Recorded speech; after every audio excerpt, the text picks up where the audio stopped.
Welcome to the Classic Ghost Stories podcast. Tonight, you're invited to enjoy a collection of chilling winter tales from some of the finest authors of the supernatural. Charles Dickens, H P Lovecraft, J. Sheridan Le Fanu, Mary Elizabeth Braddon, Ray Russell, Margaret Irwin, Amelia Edwards, and William Croft Dickinson.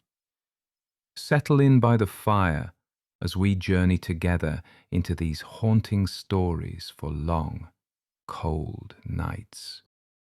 Sardonicus by Ray Russell. Chapter 1. An S of Vulgar Pretension. In the late summer of the year 18, a gratifying series of professional successes had brought me to a state of such fatigue that I had begun seriously to contemplate a long rest on the continent.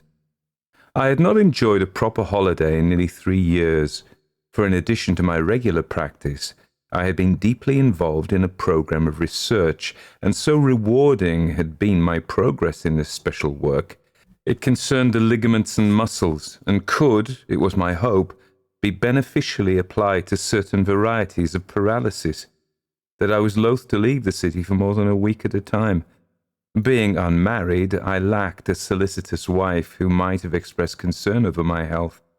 Thus it was that I had overworked myself to a point that a holiday had become absolutely essential to my well-being. Hence the letter, which was put in my hand one morning near the end of that summer, was most welcome. When it was first presented to me by my valet at breakfast, I turned it over and over, feeling the weight of its fine paper, which was almost of the heaviness and stiffness of parchment, pondering the large seal of scarlet wax upon which was imprinted a device of such complexity that it was difficult to decipher. Examining finally the hand in which the address had been written, Sir Robert Cargrave, Harley Street, London. It was a feminine hand, that much was certain, and there was a curious touch of familiarity to its delicacy as well as to its clearness, this last an admirable quality far too uncommon in the handwriting of ladies. The fresh clarity of that hand, and where had I seen it before, bespoke a directness that seemed contrary to the well-nigh unfathomable ornamentation of the seal, which, upon closer and more concentrated perusal, I at length concluded to mean no more than a single S, but an S whose writhing curls seemed almost to grin presumptuously at one. An S which seemed to be constructed of little else than these grins. An S of such vulgar pretension that I admit to having felt vexed for an instant, and then in the next instant foolish at my own vexation. For surely, I admonished myself, there are things a great deal more vexing than a seal which you have encountered without distemper. Smiling at my foible, I continued to weigh the letter in my hand, searching my mind for a friend or acquaintance whose name began with an S. There was old Shipley of the College of Surgeons, there was Lord Henry Stanton, my waggish and witty friend, and that was the extent of it. Was it Harry? He was seldom in one place for very long, and was a faithful and gifted letter-writer. Yet Harry's bold hand was far from effeminate, and, moreover, he would not use such a seal, unless it were as a lark, as an antic jest between friends. My valet had told me, when he put the letter in my hand, that it had not come by the post, but by special messenger, and although this intelligence had not struck me as remarkable at the time, it now fed my curiosity, and I broke the vexing seal and unfolded the stiff, crackling paper. The message within was written in that same clear, faintly familiar hand. My eye first travelled to the end to find the signature, but the signature, Madam S., told me nothing, for I knew of no Madam S. among my circle. I read the letter. It is before me now as I set down this account, and I shall copy it out verbatim. My dear Sir Robert, it has been close to 7 years since last we met. Indeed, At that time you were not yet Sir Robert at all, but plain Robert Cargrave, although some talk of imminent knighthood was in the air. And so I wonder if you will remember Maud Randall. Remember Maud Randall. Dear Maud of the bell-like voice, of the chestnut hair and large brown eyes, of a character of such sweetness and vivacity that the young men of London had eyes for no one else. She was of good family, but during a stay in Paris there had been something about injudicious speculation by her father that had diminished the family fortunes to such an extent that the wretched man had taken his own life, and the Randalls had vanished from London society altogether. Maud, or so I had heard, had married a foreign gentleman, and had remained in Europe.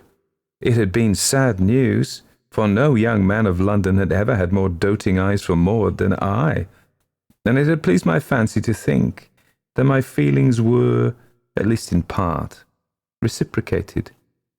Remember Maud Randall. Yes, yes, I almost said aloud. And now, 7 years later, she was Madam S., writing in that same hand I had seen countless times on invitations. I continued to read. I often think of you, for, although it may not be seemly to say it, the company of few gentlemen used to please me so much as yours. And the London soirees given by my dear mother, at which you were present, are amongst my most cherished recollections now. But there, frankness was always my failing, as my mother used to remind me. She, dear kind lady, survived less than a year after my poor father died. But I suppose you know all this. I'm quite well, and we live in great comfort here, although we receive but rarely and are content with our own company most of the time. Mr. S. is a gracious gentleman, but of quiet and retiring disposition, and throngs of people, parties, balls, etc., are retrograde to his temperament. Thus it is a special joy to me that he has expressly asked me to invite you here to the castle for a fortnight, or, if I may give you exact words, for a fortnight at least, but howsoever long as it pleases Sir Robert to stay among such drab folk as he will think us. You see, I told you he was gracious. I must have frowned while reading it, for the words of Mrs. S. were not so much gracious, I thought, as egregious, and as vulgar as his absurd seal. Still, I held these feelings in check, for I knew that my emotions towards this man were not a little coloured by jealousy. He, after all, had wooed and won Maud Randall, a young lady of discernment and fine sensibilities. Could she have been capable of wedding an obsequious boor? I thought it not likely. And a castle, such a romantic grandeur. Invite you here to the castle, she had written. But where was here? The letter's cover, since it had not come by post, offered no clue. Therefore, I read on. It was indeed only yesterday, in the course of conversation, that I was recalling my old life in London, and mentioned your name. Mr. S., I thought, was of a sudden interested. Robert Cargrave, he said. There is a well-known physician of that name, but I do not imagine it is the same gentleman. I laughed and told him it was the same gentleman, and that I had known you before you had become so illustrious. Did you know him well? Mr. S. then asked me, and you will think me silly, but I must tell you that for a moment I assumed him to be jealous. Such was not the case, however, as further conversation proved. I told him you had been a friend of my family's and a frequent guest at our house. This is a most happy coincidence, he said. I have long desired to meet Sir Robert Cargrave, and your past friendship with him furnishes you with an excellent opportunity to invite him here for a holiday. And so, Sir Robert, I am complying with his request, and at the same time obeying the dictates of my own inclination, by most cordially inviting you to visit us for as long as you choose. I entreat you to come, for we see so few people here, and it will be a great pleasure to talk with someone from the old days, and hear the latest London gossip. Suffer me, then, to receive a letter from you at once. Mr. S. does not trust the post, hence I have sent this by a servant of ours who was to be in London on special business. Please relay your answer by way of him. I rang for my man. Is the messenger who delivered this letter waiting for a reply? I asked. He's sitting in the vestibule, Sir Robert, he said. You should have told me. Yes, sir. At any rate, send him in. I wish to see him. My man left, and it took me but a minute to dash off a quick note of acceptance. I was ready for the messenger when he was ushered into the room. I addressed him. You are in the employ of Madame... I realized for the first time that I did not know her husband's name. The servant, a taciturn fellow with Slavic features, spoke in a thick accent. I am in the employ of Mr. Sardonicus, sir. Sardonicus? A name as flamboyant as the seal, I thought to myself. Then deliver this note, if you please, to Madame Sardonicus immediately you return. He bowed slightly and took the note from my hand. I shall deliver it to my master straight away, sir, he said. His manner nettled me. I corrected him. To your mistress, I said coldly. Madame Sardonicus will receive your message, sir, he said. I dismissed him, and only then did it strike me that I had not the faintest idea where the castle of Mr. Sardonicus was located. I referred once again to Maud's letter. Please relay your answer by way of him, and pray make it affirmative, for I do hope to make your stay in a pleasant one. I consulted an atlas. The locality she mentioned, I discovered, was a district in a remote and mountainous region of Bohemia. Filled with anticipation, I finished my breakfast with renewed appetite, and that very afternoon began to make arrangements for my journey. Chapter 2. The Sight of a Giant Skull. I am not, as my friend Harry Stanton is, fond of travel for its own sake.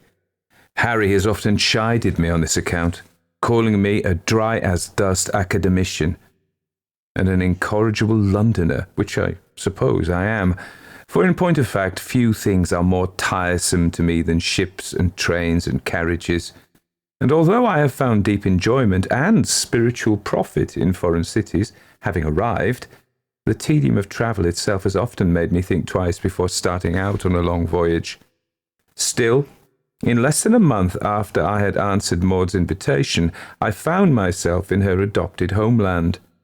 Sojourning from London to Paris, thence to Berlin, finally to Bohemia, I was met by a coachman who spoke in perfect English, but who managed, in his solemn fashion, to make known to me that he was a member of the staff at Castle Sardonicus. He placed at my disposal a coach drawn by 2 horses, and after taking my bags, proceeded to drive me on the last leg of my journey. Alone in the coach I shivered, for the air was brisk and I was very tired. The road was full of ruts and stones, and the trip was far from smooth. Neither did I derive much pleasure by bending my glance to the view afforded by the windows, for the night was dark, and the country was, at any rate, wild and raw, not made for serene contemplation.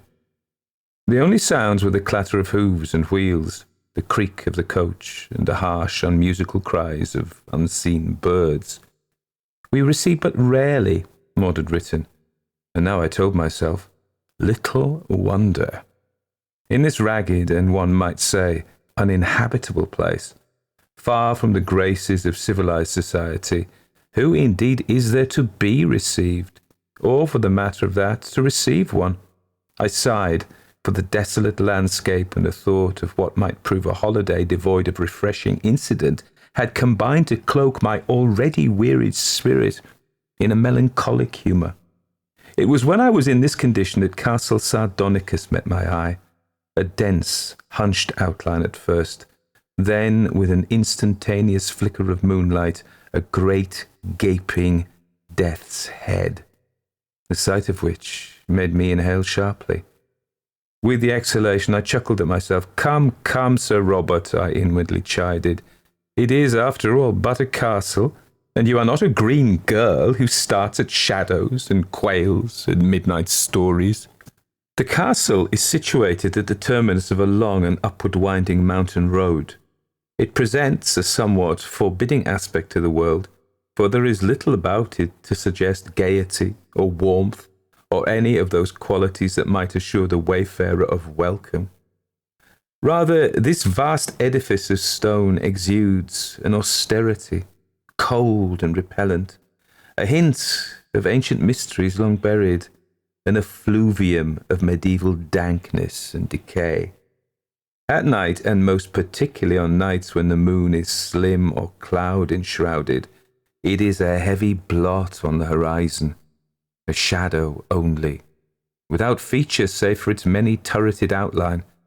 And should the moon be temporarily released from her cloudy confinement, her fugitive rays lend scant comfort, for they but serve to throw the castle into sudden, startling chiaroscuro, its windows fleetingly assuming the appearance of sightless, though all-seeing orbs, its portcullis becoming for an instant a gaping mouth, its entire form striking the physical and the mental eye as would the sight of a giant skull.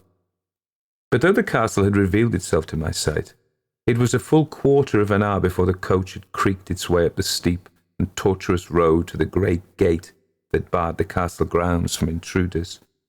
Of iron the gate was wrought, black it seemed in the scant illumination, and composed of intricate twists that led, every one of them, to a central huge device of many curves, which, in the infrequent glints of moon-glow, appeared to smile metallically down, but which, upon gathering my reason about me, I made out to be no more than an enlarged edition of that presumptuous seal, a massive, single S. Behind it, at the end of the rutted road, stood the castle itself, dark, save for lights in 2 of its many windows. Some words in a foreign tongue passed between my coachman and the person behind the gate.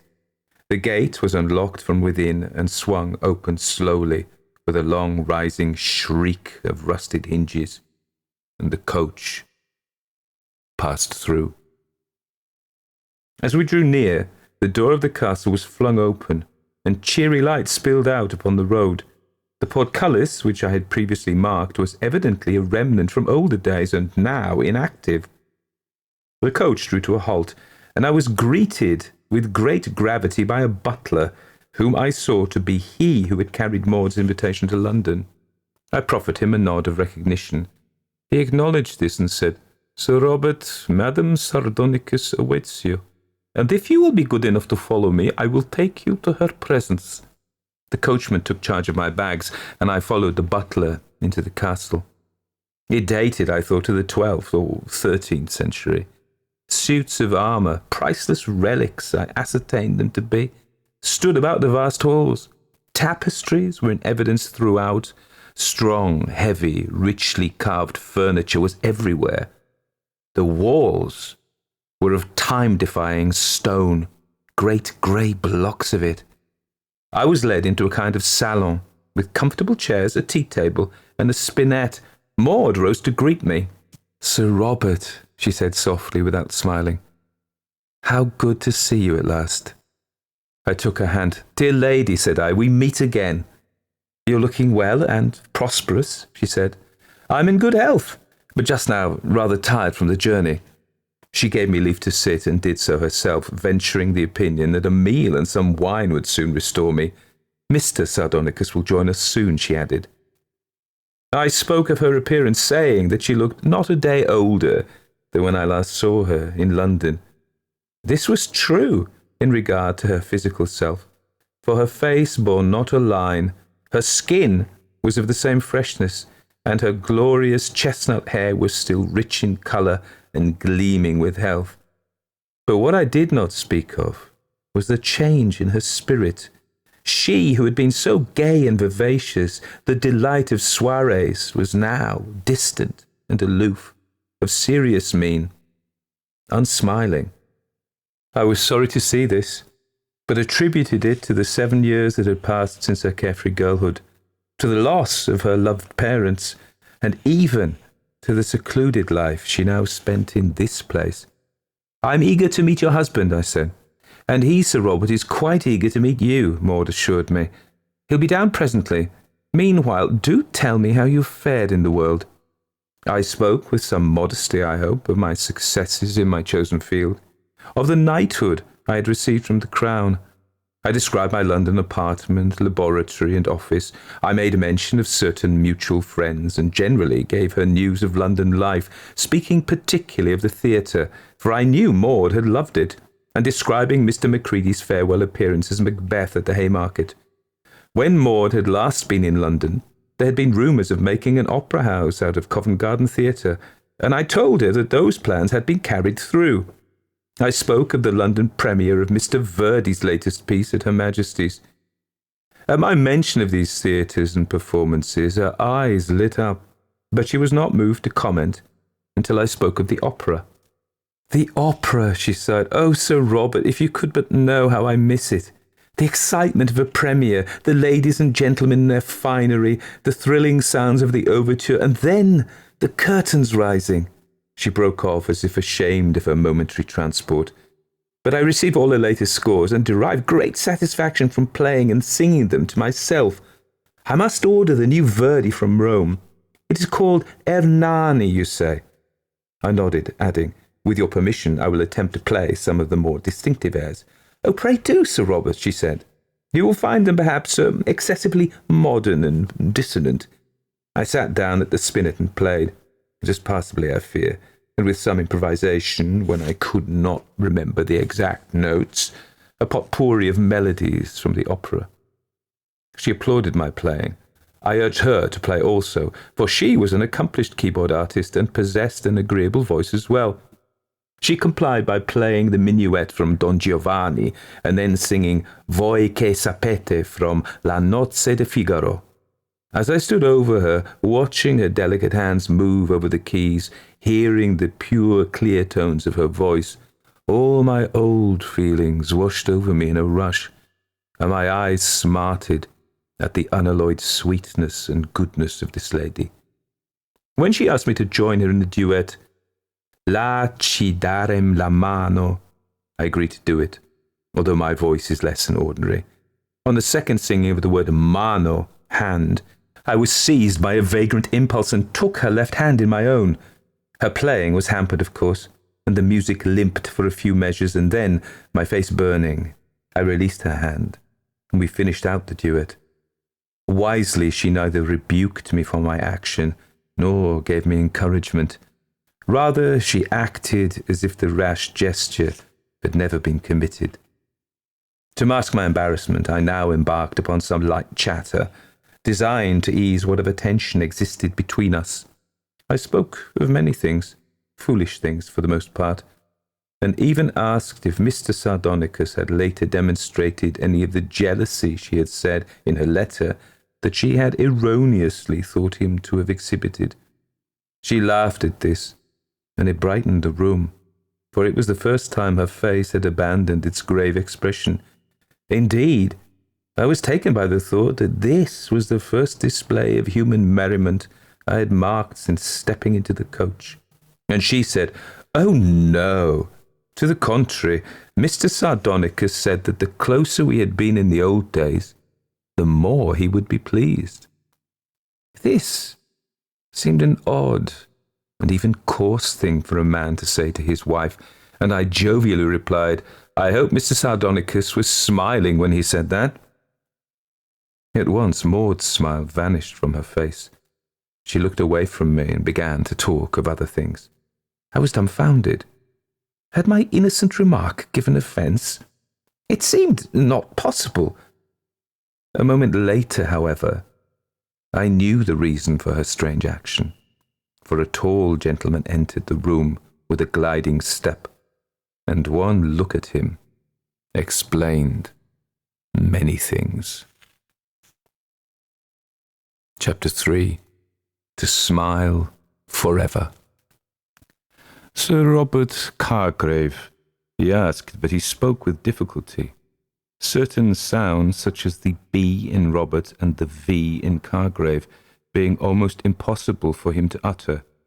To shape these sounds, the lips must be used, and the gentleman before me was the victim of some terrible affliction that had caused his lips to be pulled perpetually apart from each other, baring his teeth in a continuous ghastly smile. It was the same mirthless grin I had seen once before on the face of a person in the last throes of lockjaw. We physicians have a name for that chilling grimace, a Latin name, and as it entered my mind, it seemed to dispel yet another mystery, for the term we use to describe the lockjaw smile is risus sardonicus. A pallor approaching phosphorescence completed his astonishing appearance. "Yes," I replied, covering my shock at the sight of his face. "Do I have the pleasure of addressing Mr. Sardonicus?" We shook hands. He wore a ring on one finger. The stone, I noted, was a sardonyx. After an exchange of courtesies, he said, "I have ordered dinner to be served in the large dining hall 1 hour hence. In the meantime, my valet will show you to your rooms, for I am sure you will wish to refresh yourself after your journey. You're most kind." The valet appeared, a man of grave countenance like the butler and the coachman, and I followed him up a long flight of stone stairs. As I walked behind him, I reflected on the unsmiling faces in this castle, and no longer were they things of wonder, for who would be disposed to smile under the same roof with him who must smile forever? The most spontaneous of smiles would seem a mockery in the presence of that afflicted face. I was filled with pity for Maud's husband. Of all God's creatures, man alone is blessed with the ability to smile. But for the master of Castle Sardonicus, God's great blessing had become a terrible curse. As a physician, my pity was tempered with professional curiosity. His smile resembled the risus of lockjaw, but lockjaw is a mortal disease, and Mr. Sardonicus, his skullish grin notwithstanding, was very much alive. I felt shame for some of my earlier uncharitable thoughts towards this gentleman, for surely such an unfortunate could be forgiven much. What bitterness must fester in his breast! What sharp despair gnaw at his innards! My rooms were spacious and certainly as comfortable as this dank stone housing could afford. A hot tub was prepared, for which my tired and dusty frame was most grateful. As I lay in it, I began to experience the pleasant pangs of appetite. I looked forward to dinner. After my bath, I put on fresh linen and a suit of evening clothes. Then, taking from my bag 2 small gifts for my host and hostess, a bottle of scent for Maud, a bottle of cigars for her husband, I left my rooms. I was not so foolish as to expect to find my way unaided to the main dining hall, but since I was early, I intended to wander a bit and let the ancient magnificence of the castle impress itself upon me. Tapestries bearing my host's S were frequently displayed.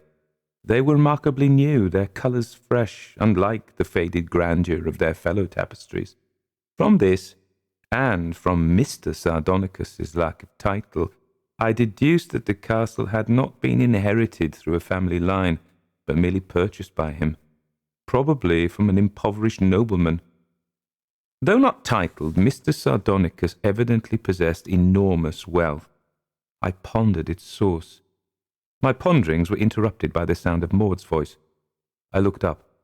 The acoustical effects in old castles are often strange.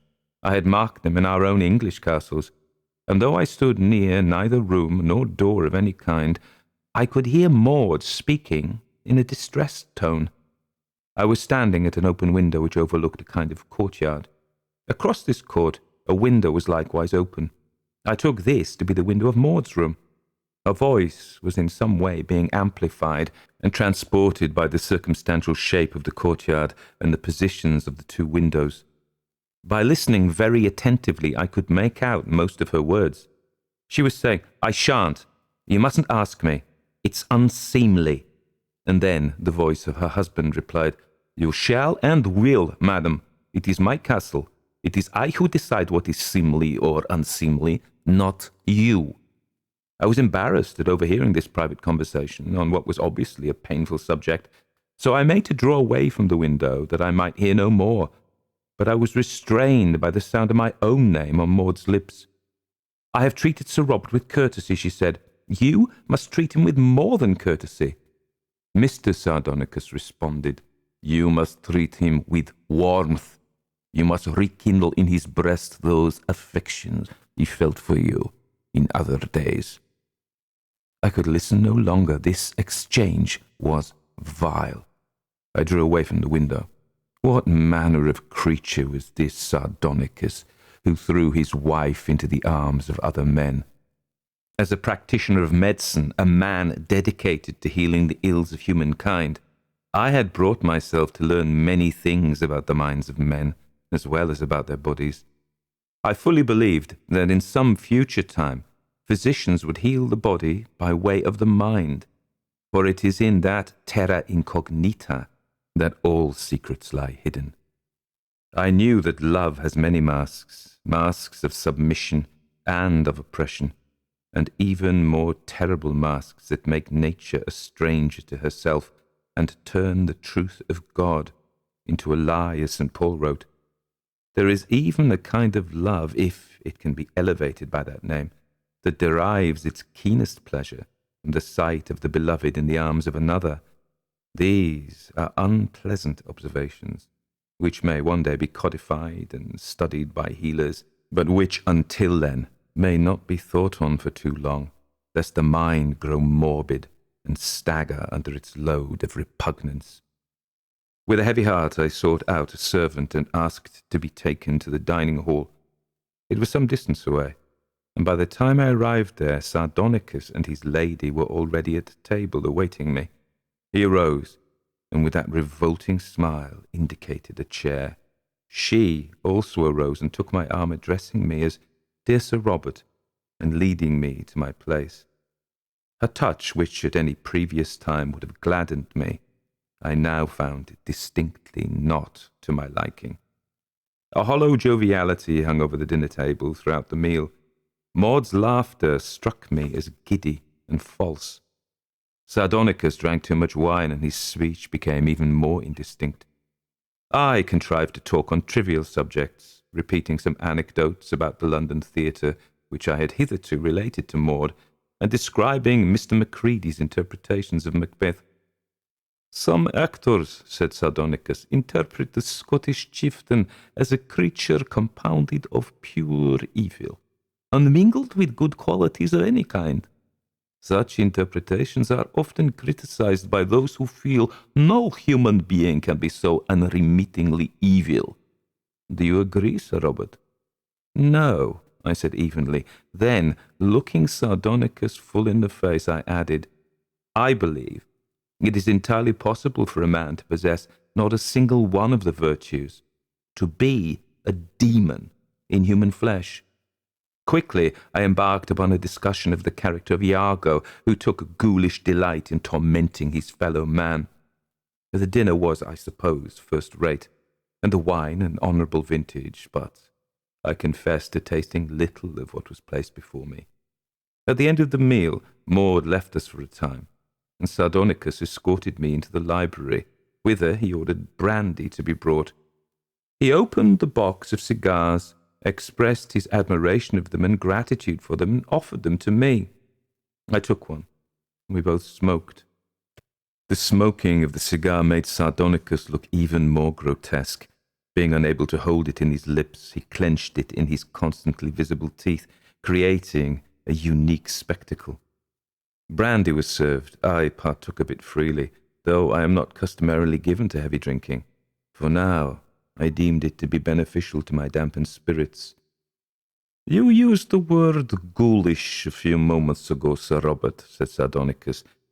"It is one of those words one uses so easily in conversation. One utters it without stopping to think of its meaning.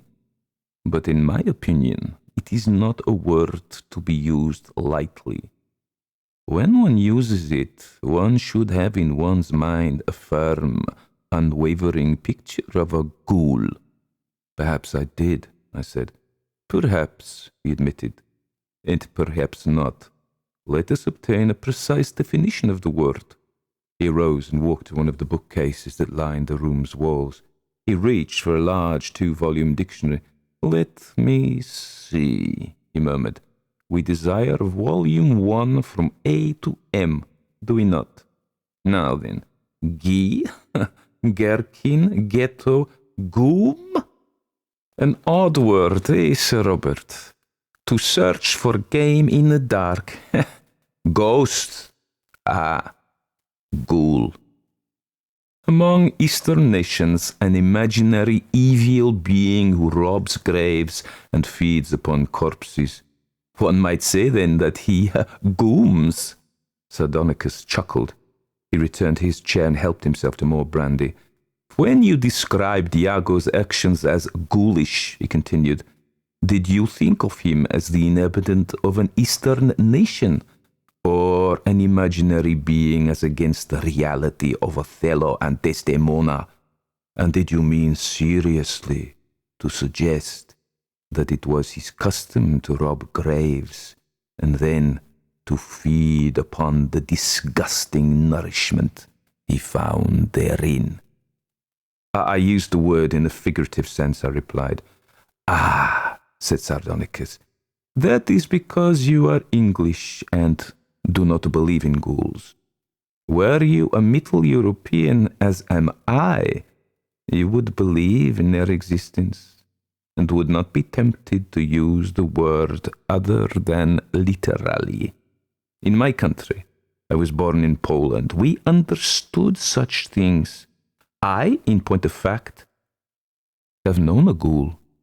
He paused for a moment and looked at me, then said, you English are so blasé, nothing shocks you. I sit here and tell you a thing of dreadful import, and you do not even blink your eyes. Can it be because you do not believe me? It would be churlish to doubt the word of my host, I replied. And an Englishman may be many things, but never a churl, eh, Sir Robert? Let me refill your glass, my friend, and then let me tell you about ghouls, which, by the way, are by no means imaginary, as that stupid lexicon would have us think, and which are not restricted to Eastern nations. Neither do they necessarily feed upon carrion flesh, although they are interested, most interested, in the repellent contents of graves. Let me tell you a story from my own country, Sir Robert. A story that, if I have any gift at all as a spinner of tales, will create in you a profound belief in ghouls. You will be entertained, I hope, but I also hope you will add to your learning. You will learn, for example, how low a human being can sink, how truly monstrous a man may become. Chapter 4. A Graveyard Tale. You must transport your mind, said Sardonicus, back a few years into a rural region of my homeland. You must become acquainted with the family of country folk, hard-working, law-abiding, God-fearing, of moderate means, the head of which was a simple good man named Tadeusz Boleslavsky. He was an even-tempered personage, kindly disposed to all men, the loving husband of a devoted wife, and father of 5 strong boys. He was also a firm churchman, seldom even taking the Lord's name in vain. The painted women who plied their trade in certain elaborate houses of the nearest large city, Warsaw, held no attraction for him, though several of his masculine neighbors on their visits to the metropolis succumbed to such blandishments with tidal regularity. Neither did he drink in excess. A glass of beer with his evening meal, a toast or two in wine on special occasions. No, hard liquor, strong language, fast women, these were not the weaknesses of Tadeusz Boleslavsky. His weakness was gambling. Every month he would make the trip to Warsaw to sell his produce at the markets and to buy certain necessaries for his home. While his comrades visited the drinking and wenching houses, Tadeusz would attend strictly to business affairs, except for one minor deviation. He would purchase a lottery ticket, place it securely in a small, tight pocket of his best waistcoat, which he wore only on Sundays and on his trips to the city, then put it completely out of his mind until the following month, when, on reaching the city, he would remove it from his pocket and closely scan the posted list of winners. Then, after methodically tearing the ticket to shreds, for Tadeusz never lived to win a lottery, he would purchase another. This was a ritual with him. He performed it every month for 23 years. And the fact that he never won did not discourage him. His wife knew of this habit, but since it was the good man's only flaw, she never remarked upon it. Outside, I could hear the wind howling dismally. I took more brandy as Sardonicus continued. Years passed. 3 of the 5 sons married. 2, Henrik and Marek, the youngest, were still living with their parents when Tadeusz, who had been of sturdy health, collapsed one day in the fields and died. I will spare you an account of the family's grief, how the married sons returned with their wives to attend the obsequies of the burial in the small graveyard of that community. The good man had left few possessions, but these few were divided, according to his written wish, among his survivors, with the largest share going, of course, to the eldest son. Though this was custom, the other sons could not help feeling a trifle disgruntled, but they held their peace for the most part, especially the youngest, Marek, who was perhaps the most amiable of them, and a lad who was by his nature quiet and interested in improving his lot through the learning he found in books. Imagine, sir, the amazement of the widow when, a full 3 weeks after the interment of her husband, she received word by men returning from Warsaw that the lottery ticket Tadeusz had purchased had now been selected as the winner. It was a remarkable irony, of course, but conditions had grown hard for the poor woman, and would grow harder when her husband died. So she had no time to reflect upon that irony. She set about looking through her husband's possessions for the lottery tickets. Drawers were emptied upon the floor. Boxes and cupboards were ransacked. The family Bible was shaken out. Years before, Tadeusz had been in the habit of temporarily hiding money under a loose floorboard in the bedroom. This cavity was thoroughly but vainly plumbed. The sons were sent for. Among the few personal effects they had been bequeathed, did the ticket languish there? In the snuff-box, in an article of clothing. And at that, Sir Robert, the eldest son leapt up. "An article of clothing," he cried. "Father always wore his Sunday waistcoat to the city when he purchased the lottery tickets, the very waistcoat in which he was buried." "Yes, yes," the other sons chorused, saving Marek, and plans began to be laid for the exhuming of the dead man. But the widow spoke firmly. "Your father rests peacefully," she said. "He must not be disturbed." "No amount of gold would soothe our hearts if we disturbed him," the sons protested with vehemence. But the widow stood her ground. "No son of mine will profane his father's grave unless he first kills his mother." Grumbling, the sons withdrew their plans. But that night, Marek awoke to find his mother gone from the house. He was frightened, for this was not like her. Intuition sent him to the graveyard, where he found her keeping a lonely vigil over the grave of her husband, protecting him from the greed of grave robbers. Marek implored her to come out of the cold, to return home. She, at first, refused. Only when Marek offered to keep vigil all night himself did she relent and return home, leaving her youngest son to guard the grave from profanation. Marek waited a full hour. Then he produced from under his shirt a small shovel. He was a strong boy, and the greed of a younger son who has been deprived of inheritance lent added strength to his arms. He dug relentlessly, stopping seldom for rest, until finally the coffin was uncovered.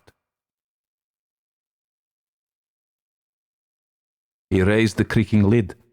An overpowering fetor filled his nostrils and nearly made him faint. Gathering courage, he searched the pockets of the mouldering waistcoat. The moon proved to be his undoing, Sir Robert, for suddenly its rays, hitherto hidden, struck the face of his father, and at the sight of that face the boy recoiled and went reeling against the wall of the grave, the breath forced from his body. Now, you must know that the mere sight of his father, even in an advanced state of decomposition, he had steeled himself to withstand. But what he had not foreseen. Here Sardonicus leaned close to me, and his pallid, grinning head filled my vision. What he had not foreseen, my dear sir, was that the face of his father in the rigor of death would look directly and hideously upon him. Sardonicus's voice became an Ophidian hiss. And Sir Robert, he added, most terrible and most unforeseen of all, the dead lips were drawn back from the teeth in a constant and soul-shattering smile. Chapter 5. The remembrance of that night. I know not whether it was the ghastliness of his story, or the sight of his hideous face so close to mine, or the cheerless keening of the wind outside, or the brandy I had consumed, or all of these in combination. But when Sardonicus uttered those last words, my heart was clutched by a cold hand, and for a moment, a long moment ripped from the texture of time, I was convinced beyond doubt and beyond logic that the face I looked into was the face of that cadaver reanimated by obscure arts to walk among the living, dead, though not dead. The moment of horror passed at length, and reason triumphed. Sardonicus, considerably affected by his own tale, sat back in his chair trembling. Before too long he spoke again. The remembrance of that night, Sir Robert, though it is now many years past, fills me still with dread. You will appreciate this when I tell you what you have perhaps already guessed, that I am that ghoulish son, Marek. I had not guessed it, but since I had no wish to tell him that I had for an instant thought he was the dead father, I said nothing. When my senses returned, said Sardonicus, I scrambled out of the grave and ran as swiftly as my limbs would carry me. I had reached the gate of the graveyard when I was smitten by the fact that I had not accomplished the purpose of my mission. The lottery ticket remained in my father's pocket. But surely, I started to say, surely I ignored the fact and continued to run? No, Sir Robert. My terror notwithstanding, I halted and forced myself to retrace those hasty steps. My fear notwithstanding, I descended once more into that noisome grave. My disgust notwithstanding, I reached into the pocket of my decaying father's waistcoat and extracted the ticket. I need hardly add that this time I averted my eyes from his face. But the horror was not behind me. Indeed, it had only begun. I reached my home at a late hour and my family was asleep. For this I was grateful, since my clothes were covered with soil, and I still trembled from my fearful experience. I quietly poured water into a basin and prepared to wash some of the graveyard dirt from my face and hands. In performing my ablutions, I looked up into a mirror and screamed so loudly as to wake the entire house. My face was as you see it now, a replica of my dead father's, the lips drawn back in a perpetual, mocking grin. I tried to close my mouth, but I could not. The muscles were immovable, as if held in the gelid rigor of death. I could hear my family stirring at my scream, and since I did not wish them to look upon me, I ran from the house, never, Sir Robert, to return. As I wandered the rural roads, my mind sought the cause of the affliction that had been visited upon me. Though but a country lad, I had read much, and I had a blunt, rational mind that was not susceptible to the easy explanations of the supernatural. I would not believe that God had placed a malediction upon me to punish me for my act. I would not believe that some black force from beyond the grave had reached out to stamp my face. At length, I began to believe it was the massive shock that had forced my face to its present state, and that my great guilt had helped to shape it even as my father's dead face was shaped. Shock and guilt. Strong powers not from God above or the fiend below, but from within my own breast, my own brain, my own soul. Let me bring this history to a hasty close, Sir Robert.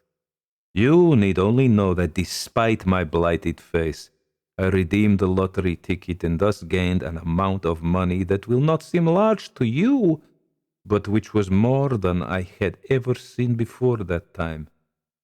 It was the fulcrum from which I plied the lever that was to make me, by dint of shrewd speculation, one of the richest men in Central Europe.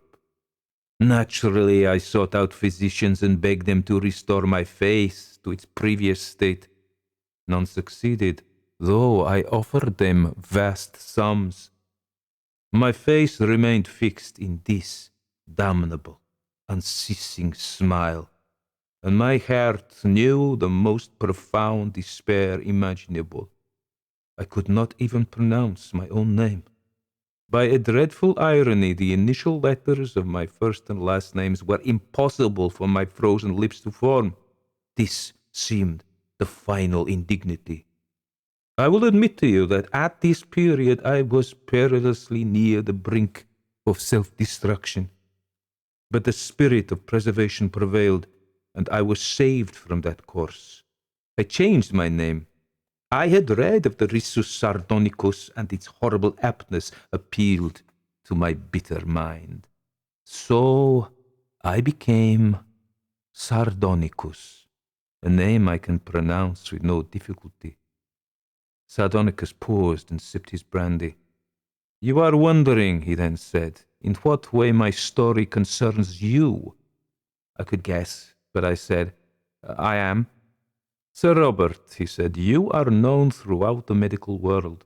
Most laymen perhaps have not heard of you, but a layman such as I, a layman who avidly follows the medical journals for tidings of any recent discoveries in the curing of paralyzed muscles, has heard of you again and again.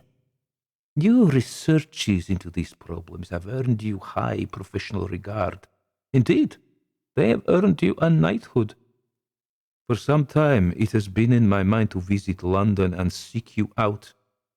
I have consulted many physicians, renowned men, Keller in Berlin, Morignac in Paris, Buonagente in Milan, and none have been able to help me. My despair has been utter. It prevented me from making the long journey to England, but when I heard, sublime coincidence, that my own wife had been acquainted with you, I took heart. Sir Robert, I entreat you to heal me, to lift from me this curse, to make me look once more like a man, that I may walk in the sun again among my fellow human beings as one of them, rather than as a fearsome gargoyle, to be shunned and feared. And ridiculed. Surely you cannot, will not deny me. My feelings for Sardonicus, pendulum-like, again swung towards his favour. His story, his plight had rent my heart, and I reverted to my earlier opinion that such a man should be forgiven much. The strange overheard conversation between Maud and him was momentarily forgotten. I said, "I will examine you, Mr. Sardonicus. You are right to ask me. We must never abandon hope." He clasped his hands together. "Ah, sir, may you be blessed forever." I performed the examination then and there. Although I did not tell him this, never had I encountered muscles as rigid as those of his face. They could only be compared to stone, so inflexible were they. Still, I said, "Tomorrow we will begin treatment, heat and massage." "These have been tried," he said hopelessly. "Massage differs from one pair of hands to another," I replied. "I have had success with my own techniques, and therefore place faith in them. Be comforted then, sir, and share my faith." He seized my hand in this. "I do," he said, "I must.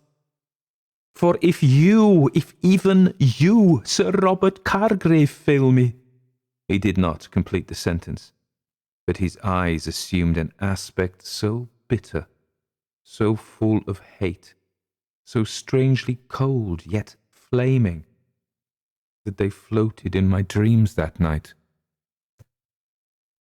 Chapter 6. An Abyss of Humiliation and Shame. I slept not well, awakening many times in a fever compounded of drink and turbulent emotions. When the first rays of morning crept onto my pillow, I arose little refreshed.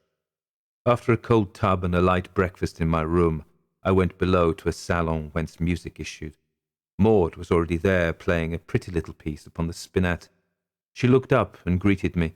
"Good morning, Sir Robert. Do you know the music of Mr. Gottschalk? He is an American pianist. This is his Maiden's Blush. Amiable, is it not?" "Most amiable," I replied dutifully, although I was in no mood for the embroideries of politesse. Maud soon finished the piece and closed the album. She turned to me and said in a serious tone, "I have been told what you are going to do for my poor husband, Sir Robert. I can scarce express my gratitude." "There is no need to express it," I assured her. "As a physician, as well as your dear old friend, I could do no less. I hope you understand, however, that a cure is not a certainty. I will try, and I will try to the limit of my powers, but beyond that, I can promise nothing." Her eyes shone with supplication. "Oh, cure him, Sir Robert, that I beg of you." "I understand your feelings, madam," he said. "It is fitting that you should hope so fervently for his recovery. A devoted wife could feel no other way." "Oh, sir," she said, and into her voice crept now a harshness, "you misunderstand. My fervent hope springs from unalloyed selfishness." "How may that be?" I asked. "If you do not succeed in curing him," she told me, "I will suffer." "I understand that, but—" "No, you do not understand," she said. "But I can tell you a little more without offending. Some things are better left unspoken. Suffice it to be said that, in order to urge you towards an ultimate effort to the limit of your powers, as you have just said, my husband intends to hold over your head the threat of punishment." "This is monstrous," I cried. "It cannot be tolerated. But in what manner, pray, would he dare punish you? Surely he would not beat you." "I wish he would be content with a mere beating," she groaned. "But his cleverness knows a keener torture. No, he holds over me, and over you through me, a punishment far greater, a punishment, believe me, so loathsome to the sensibilities, so unequivocally vile and degraded that my mind shrinks from contemplating it. Spare me your further questions, sir, I implore you, for to describe it would plunge me into an abyss of humiliation and shame." She broke into sobbing, and tears coursed down her cheeks. No longer able to restrain my tender feelings for her, I flew to her side and took her hands in mine. "Maud," I said, "may I call you that? In the past I addressed you only as Miss Randall. At present I may only call you Madame Sardonicus. But in my heart, then, as now, you are, you always have been, you always will be, simply Maud, my own dear Maud." "Robert," she sighed, "dearest Robert, I have yearned to hear my Christian name from your lips all these long years." "The warmth we feel," I said, "may never, with honour, reach fulfilment. But trust me, dearest Maud, I will in some wise deliver you from the tyranny of that creature. This I vow." "I have no hope," she said, "save in you. Whether I go on as I am, or am subjected to an unspeakable horror, rests with you. My fate is in your hands, these strong, healing hands, Robert." Her voice dropped to a whisper. "Fail me not, oh, fail me not." "Govern your fears," I said. "Return to your music. Be of good spirits, or, if you cannot, make a show of it. I go now to treat your husband, and also to confront him with what you have told me." "Do not," she cried, "do not, I beseech you, Robert, lest, in the event of your failure, he devise foul embellishments upon the agonies into which you will cast me." "Very well," I said, "I will not speak of this to him. But my heart aches to learn the nature of the torments you fear." "Ask no more, Robert," she said, turning away. "Go to my husband. Cure him. Then I will no longer fear those torments." I pressed her dear hand and left the salon. Sardonicus awaited me in his chambers. Thither quantities of hot water and stacks of towels had been brought by the servants upon my orders. Sardonicus was stripped to the waist, displaying a trunk strong and of good musculature, but with the same near phosphorescent pallor of his face. It was, I now understood, the pallor of one who has avoided daylight for years. "As you see, sir," he greeted me, "I am ready for your ministrations." I bade him recline upon his couch and began the treatment. Never have I worked so long with so little reward. After alternating applications of heat and of massage, over a period of 3¼ hours, I had made no progress. The muscles of his face were still as stiff as marble. They had not relaxed for an instant. I was mortally tired. He ordered our luncheon brought to us in his chambers, and after a short respite, I began again. The clock told 6 when I at last sank into a chair, shaking with exhaustion and strain. His face was exactly as before. "What remains to be done, sir?" he asked me. "I will not deceive you," I said. "It is beyond my skill to alleviate your condition. I can do no more." He rose swiftly from the couch. "You must do more," he shrieked. "You are my last hope." "Sir," I said, "new medical discoveries are ever being made. Place your trust in him who created you." "Cease that detestable gibberish at once," he snapped. "Your puling sentiments sicken me. Resume the treatment." I refused. "I have applied all my knowledge, all my art to your affliction," I assured him. "To resume the treatment would be idle and foolish, for, as you have divined, the condition is a product of your own mind." "At dinner last night," counted Sardonicus, "we spoke of the character of Macbeth. Do you not remember the words he addressed his doctor? 'Canst thou not minister to a mind diseased? Pluck from the memory a rooted sorrow, raze out the written troubles of the brain, and with some sweet, oblivious antidote, cleanse the stuffed bosom of the perilous stuff which weighs upon the heart.'" I remember them, I said, and I remember as well the doctor's reply. Therein the patient must minister to himself. I arose and started for the door. "One moment, Sir Robert," he said. I turned. "Forgive my precipitate outburst a moment ago. However, the mental nature of my affliction notwithstanding, and even though this mode of treatment has failed, surely there are other treatments." "None," I said, "that have been sufficiently tested. None I would venture to use upon a human body." "Ah," he cried, "then other treatments do exist." I shrugged. think not of them, sir. They are at present unavailable to you. I pitied him and added, I'm sorry. Doctor, he said, I implore you to use whatever treatment exists, be they ever so untried. They are fraught with danger, I said. Danger, he laughed. Danger of what? Of disfigurement. Surely no man has ever been more disfigured than I. Of death, I am willing to gamble my life. I am not willing to gamble your life, I said. All lives are precious, even yours. Sir Robert, I will pay you £1,000. This is not a question of money. £5,000, Sir Robert. 10,000. No. He sank onto the couch. Very well, he said. Then I will offer you the ultimate inducement. Were it £1,000,000, I said, you could not sway me. The inducement I speak of, he said, is not money. Will you hear? I sat down. Speak, sir, I said, since that is your wish. But nothing will persuade me to use a treatment that might cost you your life.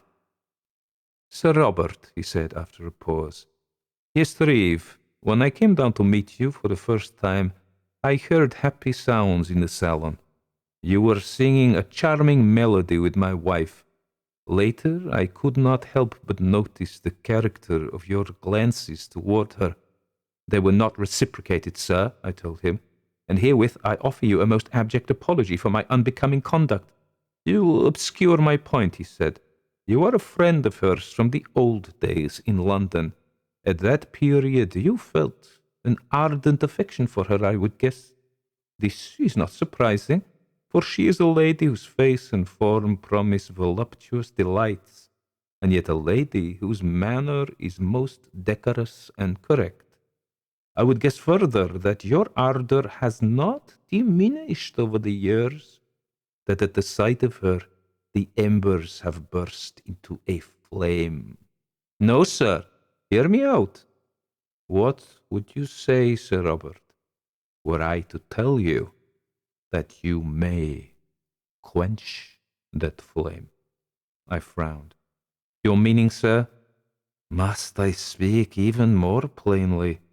I am offering you a golden opportunity to requite the love that burns in your heart, to requite it in a single night, if that will suffice you, or over an extended period of weeks, months, a year, if you will, as long as you need.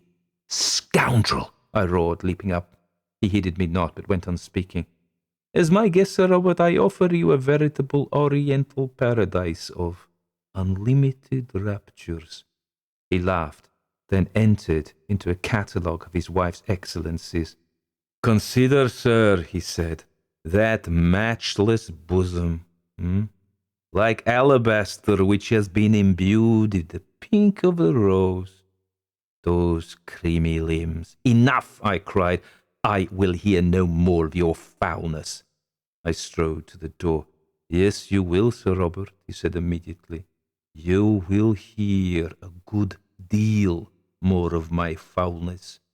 You will hear what I plan to do to your beloved Maud, should you fail to relieve me of this deformity.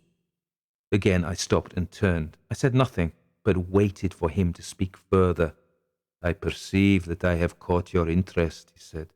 Hear me, for if you think I spoke foully before, you will soon be forced to agree that my earlier words were, by comparison, as blameless as the Book of Common Prayer. If rewards do not tempt you, then threats may coerce you. In fine, Maud will be punished if you fail, Sir Robert. She is an innocent. Just so. Hence the more exquisite and insupportable to you should be the thought of her punishment. My mind reeled. I could not believe such words were being uttered.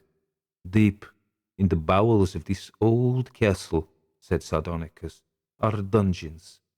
Suppose I were to tell you that my intention is to drag my wife thither and stretch her smooth body to unendurable length. upon the rack. You wouldn't dare, I cried. My daring or lack of it is not the issue here. I speak of the rack only that I may go on to assure you that Maud would infinitely prefer that dreadful machine to the punishment I have in truth designed for her. I will describe it to you. You will wish to be seated, I think. Chapter 7. Entertainment for a monster. I will stand, I said. As you please. Sardonicus himself sat down. Perhaps you have marvelled at the very fact of Maud's marriage to me.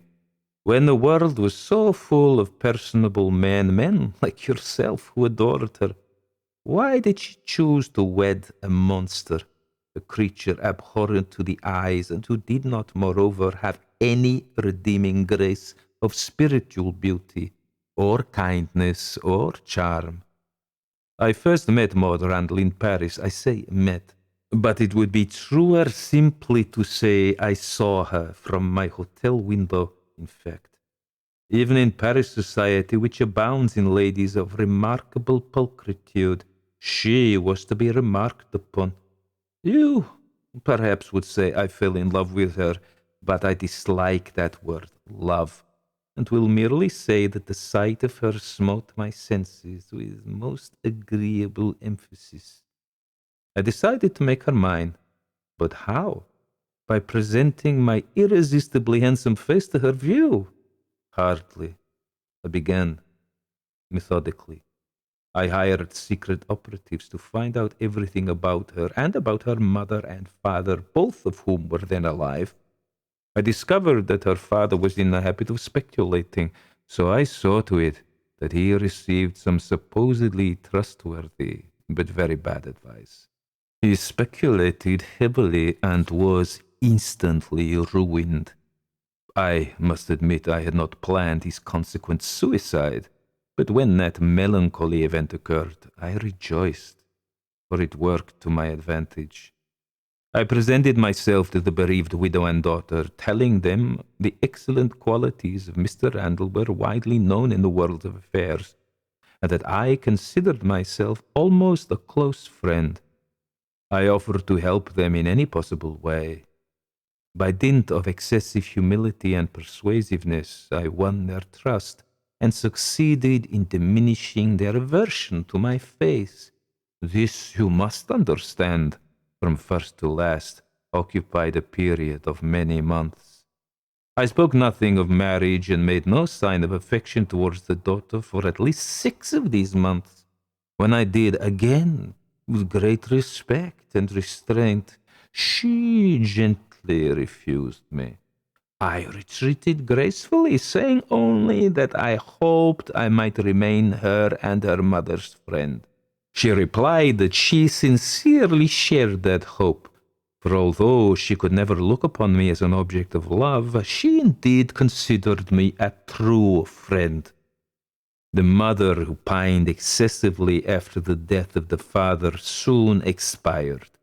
Another incident, unplanned but welcomed by me.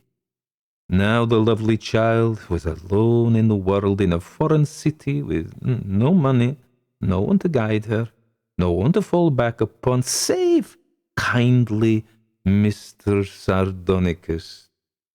I waited many weeks, then I proposed marriage again. For several days she continued to decline the offer, but her declinations grew weaker and weaker, until at length, on one day, she said this to me: "Sir, I esteem you highly as a friend and benefactor, but my other feelings towards you have not changed. If you could be satisfied with such a singular condition, if you could agree to enter into marriage with a lady and yet look upon her as no more than a companion of kindred spirit, if the prospect of a dispassionate and childless marriage does not repulse you, as well it might, then, sir, my unhappy circumstances would compel me to accept your kind offer." Instantly I told her my regard for her was of the purest and most elevated variety, that the urgings of the flesh were unknown to me, that I lived on a spiritual plane. and desired only her sweet and stimulating companionship through the years. Well, this, of course, was a lie. The diametric opposite was true. But I hoped by this falsehood to lure her into marriage, after which, by slow and strategic process, I could bring about her submission and my rapture. She still was hesitant, for, as she frankly told me, she believed that love was a noble and integral part of marriage, and that marriage without it could only be a hollow thing, and that though I knew not the urgings of the flesh, she could not with honesty say the same of herself. Yet she reiterated that, so far as my own person was concerned, a platonic relationship was all that could ever exist between us. I calmed her misgivings. We were married not long after. And now, Sir Robert, I will tell you a surprising thing. I have confessed myself partial to earthly pleasures. As a physician and as a man of the world, you are aware that a gentleman of strong appetites may not curb them for very long without fomenting turmoil and distress in his bosom. And yet, sir, not once in the years of our marriage, not once, I say, have I been able to persuade or cajole my wife into relenting and breaking the stringent terms of our marriage agreement. Each time I have attempted, she has recoiled from me with horror and disgust. This is not because of an abhorrence of all things fleshly, by her own admission, but because of my monstrous face. Perhaps now you will better understand the vital necessity for this cure, and perhaps also you will understand the full extent of Maud's suffering should you fail to effect that cure. For mark me well, if you fail, my wife will be made to become a true wife to me, by main force, and not for one fleeting hour, but every day and every night of her life, whensoever I say, in whatsoever manner I choose to express my conjugal privilege. As an afterthought, he added, I am by nature imaginative. I had been shocked into silence. I could only look upon him with disbelief. He spoke again. If you deem it a light punishment, Sir Robert, then you do not know the depth of her loathing for my person. You do not know the revulsion that wells up inside her when I but place my fingers upon her arm. You do not know what mastery of her very gorge is required of her when I kiss her hand. Think, then, think of the abomination she would feel were my attentions to grow more ardent, more demanding. It would unseat her mind, sir, of that I am sure, for she would as soon embrace a reptile. Sardonicus arose and put on his shirt. I suggest we both begin dressing for dinner, he said. Whilst you are dressing, reflect. Ask yourself, Sir Robert, could you ever again look upon yourself with other than shame and loathing if you were to sacrifice the beautiful and blameless Maud Randall on an altar of the grossest depravity? Consider how ill you would sleep in your London bed night after night, knowing what she was suffering at that very moment, suffering because you abandoned her, because you allowed her to become an entertainment for a monster. Chapter 8. A token of detestation. The days that passed after that time were, in the main, tedious, yet filled with anxiety. During them, certain supplies were being brought from London and other places. Sardonicus spared no expense in procuring for me anything I said was necessary to treatment. I avoided his society as much as I could, shunning even his table, and instructing the servants to bring me my meals to my rooms. On the other hand, I sought out the company of Maud, endeavouring to comfort her and allay her fears. In those hours when her husband was occupied with business affairs, we talked together in the salon and played music. Thus there were days spotted with small pleasures that seemed the greater for having been snatched in the shadow of wretchedness. I grew to know Maud in that time better than I had ever known her in London. Adversity stripped the layers of ceremony from our congress, and we spoke directly. I came to know her warmth, but I came to know her strength too.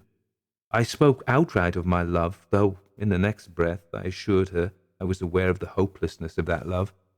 I did not tell her of the reward her husband had offered me, and which I had refused, and I was gladdened to learn, as I did by indirection, that Sardonicus, though he had abjured her to be excessively cordial to me, had not revealed the ultimate and ignoble purpose of that cordiality. "Robert," she said once, "is it likely that he'll be cured?" I did not tell her how unlikely it was. "For your sake, Maud," I said, "I will persevere more than I have ever done in my life." At length a day arrived when all the necessaries had been gathered. Some plants from the New World, certain equipment from London, and a vital instrument from Scotland. I worked long and late in complete solitude, distilling a needed liquor from the plants. The next day dogs were brought to me alive and carried out dead. 3 days after that, a dog left my laboratory alive, and my distilling labours came to an end. I informed Sardonicus that I was ready to administer the treatment.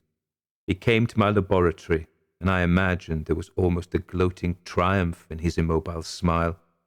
"Such are the fruits of concentrated effort," he said. "Man is an indolent creature, but light the fire of fear under him, and what miracles is he not capable of?" "Speak not of miracles," I said. "The prayers would do you no harm now, for you will soon be in peril of your life." I motioned him towards a table and bade him lie upon it. He did so, and I commenced explaining the treatment to him. "The explorer Magellan," I said, "wrote of a substance used on darts by the savage inhabitants of the South American continent. It killed instantly, dropping large animals in their tracks. The substance was derived from certain plants, and it is, in essence, the same substance I have been occupied in extracting these past days." "A poison, Sir Robert?" he asked wryly. "When used full strength," I said, "it kills by bringing about a total relaxation of the muscles, particularly the muscles of the lungs and heart. I have long thought that a dilution of that poison might beneficially slacken the rigidly tensed muscles of paralyzed patients." "Most ingenious, sir," he said. "I must warn you," I went on, "that this distilment has never been used on a human subject. It may kill you. I must perforce urge you again not to insist upon its use, to accept your lot, and to remove the threat of punishment you now hold over your wife's head." "You seek to frighten me, Doctor," chuckled Sardonicus, "to plant distrust in my bosom. But I fear you not. An English knight and a respected physician would never do a deed so dishonourable as to wittingly kill a patient under his care. You would be hamstrung by your gentleman's code, as well as by your professional oath. Your virtues are, in short, my vice's best ally." I bristled.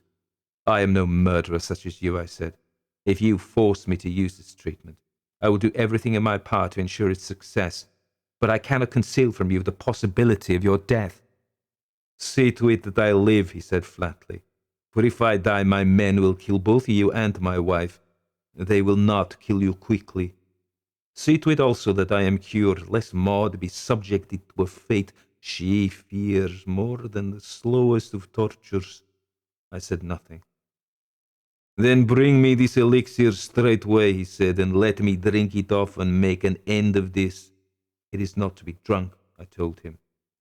He laughed. "Is it your plan to smear it on darts like the savages?" "Your jest is most apposite," I said.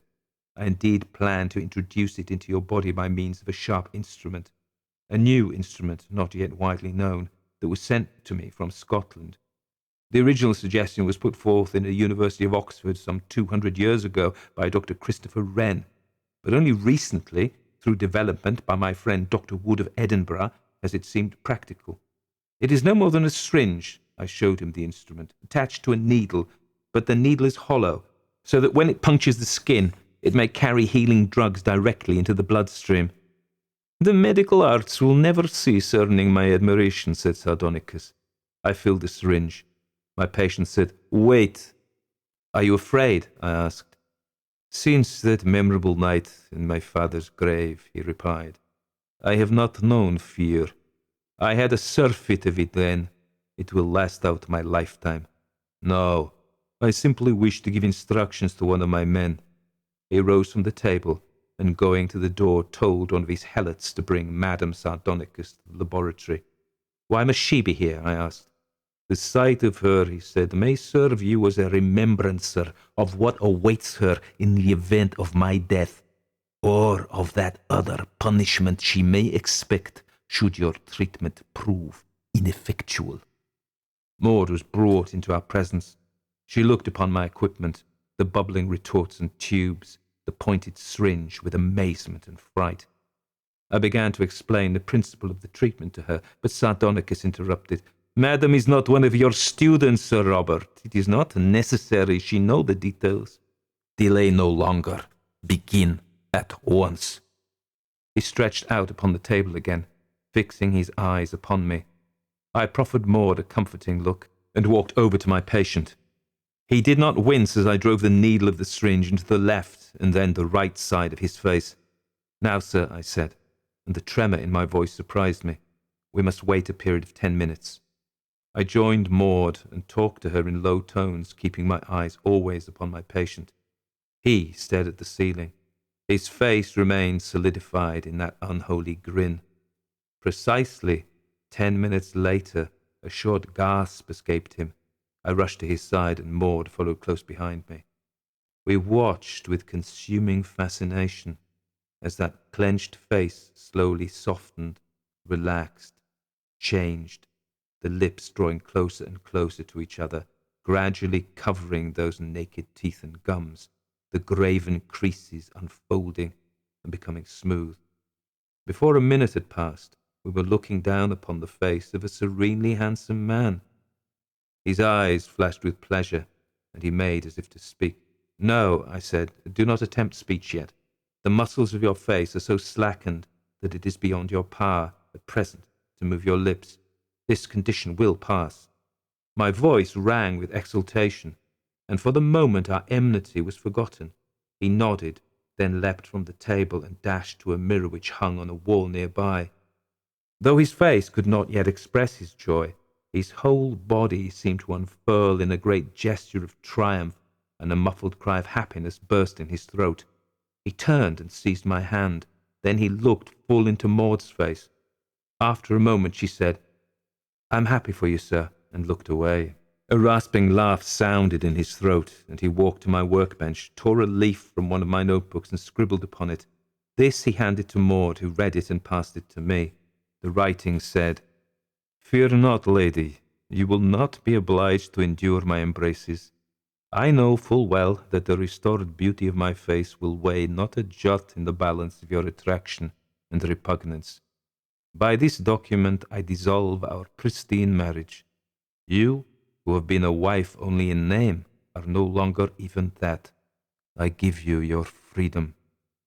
I looked up from my reading. Sardonicus had been writing again.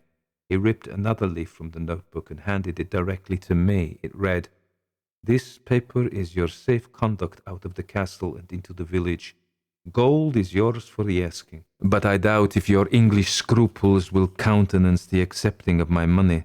I will expect you to have quit these premises before morning, taking her with you. We will be gone within the hour, I told him, and guided Maud towards the door. Before we left the room, I turned for the last time to Sardonicus. For your unclean threats, I said, for the indirect but no less vicious murder of this lady's parents, for the defiling of your own father's grave, for the greed and inhumanity that moved you even before your blighted face provided you with an excuse for your conduct, for these, and for what crimes unknown to me blacken your ledger, accept this token of my censure and detestation. I struck him forcibly on the face. He did not respond. He was standing there in the laboratory when I left the room with Maud. Chapter 9. Not God above, Nor the fiend below. This strange account should probably end here.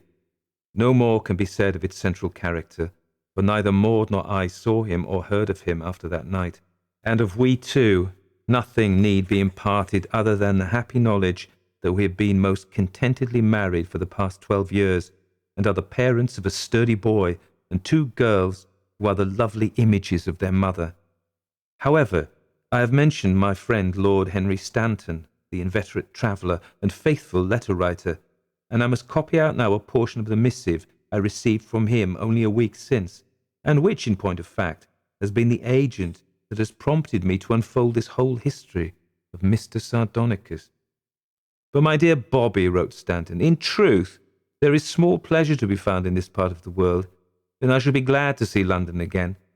The excitements and drama have all departed, if indeed they ever existed, and one must content oneself with the stories told at the hearthstones of inns, with the flames crackling and the mulled wine agreeably stinging one's throat. The natives here are most fond of harrowing stories, tales of gore and grue, of ghosts and ghouls and ghastly legends, and I must confess a partiality to such entertainments myself. They will show you a stain on a wall and tell you it is the blood of a murdered innocent who met her death there 50 years before.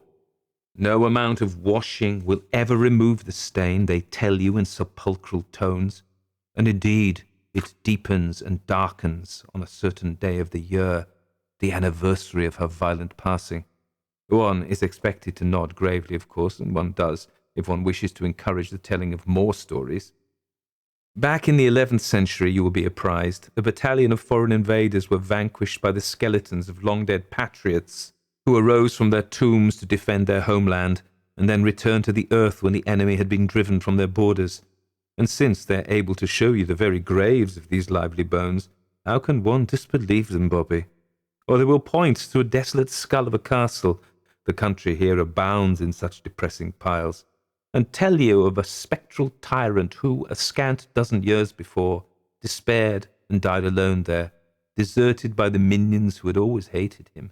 The frightening creature roamed the village, livid and emaciated, his mind shattered, mutely imploring the succour of even the lowliest beggars. I say mutely, and that is the best part of this tall tale, for as they tell it round the fire, these inventive folk, this poor unfortunate could not speak, could not eat, and could not drink. You ask why?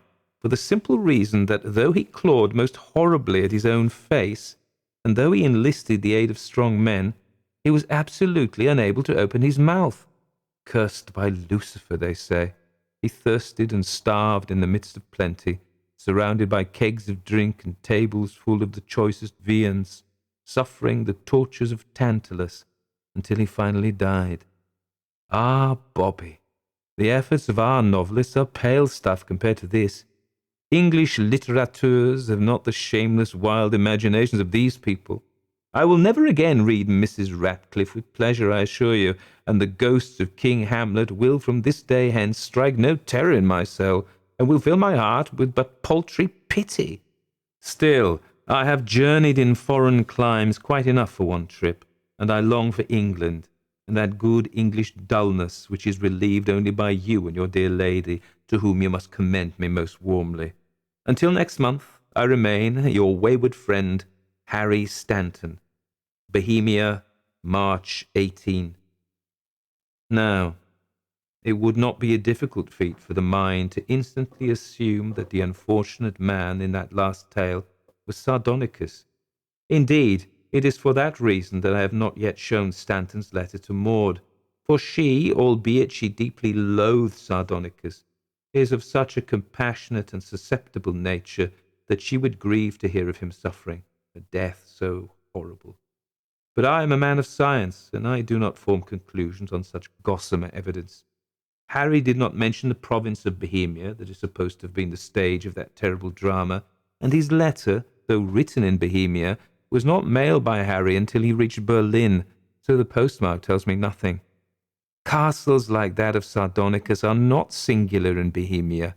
Harry himself says the country abounds in such depressing piles. so I plan to suspend conclusive thoughts on the matter until I welcome Harry home and can elicit from him details of the precise locality. For if that desolate skull of a castle is Castle Sardonicus, and if the story of the starving man is to be believed, then I will be struck by an awesome and curious thing. 5 days I occupied myself in extracting a liquor from the South American plants. During those days, dogs were carried dead from my laboratory. I had deliberately killed the poor creatures with the undiluted poison in order to impress Sardonicus with its deadliness. I never intended to, and, in fact, never did, prepare a safe dilution of that lethal drug, for its properties were too unknown, its potentiality too dangerous. The liquid I injected into Sardonicus was pure distilled water, nothing more. This had always been my plan. The ordering of materia medica from far-flung lands was but an elaborate facade, designed to work not upon the physical part of Sardonicus, but upon his mind. For after Keller, Morignac, Bonagente, and my own massaging techniques had failed, I was convinced that it was only through his mind that his body could be cured. It was necessary to persuade him, however, that he was receiving a powerful medicament. His mind, I had hoped, would provide the rest, as in truth it did. If the tale of the spectral tyrant proved true, then we must look upon the human mind with wonderment and terror, for in that case there was nothing corporeal to prevent the wretched creature from opening his mouth and eating his fill. Alone in that castle, food aplenty at his fingertips, he had suffered a dire punishment which came upon him, to paraphrase Sardonicus's very words, not from God above or the fiend below, but from within his own breast, his own brain, his own soul. Schalken the Painter by J. Sheridan Le Fanu, published in 1851. For he is not a man as I am, that we should come together, neither is there any that might lay his hand upon us both. Let him, therefore, take his rod away from me, and let not his fear terrify me. There exists at this moment in good preservation a remarkable work of Schalken's. The curious management of its lights constitutes, as usual in his pieces, the chief apparent merit of the picture. I say apparent, for in its subject and not in its handling, however exquisite, consists its real value. The picture represents the interior of what might be a chamber in some antique religious building, and its foreground is occupied by a female figure in a species of white robe, part of which is arranged so as to form a veil. The dress, however, is not that of any religious order. In her hand the figure bears a lamp, by which alone her figure and face are illuminated, and her features wear such an arch smile as well becomes a pretty woman when practising some prankish roguery in the background, and excepting where the dim red light of an expiring fire serves to define the form, in total shadow stands the figure of a man, dressed in the old Flemish fashion, in an attitude of alarm, his hand being placed upon the hilt of his sword, which he appears to be in the act of drawing. There are some pictures which impress one, I know not how, with a conviction that they represent not the mere ideal shapes and combinations which have floated through the imagination of the artist, but scenes, faces, and situations which have actually existed. There is in that strange picture something that stamps it as the representation of a reality. And such in truth it is, for it faithfully records a remarkable and mysterious occurrence, and perpetuates in the face of the female figure, which occupies the most prominent place in the design, an accurate portrait of Rose Felderkaust, the niece of Gerard Dove, the first and I believe the only love of Godfrey Schalken. My great-grandfather knew the painter well, and from Schalken himself he learned the fearful story of the painting. And from him, too, he ultimately received the picture itself as a bequest. The story and the picture have become heirlooms in my family, and having described the latter, I shall, if you please, attempt to relate the tradition which has descended with the canvas. There are few forms on which the mantle of romance hangs more ungracefully than upon that of the uncouth Schalken, the boorish but most cunning worker in oils, whose pieces delight the critics of our day almost as much as his manners disgusted the refined of his own. And yet this man, so rude, so dogged, so slovenly, in the midst of his celebrity, had, in his obscure but happier days, played the hero in a wild romance of mystery and passion. When Schalken studied under the immortal Gerard Douve, he was a very young man, and in spite of his phlegmatic temperament, he at once fell over head and ears in love with the beautiful niece of his wealthy master. Rose Felderkaust was still younger than he, having not yet attained her 17th year, and, if tradition speaks truth, possessed all the soft and dimpling charms of the fair, light-haired Flemish maidens. The young painter loved honestly and fervently. His frank adoration was rewarded, he declared his love, and extracted a faltering confession in return. He was the happiest and proudest painter in all Christendom. But there was something to dash his elation. He was poor and undistinguished. He dared not ask old Gerard for the hand of his sweet ward. He must first win a reputation and a competence. There were, therefore, many dread uncertainties and cold days before him. He had to fight his way against sore odds, but he had won the heart of dear Rose Felderkaust, and that was half the battle. It is needless to say his exertions were redoubled, and his lasting celebrity proves that his industry was not unrewarded by success. These ardent labours, and worse still, the hopes that elevated and beguiled them, were, however, destined to experience a sudden interruption of a character so strange and mysterious as to baffle all inquiry, and to throw over the events themselves a shadow of preternatural horror. Schalken had one evening outstayed all his fellow pupils, and still pursued his work in the deserted room. As the daylight was fast failing, he laid aside his colours, and applied himself to the completion of a sketch on which he had expressed extraordinary pains. It was a religious composition, and represented the temptations of a pot-bellied St. Anthony. The young artist, however destitute of elevation, had, nevertheless, discernment enough to be satisfied with his own work, and many were the patient erasures and improvements which saint and devil underwent, yet all in vain. The large, old-fashioned room was silent, and, with the exception of himself, quite emptied of its usual inmates. An hour had thus passed away, nearly 2, without any improved result. Daylight had already declined, and twilight was deepening into the darkness of night. The patience of the young painter was exhausted, and he stood before his unfinished production angry and mortified, one hand buried in the folds of his long hair, and the other holding the piece of charcoal which had so ill performed its office, and which he now rubbed, without much regard to the sable streaks it produced, with irritable pressure upon his ample Flemish inexpressibles. "Curse the subject," said the young man aloud. "Curse the picture, the devil's the saint." At this moment a short, sudden sniff, uttered close beside him, made the artist turn sharply round, and he now, for the first time, became aware that his labours had been overlooked by a stranger. Within about 1.5 yards, and rather behind him, there stood the figure of an elderly man in a cloak and broad-brimmed conical hat.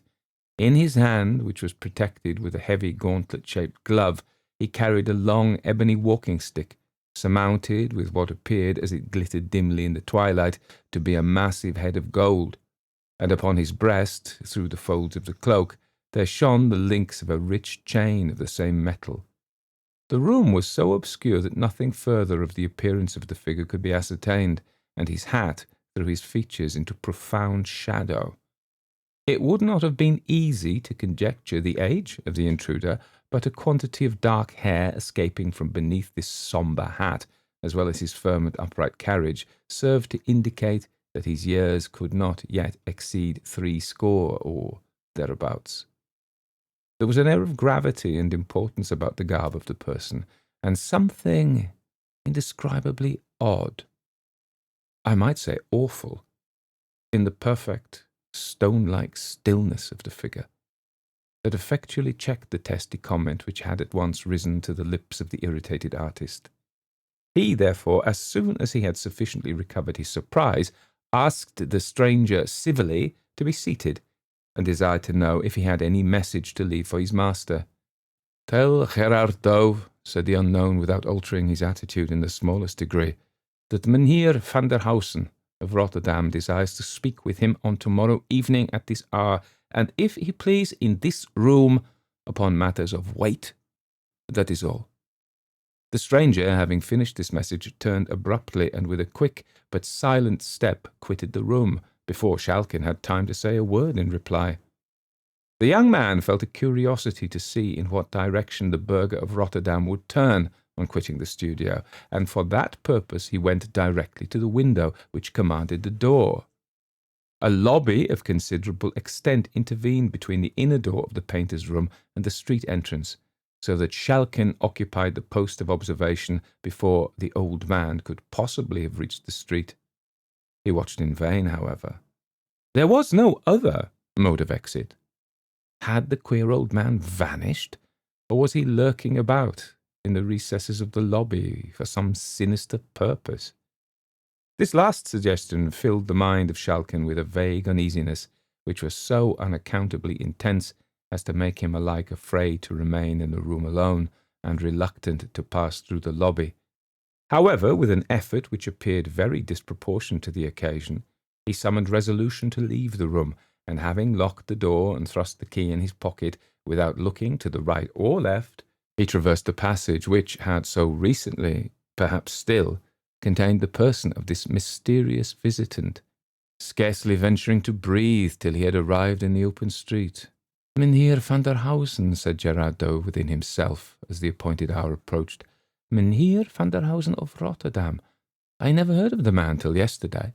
What can he want of me? A portrait, perhaps, to be painted, or a poor relation to be apprenticed, or a collection to be valued, or, pshaw, there's no one in Rotterdam to leave me a legacy.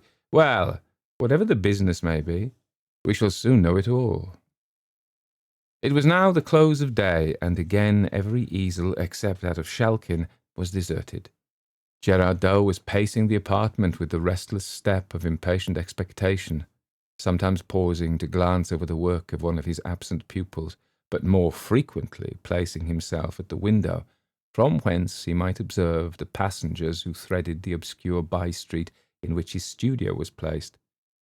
"Said you not, Godfrey," exclaimed Doe, after a long and fruitful gaze from his post of observation, and turning to Schalken, "that the hour he appointed was about 7 by the clock of the Stadthouse?" "It had just told 7 when I first saw him, sir," answered the student. "The hour is close at hand, then," said the master, consulting an horologe as large and as round as an orange. "Mynheer van der Hausen from Rotterdam. Is it not so?" "Such was the name." "And an elderly man, richly clad," pursued Doe musingly. "As well as I might see," replied his pupil. "He could not be young, nor yet very old neither, and his dress was rich and grave, as might become a citizen of wealth and consideration." At this moment the sonorous boom of the Stadthouse clock tolled, stroke after stroke, the hour of 7. The eyes of both master and student were directed to the door, and it was not until the last peal of the bell had ceased to vibrate that Doe exclaimed, So, we shall have his worship presently, that is, if he means to keep his hour. If not, you may wait for him, Godfrey, if you court his acquaintance. But what, after all, if it should prove but a mummery got up by Van Karp or some such wag? I wish you had run all risks and cudgelled the old burgomaster soundly. I'd wager a dozen of Rhenish his worship would have unmasked and pleaded old acquaintance in a trice.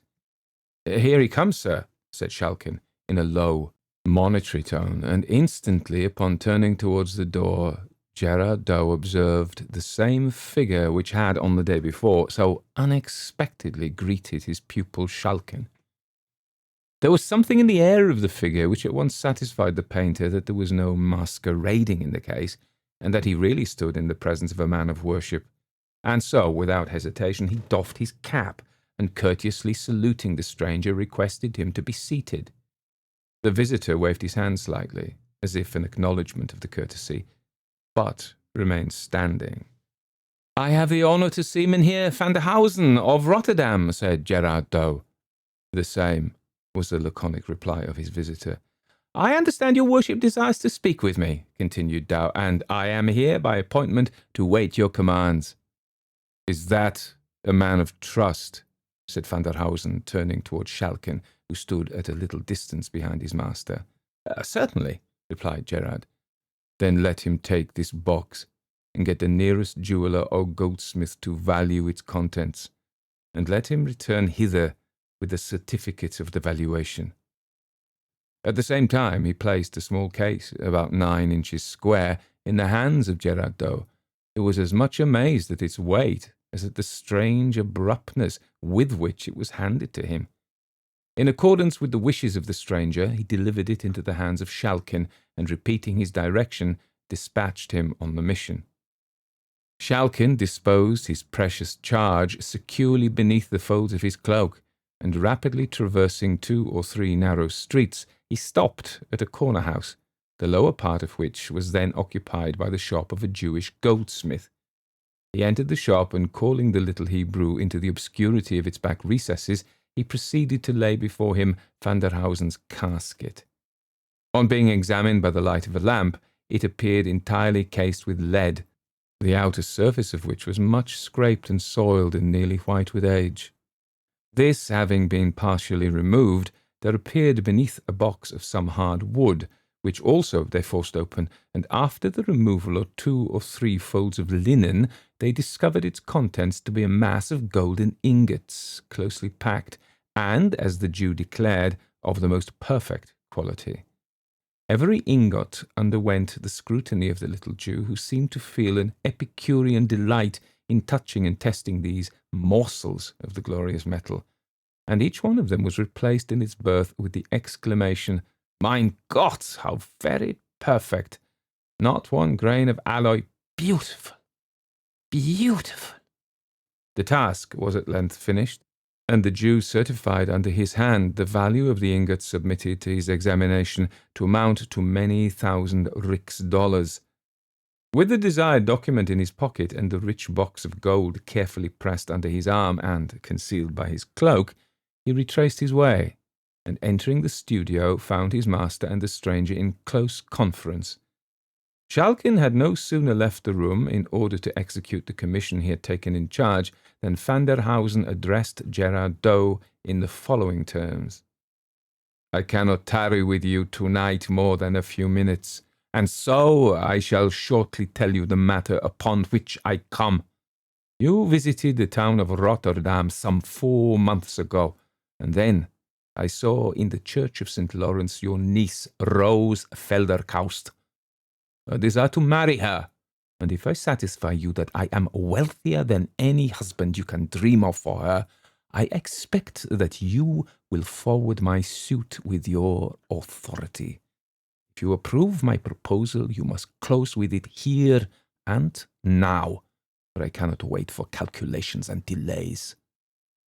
Gerard Dow was hugely astonished by the nature of Mynheer van der Hausen's communication, but he did not venture to express surprise, for, besides the motives supplied by prudence and politeness, the painter experienced a kind of chill and oppression, like that which is said to intervene when one is placed in unconscious proximity with the object of a natural antipathy, an undefined but overpowering sensation, while standing in the presence of the eccentric stranger, which made him very unwilling to say anything which might reasonably offend him. "I have no doubt," said Gerard, after 2 or 3 prefatory hems, "that the alliance which you propose would prove alike advantageous and honourable to my niece. But you must be aware that she has a will of her own, and may not acquiesce in what we may design for her advantage."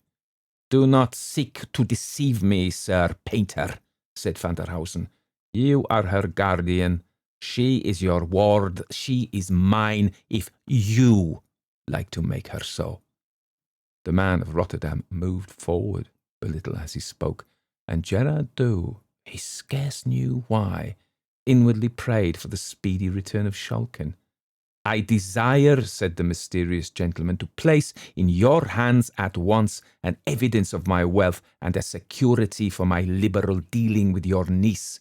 The lad will return in a minute or 2 with a sum in value 5 times the fortune which she has a right to expect from her husband. This shall lie in your hands together with her dowry, and you may apply the united sum as suits her interest best. It shall be all exclusively hers while she lives. Is that liberal?" Dow assented and inwardly acknowledged that fortune had been extraordinarily kind to his niece. The stranger, he thought, must be both wealthy and generous, and such an offer was not to be despised, though made by a humorist and one of no very prepossessing presence. Rose had no very high pretensions, for she had but a modest dowry, which she owed entirely to the generosity of her uncle. Neither had she any right to raise exceptions on the score of birth, for her own origin was far from splendid, and, as the other objections, Gerard resolved, and indeed, by the usages of the time, was warranted in resolving, not to listen to them for a moment. "Sir," he said, addressing the stranger, your offer is liberal, and whatever hesitation I may feel in closing with it immediately arises solely from my not having the honour of knowing anything of your family or station. Upon these points you can, of course, satisfy me without difficulty. As to my respectability," said the stranger dryly, "you must take that for granted at present. Pester me with no inquiries. You can discover nothing more about me than I choose to make known. You shall have sufficient security for my respectability, my word, if you are honourable. If you are sordid, my gold." A testy old gentleman, thought Doe. He must have his own way, but all things considered, I am not justified to declining his offer. I will not pledge myself unnecessarily, however. "You will not pledge yourself unnecessarily," said Van der Hausen, strangely uttering the very words which had just floated through the mind of his companion. "But you will do so if it is necessary, I presume, and I will show you that I consider it indispensable.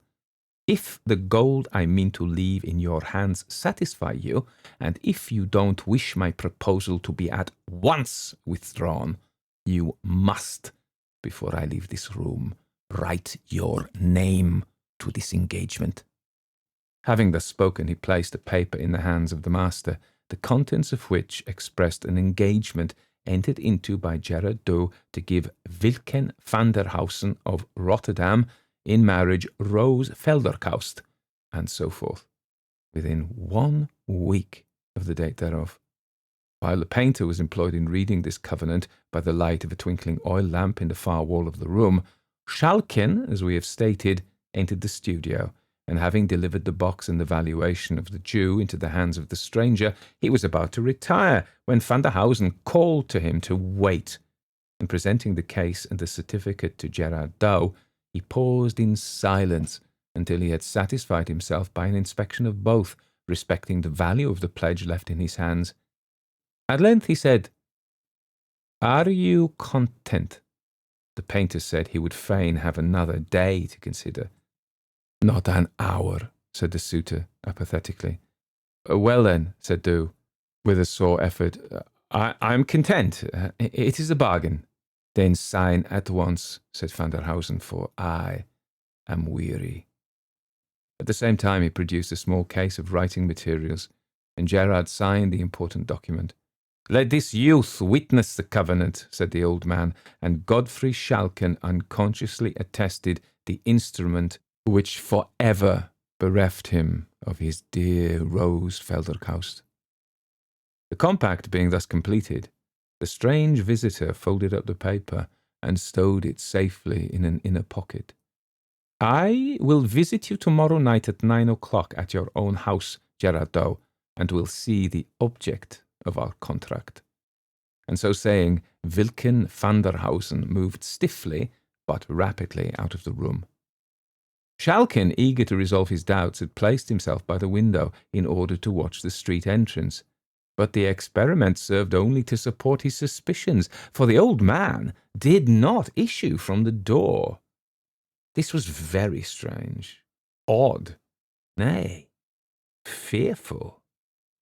He and his master returned together and talked but little on the way, for each had his own subjects of reflection, of anxiety, and of hope. Schalken, however, did not know the ruin which menaced his dearest projects. Gerardo knew nothing of the attachment which had sprung up between his pupil and his niece, and even if he had, it's doubtful whether he would have regarded its existence as any serious obstruction to the wishes of Mynheer van der Hausen. Marriages were then and there matters of traffic and calculation, and it would have appeared as absurd in the eyes of the guardian to make a mutual attachment an essential element in a contract of the sort, as it would have been to draw up his bonds and receipts in the language of romance. The painter, however, did not communicate to his niece the important step which he had taken in her behalf, a forbearance caused not by any anticipated opposition on her part, but solely by a ludicrous consciousness that if she were to ask him for a description of her destined bridegroom, he would be forced to confess that he had not once seen his face, and if called upon would find it absolutely impossible to identify him. Upon the next day, Gerardo, after dinner, called his niece to him, and having scanned her person with an air of satisfaction, he took her hand, and looking upon her pretty, innocent face with a smile of kindness, he said, "Rose, my girl, that face of yours will make your fortune." Rose blushed and smiled. Such faces and such tempers seldom go together, and when they do, the compound is a love charm few heads or hearts can resist. Trust me, you'll soon be a bride girl, but this is trifling, and I am pressed for time, so make ready the large room by 8 o'clock tonight and give directions for supper at 9. I expect a friend, and observe me, child, do trick yourself out handsomely. I won't have him think us poor or sluttish." With these words, he left her, and took his way to the room in which his pupils worked. When the evening closed in, Gerard called Schalken, who was about to take his departure to his own obscure and comfortless lodgings, and asked him to come home and sup with Rose and van der Hausen. The invitation was of course accepted, and Gerard Dow and his pupil soon found themselves in the handsome and even then antique chamber which had been prepared for the reception of the stranger. A cheerful wood fire blazed in the hearth, a little at one side of which an old-fashioned table, which shone in the firelight like burnished gold, was awaiting the supper, for which preparations were going forward, and ranged with exact regularity stood the tall-backed chairs, whose ungracefulness was more than compensated by their comfort. The little party, consisting of Rose, her uncle, and the artist, awaited the arrival of the expected visitor with considerable impatience. 9 o'clock at length came, and with it a summons at the street door, which being speedily answered, was followed by a slow and emphatic tread upon the staircase. The steps moved heavily across the lobby. The door of the room in which the party we have described were assembled slowly opened, and there entered a figure which startled, almost appalled the phlegmatic Dutchman, and nearly made Rose scream with terror. It was the form, and arrayed in the garb of Mynheer van der Hausen. The air, the gait, the height were the same, but the features had never been seen by face completely. The stranger stopped at the door of the room and displayed his form and face completely. He wore a dark-coloured cloth cloak, which was short and full, not falling quite to his knees. His legs were cased in dark purple silk stockings, and his shoes were adorned with roses of the same colour. The opening of the cloak in front showed the undersuit to consist of some very dark, perhaps sable, material, and his hands were enclosed in a heavy pair of leather gloves, which ran up considerably above the wrist, in the manner of a gauntlet. In one hand he carried his walking stick and his hat, which he had removed, and the other hung heavily by his side. A quantity of grizzled hair descended in long tresses from his head, and rested upon the plaits of a stiff ruff, which effectually concealed his neck. So far, all was well. But the face. All the flesh of the face was coloured with the bluish, leaden hue, which is sometimes produced by metallic medicines administered in excessive quantities. The eyes showed an undue proportion of muddy white, and had a certain indefinable character of insanity.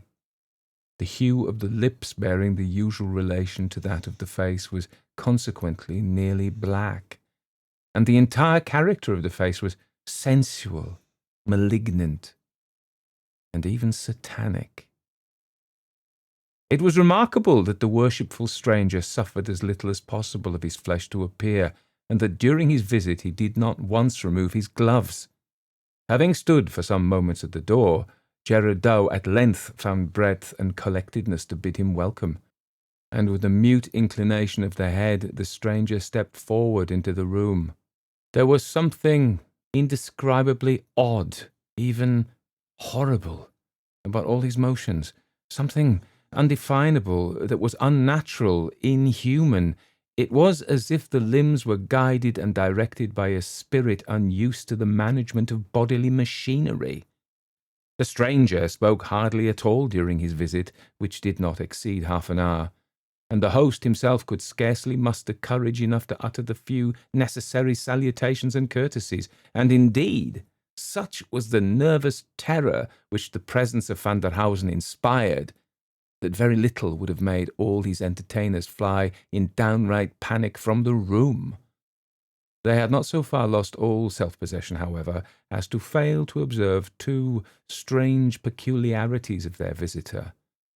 During his stay, his eyelids did not once close, or indeed move in the slightest degree, and farther, there was a death-like stillness in his whole person, owing to the absence of the heaving motion of the chest caused by the process of respiration. These two peculiarities, though when told they may appear trifling, produced a very striking and unpleasant effect when seen and observed. Van der Hausen at length relieved the painter of Leyden of his inauspicious presence, and with no trifling sense of relief, the little party heard the street door close after him. "Dear uncle," said Rose, "what a frightful man! I would not see him again for all the wealth of the States." "Tush, foolish girl," said Dow, whose sensations were anything but comfortable. "A man may be as ugly as the devil, and yet, if his heart and actions are good, he is worth all the pretty-faced, perfumed puppies that walk the mall. Rose, my girl, it's very true. He has not thy pretty face, but I know him to be wealthy and liberal, and were he 10 times more ugly, these two virtues would be enough to counterbalance all his deformity, and if not sufficient, actually to alter the shape and hue of his features, at least enough to prevent one thinking them so much amiss." "Do you know, uncle," said Rose, "when I saw him standing at the door, I couldn't get it out of my head that I saw the old painted wooden figure that used to frighten me so much in the church of St. Lawrence at Rotterdam."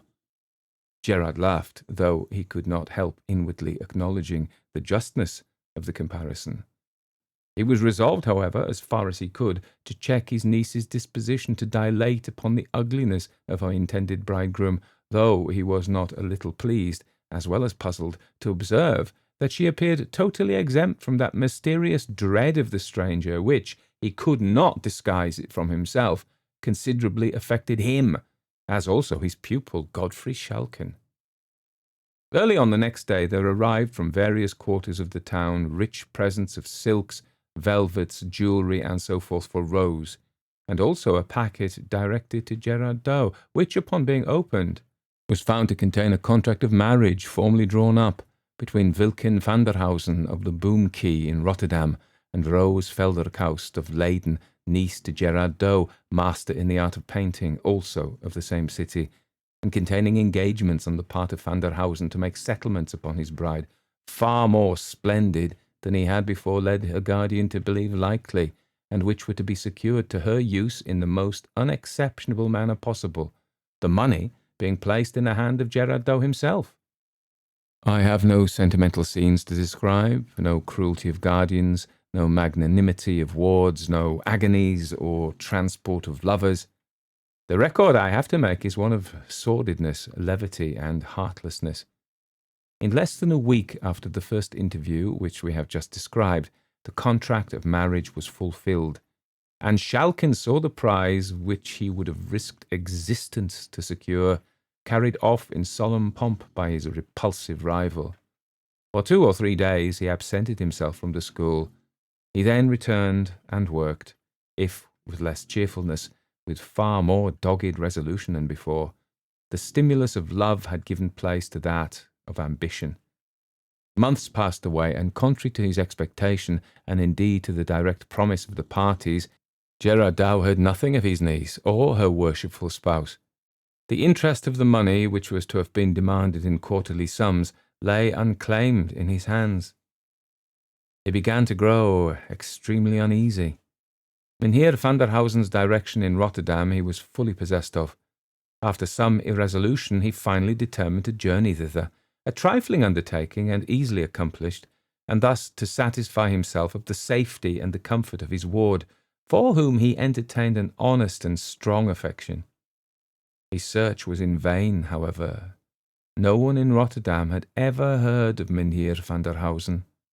Gerard Dow left not a house in the Boom Key untried, but all in vain.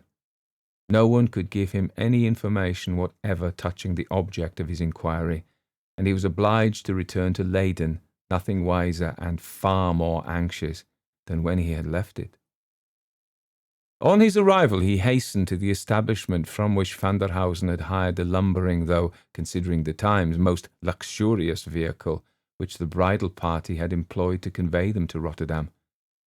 From the driver of this machine he learned that, having proceeded by slow stages, they had late in the evening approached Rotterdam, but that before they entered the city, and while yet nearly a mile from it, a small party of men, soberly clad and after the old fashion, peaked beards and moustaches, standing in the centre of the road, obstructed the further progress of the carriage.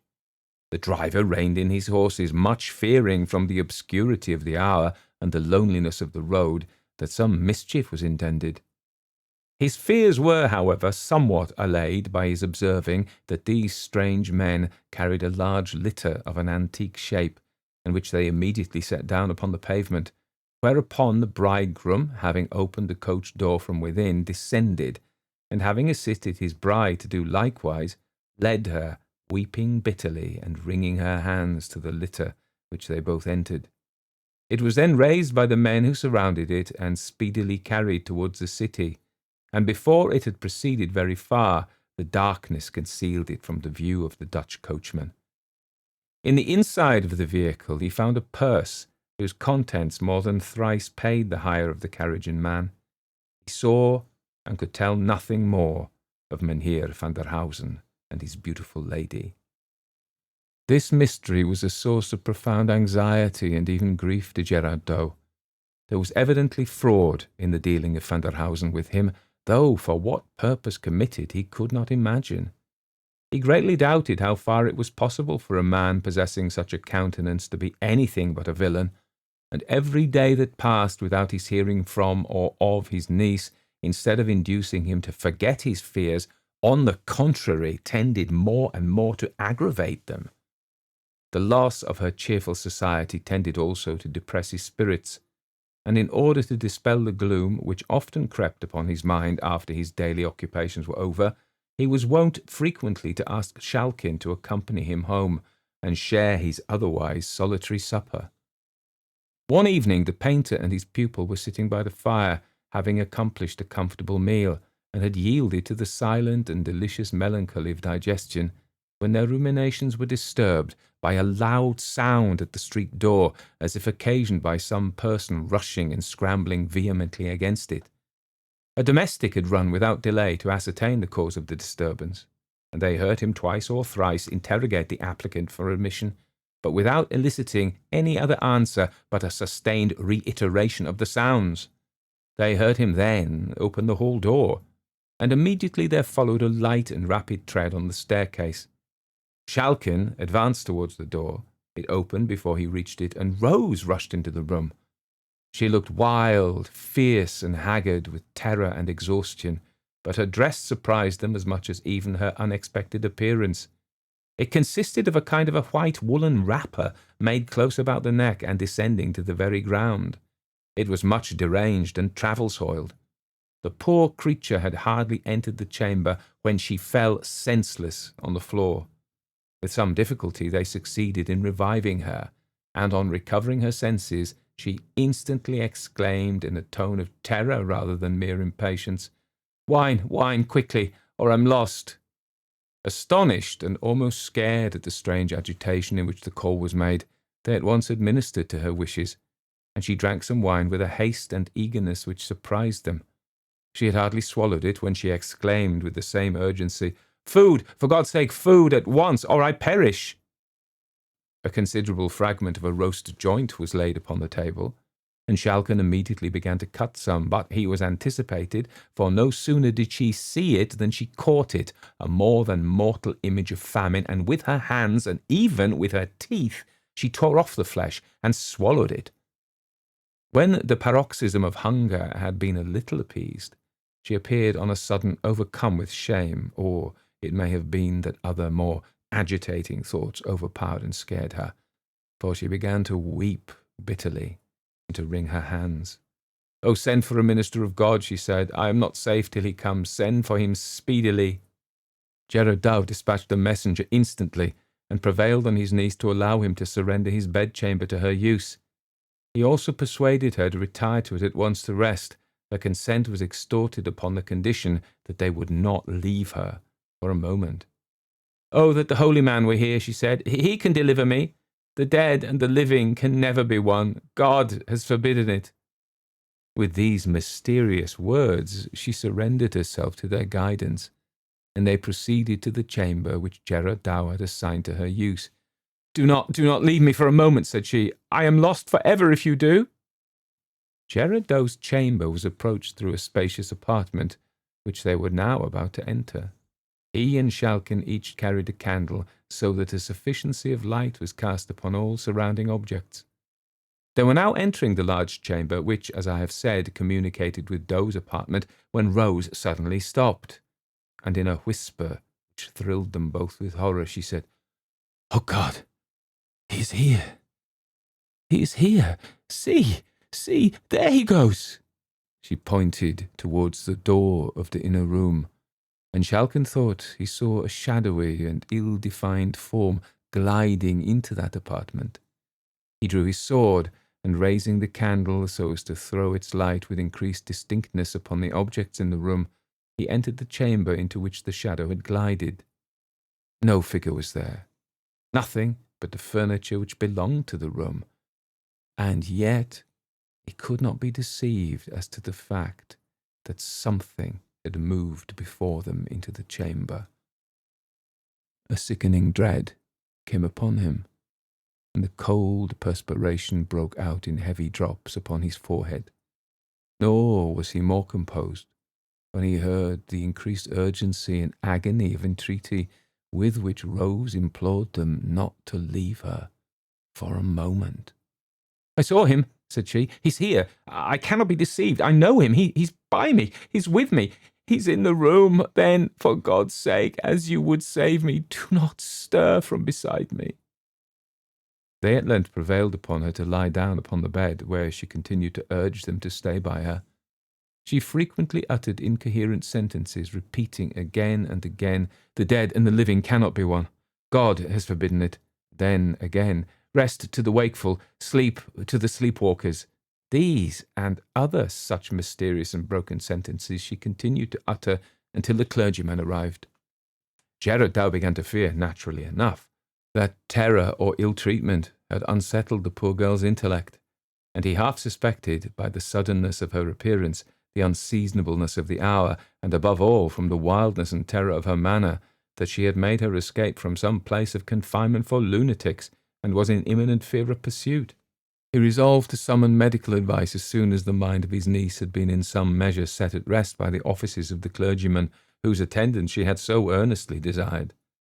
And until this object had been attained, he did not venture to put any questions to her, which might possibly, by reviving painful or horrible recollections, increase her agitation. The clergyman soon arrived, a man of ascetic countenance and venerable age, one whom Gerard Dow respected very much, forasmuch as he was a veteran polemic, though one perhaps more dreaded as a combatant than beloved as a Christian, of pure morality, subtle brain, and frozen heart.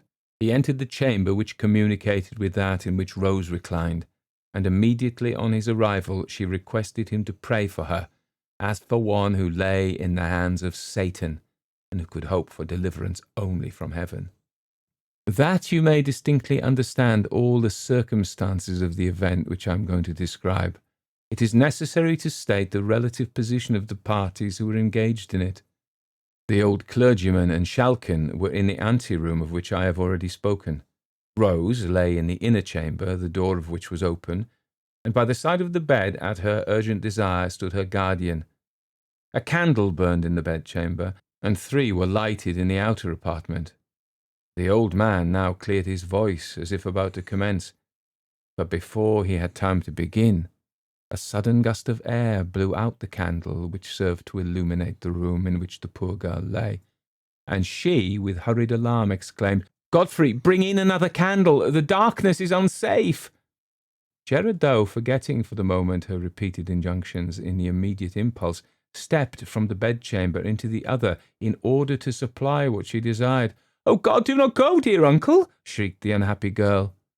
And at the same time she sprung from the bed and darted after him, in order by her grasp to detain him. But the warning came too late, for scarcely had he passed the threshold, and hardly had his niece had time to utter the startling exclamation, when the door which divided the 2 rooms closed violently after him, as if swung by a strong blast of wind. Schalken and he both rushed to the door, but their united and desperate efforts could not avail so much as to shake it. Shriek after shriek burst from the inner chamber, with all the piercing loudness of despairing terror. Schalken and Dow applied every nerve to force open the door, but all in vain. There was no sound of struggling from within, but the screams seemed to increase in loudness, and at the same time they heard the bolts of the latticed window withdrawn, and the window itself grated upon the sill, as if thrown open. One last shriek, so long and piercing and agonized as to be scarcely human, swelled from the room, and suddenly there followed a death-like silence. A light step was heard crossing the room, as if from the bed to the window, and almost at the same instant the door gave way, and yielding to the pressure of the external applicants, nearly precipitated them into the room. It was empty. The window was open, and Schalken sprung to a chair and gazed out upon the street and canal below. He saw no form, but he saw, or thought he saw, the waters of the broad canal beneath settling ring after ring in heavy circles, as if a moment before disturbed by the submission of some ponderous body. No trace of Rose was ever after found, nor was anything certain respecting her mysterious wooer discovered or even suspected. No clue whereby to trace the intricacies of the labyrinth and to arrive at its solution presented itself. But an incident occurred which, though it will not be received by our rational readers in lieu of evidence, produced nevertheless a strong and a lasting impression upon the mind of Schalken. Many years after the events which we have detailed, Schalken, then residing far away, received an intimation of his father's death and of his intended burial upon a fixed day in the church of Rotterdam. It was necessary that a very considerable journey should be performed by the funeral procession, which, as it will be readily believed, was not very numerously attended.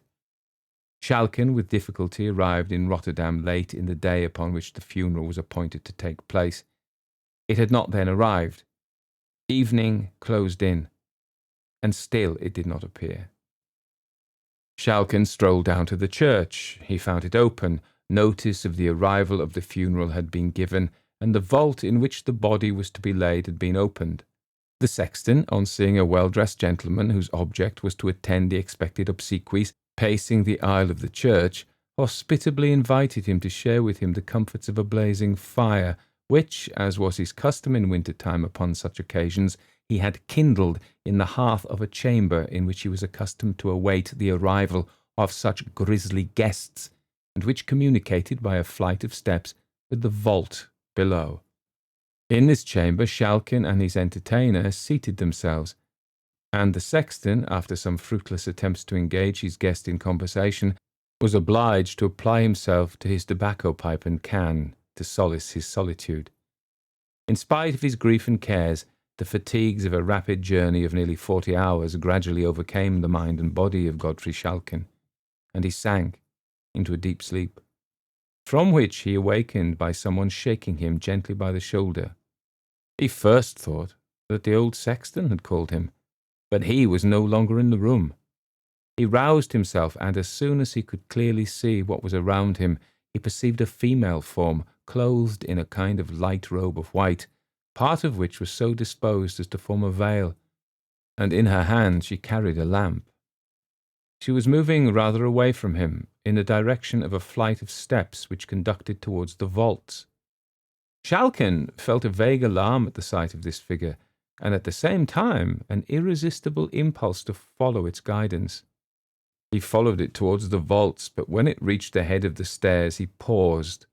The figure paused also, and turning gently round, displayed by the light of the lamp it carried the face and features of his first love, Rose Felderkaust.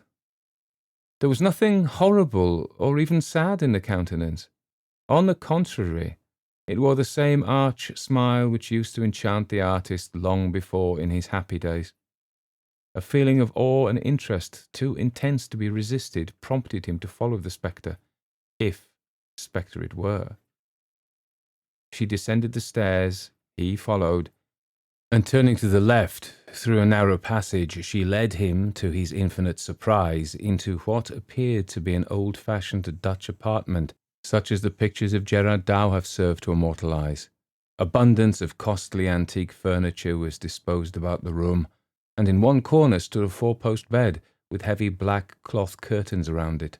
The figure frequently turned towards him with the same arch smile, and when she came to the side of the bed, she drew the curtains, and by the light of the lamp which she held towards its contents, she disclosed to the horror-stricken painter, sitting bolt upright in the bed, the livid and demoniac form of Van der Hausen.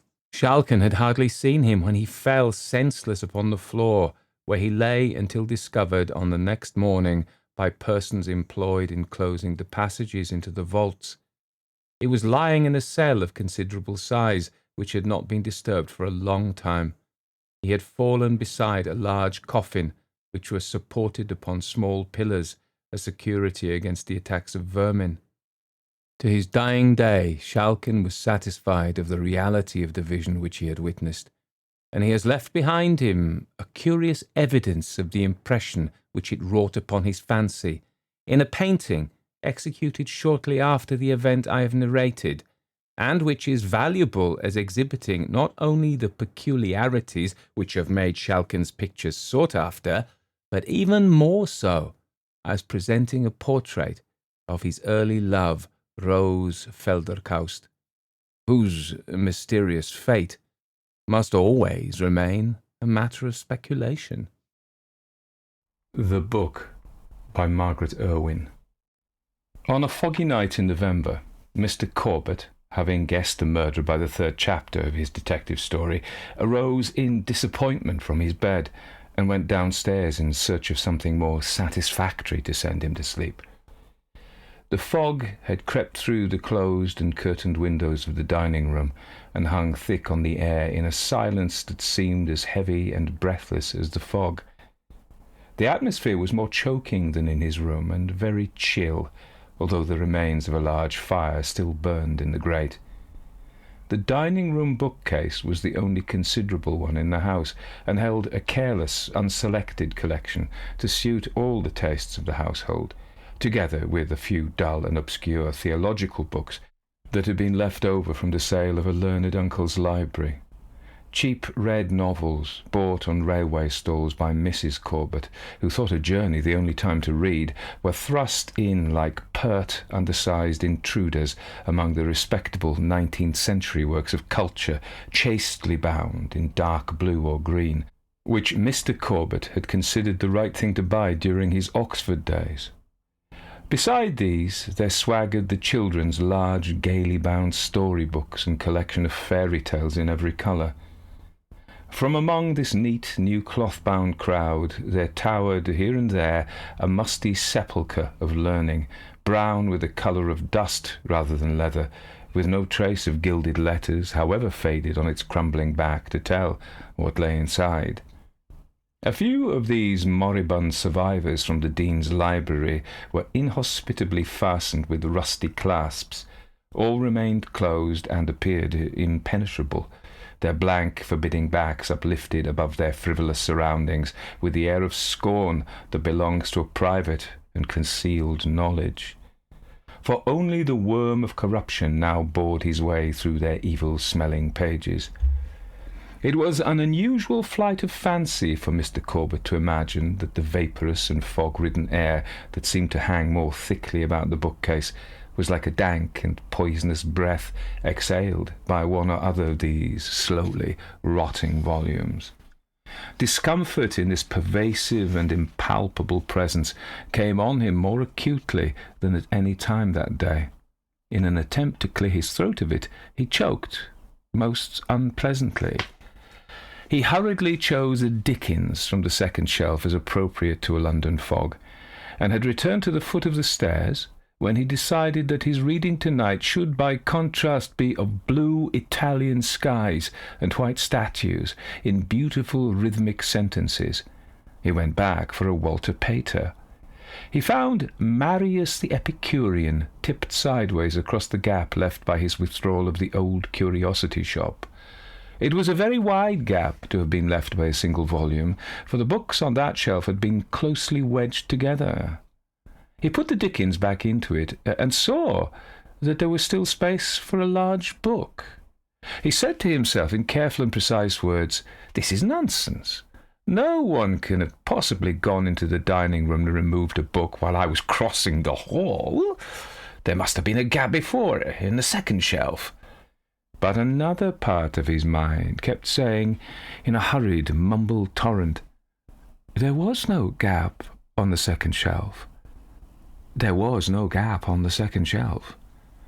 He snatched at both the Marius and the old curiosity shop, and went to his room in a haste that was unnecessary and absurd, since even if he believed in ghosts, which he did not, no one had the smallest reason for suspecting any of the modern Kensington house wherein he and his family had lived for the last 15 years. Reading was the best thing to calm the nerves, and Dickens a pleasant, wholesome, and robust author.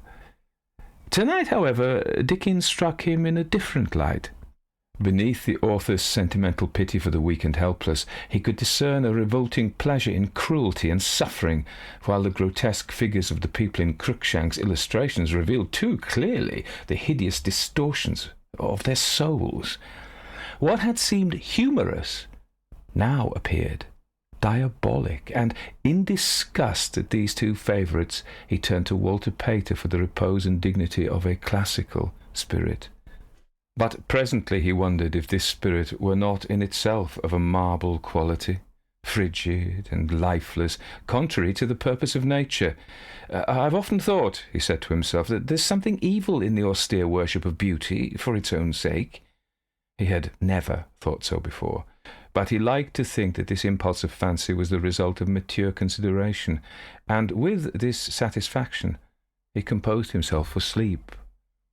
He woke 2 or 3 times in the night, an unusual occurrence, but he was glad of it, for each time he had been dreaming horribly of these blameless Victorian works. Sprightly devils in whiskers and peg-top trousers tortured a lovely maiden, and leered in delight at her anguish. The gods and heroes of classical fable acted deeds whose naked crime and shame Mr. Corbet had never appreciated in Latin and Greek unscenes. When he had woken in a cold sweat from the spectacle of the ravished Philomel's torn and bleeding tongue, he decided there was nothing for it but to go down and get another book that would turn his thoughts in some more pleasant direction. But his increasing reluctance to do this found 100 excuses. The recollection of the gap in the shelf now occurred to him with a sense of unnatural importance. In the troubled dozes that followed, this gap between 2 books seemed the most hideous deformity, like a gap between the front teeth of some grinning monster. But in the clear daylight of the morning, Mr. Corbet came down to the pleasant dining-room, its sunny windows and smell of coffee and toast, and ate an undiminished breakfast, with a mind chiefly occupied in self-congratulation that the wind had blown the fog away in time for his Saturday game of golf. Whistling happily, he was pouring out his final cup of coffee, when his hand remained arrested in the act, as his glance, roving across the bookcase, noticed that there was now no gap at all in the second shelf. He asked who had been at the bookcase already, but neither of the girls had, nor Dickie, and Mrs. Corbet was not yet down. The maid never touched the books. They wanted to know what book he missed in it, which made him look foolish as he could not say. The things that disturb us at midnight are negligible at 9 a.m. I thought there was a gap in the second shelf, he said, but doesn't matter. There never is a gap in the second shelf, said little Jean brightly. You can take out lots of books from it, and when you go back the gap's always filled up. Hadn't you noticed that? I have. Nora, the middle one in age, said Jean was always being silly. She had been found crying over the funny pictures in The Rose and the Ring, because she said all the people in them had such wicked faces, and the picture of a black cat had upset her, because she thought it was a witch. Mr. Corbet didn't like to think of such fancies for his Jeanie. She retaliated briskly by saying Dickie was just as bad, and he was a big boy. He had kicked a book across the room and said, "Filthy stuff," just like that. Jean was a good mimic. Her tone expressed a venom of disgust, and she made the gesture of dropping a book as though the very touch of it were loathsome. Dickie, who had been making violent signs at her, now told her she was a beastly little sneak, and he would never again take her for rides on the step of his bicycle. Mr. Corbet was disturbed. Unpleasant housemaids and bad school friends passed through his head as he gravely asked his son how he had got hold of this book. "Took it out of that bookcase, of course," said Dickie furiously. It turned out to be the boy's Gulliver's Travels that Granny had given him, and Dickie had at last to explain his rage with the devil who wrote it, to show that men were worse than beasts and the human race a washout. A boy who never had good school reports had no right to be so morbidly sensitive as to penetrate to the underlying cynicism of Swift's delightful fable, and that, moreover, in the bright and carefully expurgated edition they bring out nowadays. Mr. Corbet could not say he had ever noticed the cynicism himself, though he knew from the critical books it must be there, and with some annoyance he advised his son to take out a nice, bright, modern boy's adventure story that couldn't depress anybody. It appeared, however, that Dickie was off reading just now, and the girls echoed this. Mr. Corbet soon found that he too was off reading. Every new book seemed to him weak, tasteless, and insipid, while his old and familiar books were depressing, or even in some obscure way, disgusting. Authors must all be filthy-minded.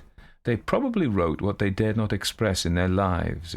Stevenson had said that literature was a morbid secretion. He read Stevenson again to discover this peculiar morbidity, and detected in his essays a self-pity masquerading as courage, and in Treasure Island an invalid's sickly attraction to brutality.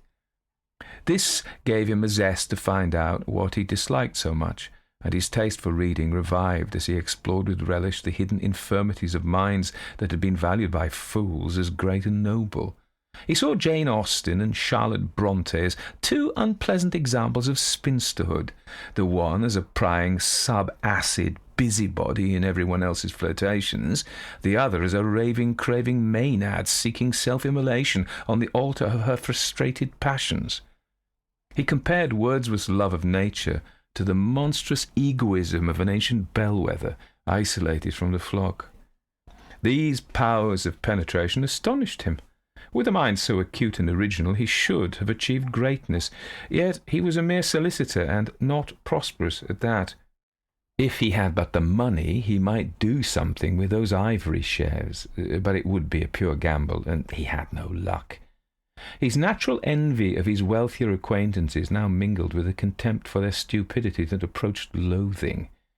The digestion of his lunch in the city was ruined by meeting sentimental yet successful dotards whom he had once regarded as pleasant fellows.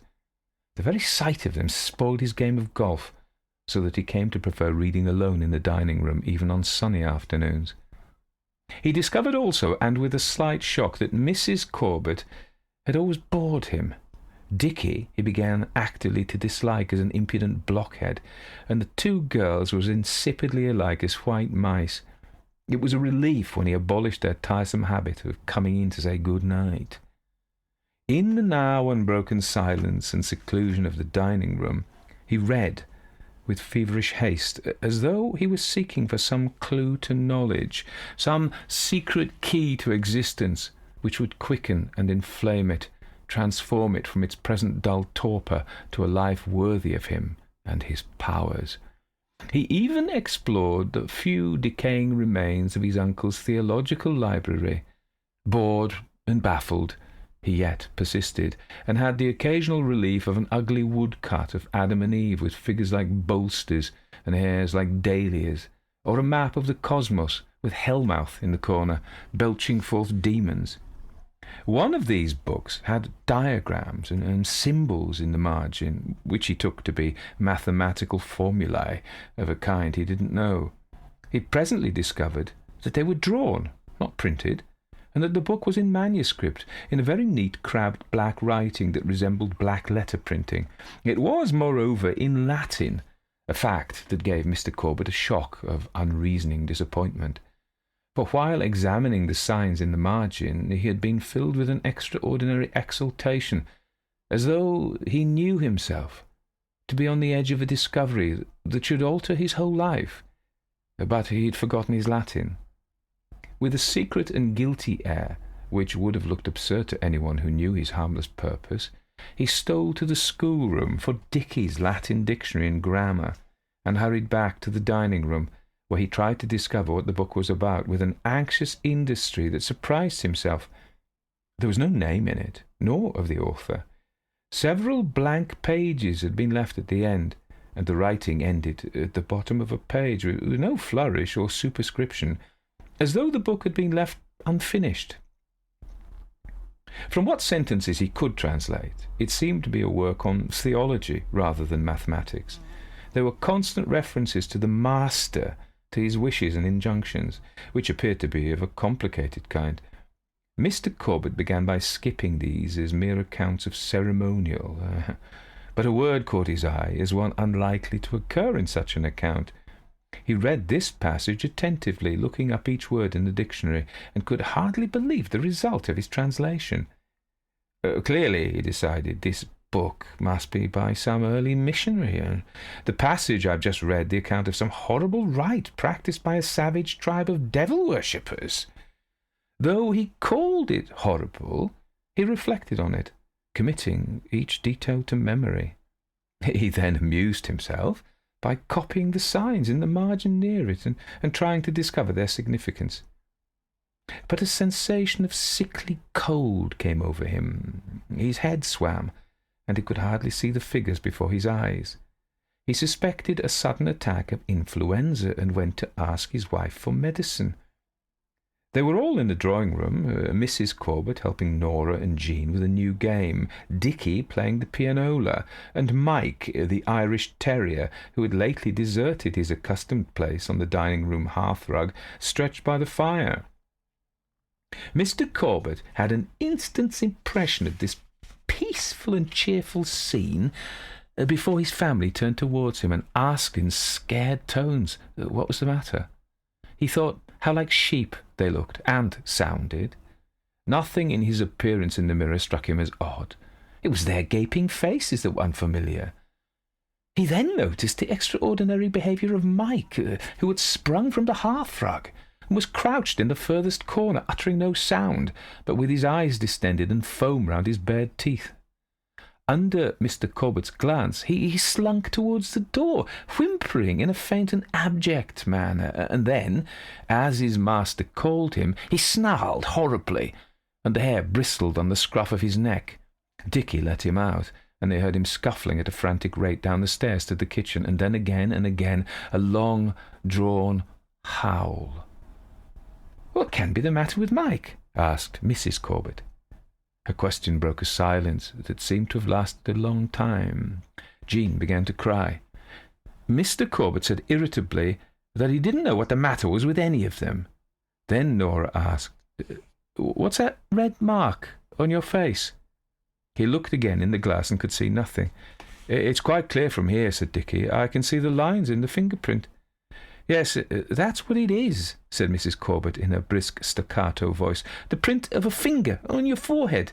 Have you been writing in red ink?" Mr. Corbett precipitately left the room for his own, where he sent down a message that he was suffering from a headache and would have his dinner in bed. He wanted no one fussing around him. By next morning he was amazed at the fancies of influenza, for he had never felt so well in his life. No one commented on his looks at breakfast, so he concluded that the mark had disappeared. The old Latin book that he'd been translating on the previous night had been moved from the writing bureau, although Dickie's grammar and dictionary was still there. The second shelf was, as always in the daytime, closely packed.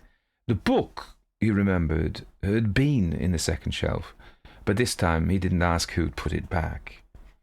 That day he had an unexpected stroke of luck in a new client of the name of Crabbe, who entrusted him with large sums of money. Nor was he irritated by the sight of his more prosperous acquaintances, but with difficulty refrained from grinning in their faces. So confident was he that his remarkable ability must soon place him higher than any of them. At dinner he chaffed his family with what he felt to be the gaiety of a schoolboy, but on them it had a contrary effect, for they stared either at him in stupid astonishment or at their plates, depressed and nervous. Did they think him drunk, he wondered? And a fury came on him at their low and bestial suspicions and heavy dullness of mind. Why, he was younger than any of them. But in spite of this new alertness, he couldn't attend to the letters he should have written that evening, and drifted to the bookcase for a little light distraction, but found that for the first time there was nothing he wished to read. He pulled out a book from above his head at random and saw that it was the old Latin book in manuscript. As he turned over its stiff and yellow pages, he noticed with pleasure the smell of corruption that had first repelled him in these decaying volumes, a smell, he now thought, of ancient and secret knowledge. This idea of secrecy seemed to affect him personally, for on hearing a step in the hall, he hastily closed the book and put it back in its place. He went to the schoolroom where Dickie was doing his homework and told him he required his Latin grammar and dictionary again for an old law report. To his annoyance, he stammered and put his words awkwardly. He thought that the boy looked oddly at him and cursed him in his heart for a suspicious young devil, though of what he should be suspicious he couldn't say. Nevertheless, when back in the dining-room, he listened at the door and then softly turned the lock before he opened the book on the writing bureau. The script in Latin seemed much clearer than on the previous evening, and he was able to read at random a passage relating to a trial of a German midwife in 1620 for the murder and dissection of 783 children. Even allowing for the opportunities afforded by her profession, the number appeared excessive. Nor could he discover any motive for the slaughter. He decided to translate the book from the beginning. It appeared to be an account of some secret society whose activities and rituals were of a nature so obscure, and when not, so vile and terrible, that Mr. Corbet could not at first believe that this could be a record of any human mind, although his deep interest in it should have convinced him that from his humanity at least it was not altogether alien. He read until far later than his usual hour for bed, and when at last he rose, it was with the book in his hands. To defer his parting with it, he stood, turning over the pages, until he reached the end of the writing, and was struck by a new peculiarity. The ink was much fresher and of a far poorer quality than the thick rusted ink in the bulk of the book. On close inspection, he would have said that it was of modern manufacture and written quite recently, were it not for the fact that it was in the same crabbed late 17th century handwriting. This, however, did not explain the perplexity, even dismay and fear he now felt as he stared at the last sentence. It ran, "Contine te in perennibus studiis," and he had at once recognized it as a Ciceronian tag that had been dinned into him at school. He couldn't understand now how he had failed to notice it yesterday. Then he remembered that the book had ended at the bottom of a page, but now, as the last two sentences were written at the very top of a page. However long he looked at them, he could come to no other conclusion than that they had been added since the previous evening. He now read the sentence before the last. "Re imperfecta mortuus sum," and translated the whole as, "I died with my purpose unachieved. Continue thou the never-ending studies." With his eyes still fixed upon it, Mr. Corbet replaced the book on the writing bureau and stepped back from it to the door, his hand outstretched behind him, groping and then tugging at the door handle. As the door failed to open, his breath came in a faint, hardly articulate scream. Then he remembered that he had himself locked it, and he fumbled with the key in frantic, ineffectual movements, until at last he opened it and banged it after him as he plunged backwards into the hall. For a moment he stood there, looking at the door-handle. Then, with a stealthy, sneaking movement, his hand crept out towards it, touched it, began to turn it, when he suddenly pulled his hand away and went up to his bedroom 3 steps at a time. There he behaved in a manner only comparable with the way he had lost his head after losing his innocence when a schoolboy of 16. He hid his face in the pillow. He cried. He raved in meaningless words, repeating, "Never, never, never. I'll never do it again. Help me never to do it again." With the words, "Help me," he noticed what he was saying. They reminded him of other words, and he began to pray aloud. But the words sounded jumbled. They persisted in coming into his head in a reverse order, so that he found he was saying his prayers backwards. And at this final absurdity he suddenly began to laugh very loud. He sat up on the bed, delighted at this return to sanity, common sense, and humour, when the door leading into Mrs. Corbet's room opened, and he saw his wife staring at him with a strange, grey, drawn face that made her seem like the terror-stricken ghost of her usually smug and placid self. "It's not burglars," he said irritably. "I've come to bed late, that's all, and I must have wakened you." "Henry," said Mrs. Corbet, and he noticed that she had not heard him. "Henry, didn't you hear it?" "What?" "That laugh." He was silent, an instinctive caution warning him to wait until she spoke again. And this she did, imploring him with her eyes to reassure her.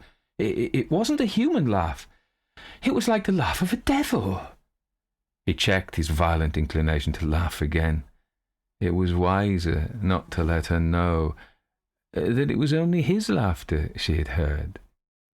He told her to stop being fanciful, and Mrs. Corbett, gradually recovering her docility, returned to obey an impossible command, since she could not stop being what she had never been.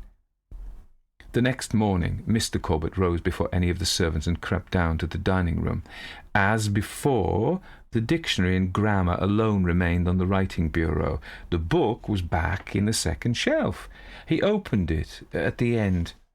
2 more lines had been added, carrying the writing down to the middle of the page. They ran, Ex auro canceris indentem elepantis, which he translated as, out of the money of the crab into the tooth of the elephant. From this time on, his acquaintances in the city noticed a change in the mediocre, rather flabby and unenterprising old Corbett. His recent sour depression dropped from him. He seemed to have grown 20 years younger, strong, brisk and cheerful, and with a self-confidence in business that struck them as lunacy. They waited with not unpleasant excitement for the inevitable crash. But his every speculation, however wild and harebrained, turned out successful. He no longer avoided them, but went out of his way to display his consciousness of luck, daring and vigour, and to chaff them in a manner that began to make him actively disliked. This he welcomed with delight as a sign of others' envy and his superiority. He never stayed in town for dinners or theatres, for he was always now in a hurry to get home, where, as soon as he was sure of being undisturbed, he would take down the manuscript book from the second shelf of the dining-room and turn to the last pages. Every morning he found that a few words had been added since the evening before, and always they formed, as he considered, injunctions to himself. These were at first only with regard to his money transactions, giving assurance to his boldest fancies, and since the brilliant and unforeseen success that had attended his gamble with Mr. Crabbe's money in African ivory, he followed all such advice unhesitatingly. But presently, interspersed with these commands were others of a meaningless, childish, yet revolting character, such as might be invented by a decadent imbecile, or, it must be admitted, by the idle fantasies of an ordinary man who permits his imagination to wander unbridled. Mr. Corbett was startled to recognize 1 or 2 such fancies of his own, which had occurred to him during his frequent boredom in church, and which he had not thought any other mind could conceive. He at first paid no attention to these directions, but found that his new speculations declined so rapidly that he became terrified not merely for his fortune, but for his reputation and even safety, since the money of various of his clients was involved. It was made clear to him that he must follow the commands in the book altogether or not at all, and he began to carry out their puerile and grotesque blasphemies with a contemptuous amusement, which, however, gradually changed to a sense of their monstrous significance. They became more capricious and difficult of execution, but he now never hesitated to obey blindly, urged by a fear that he could not understand, but knew only that it was not of mere financial failure. By now he understood the effect of this book on the others near it, and the reason that had impelled its mysterious agent to move the books into the second shelf, so that all in turn should come under the influence of that ancient and secret knowledge. In respect to it, he encouraged his children with jeers at their stupidity to read more, but he could not observe that they ever now took a book from the dining-room bookcase. He himself no longer needed to read, but went to bed early and slept sound. The things that all his life he had longed to do when he should have enough money now seemed to him insipid. His most exciting pleasure was the smell and touch of these mouldering pages as he turned them to find the last message inscribed to him. One evening it was in 2 words only, carnem occidere. He laughed at this simple and pleasant request to kill the dog, for he bore Mike a grudge for his change from devotion to slinking aversion. Moreover, it could not have come more opportunely, since in turning out an old desk he had just discovered some packets of rat poison, bought years ago and forgotten. No one therefore knew of its existence, and it would be easy to poison Mike without any further suspicion than that of a neighbour's carelessness. He whistled light-heartedly as he ran upstairs to rummage for the packets and returned to empty one in the dog's dish of water in the hall. That night the household was awakened by terrified screams proceeding from the stairs. Mr. Corbett was the first to hasten there, prompted by the instinctive caution that was always with him these days. He saw Jean in her nightdress scrambling up onto the landing on her hands and knees, clutching at anything that afforded support, and screaming in a choking, tearless, unnatural manner. He carried her to the room she shared with Nora, where they were quickly followed by Mrs. Corbett. Nothing coherent could be got from Jean. Nora said that she must have been having her old dream again. When her father demanded what this was, she said that Jean sometimes woke in the night crying because she had dreamed of a hand passing backwards and forwards over the dining-room bookcase until it found a certain book and took it out from the shelf. At this point, she was always so frightened that she woke up. On hearing this, Jean broke into fresh screams, and Mrs. Corbett would have no more explanations. Mr. Corbett went out onto the stairs to find what had brought the child there from her bed. On looking down into the lighted hall, he saw Mike's dish overturned. He went down to examine it and saw that the water he had poisoned must have been upset and absorbed by the rough doormat, which was quite wet. He went back to the little girl's room, told his wife that she was tired and must go to bed, and he would take his turn at comforting Jean. She was now much quieter. He took her on his knee, where at first she shrank from him. Mr. Corbett remembered with an angry sense of injury that she never now sat on his knee, and would have liked to pay her out for it by mocking and frightening her. But he had to coax her into telling him what he wanted, and with this object he soothed her, calling her by pet names that he thought he'd forgotten, telling her that nothing could hurt her now he was with her. At first his cleverness amused him. He chuckled softly when Jean buried her head in his dressing gown. But presently an uncomfortable sensation came over him. He gripped at Jean as though for her protection, while he was so smoothly assuring her of his. With difficulty he listened to what he had at last induced her to tell him. She and Nora had kept Mike with them all the evening and taken him to sleep in their room for a treat. He had lain at the foot of Jean's bed, and they had all gone to sleep. Then Jean began her old dream of the hand moving over the books in the dining-room bookcase. But instead of taking out a book, it came across the dining-room and out onto the stairs. It came up over the banisters and to the door of their room, and turned their door handle very softly and opened it. At this point she jumped up wide awake and turned on the light, calling to Nora. The door, which had been shut when they went to sleep, was wide open, and Mike was gone.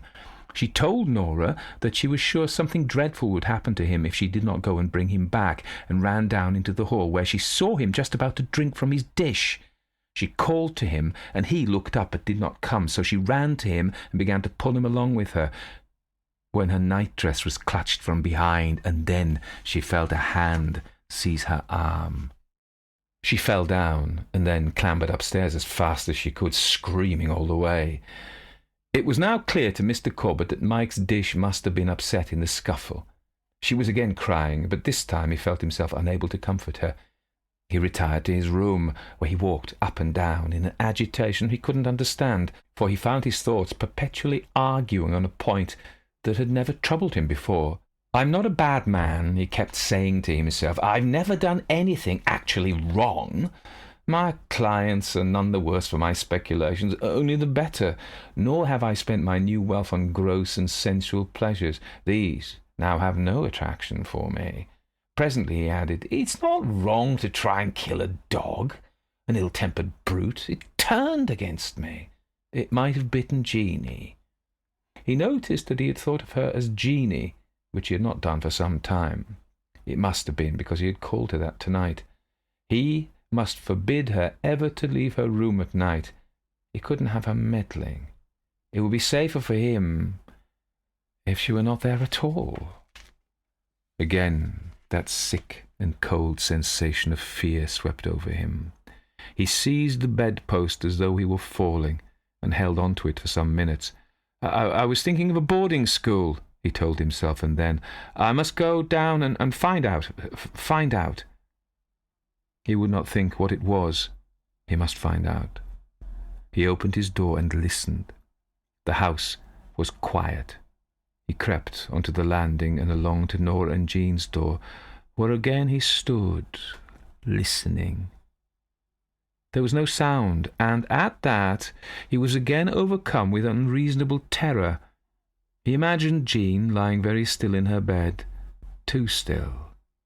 He hastened away from the door, shuffling in his bedroom slippers along the passage and down the stairs. A bright fire still burned in the dining-room grate. A glance at the clock told him it was not yet 12. He stared at the bookcase. In the second shelf was a gap which had not been there when he had left. On the writing bureau lay a large open book.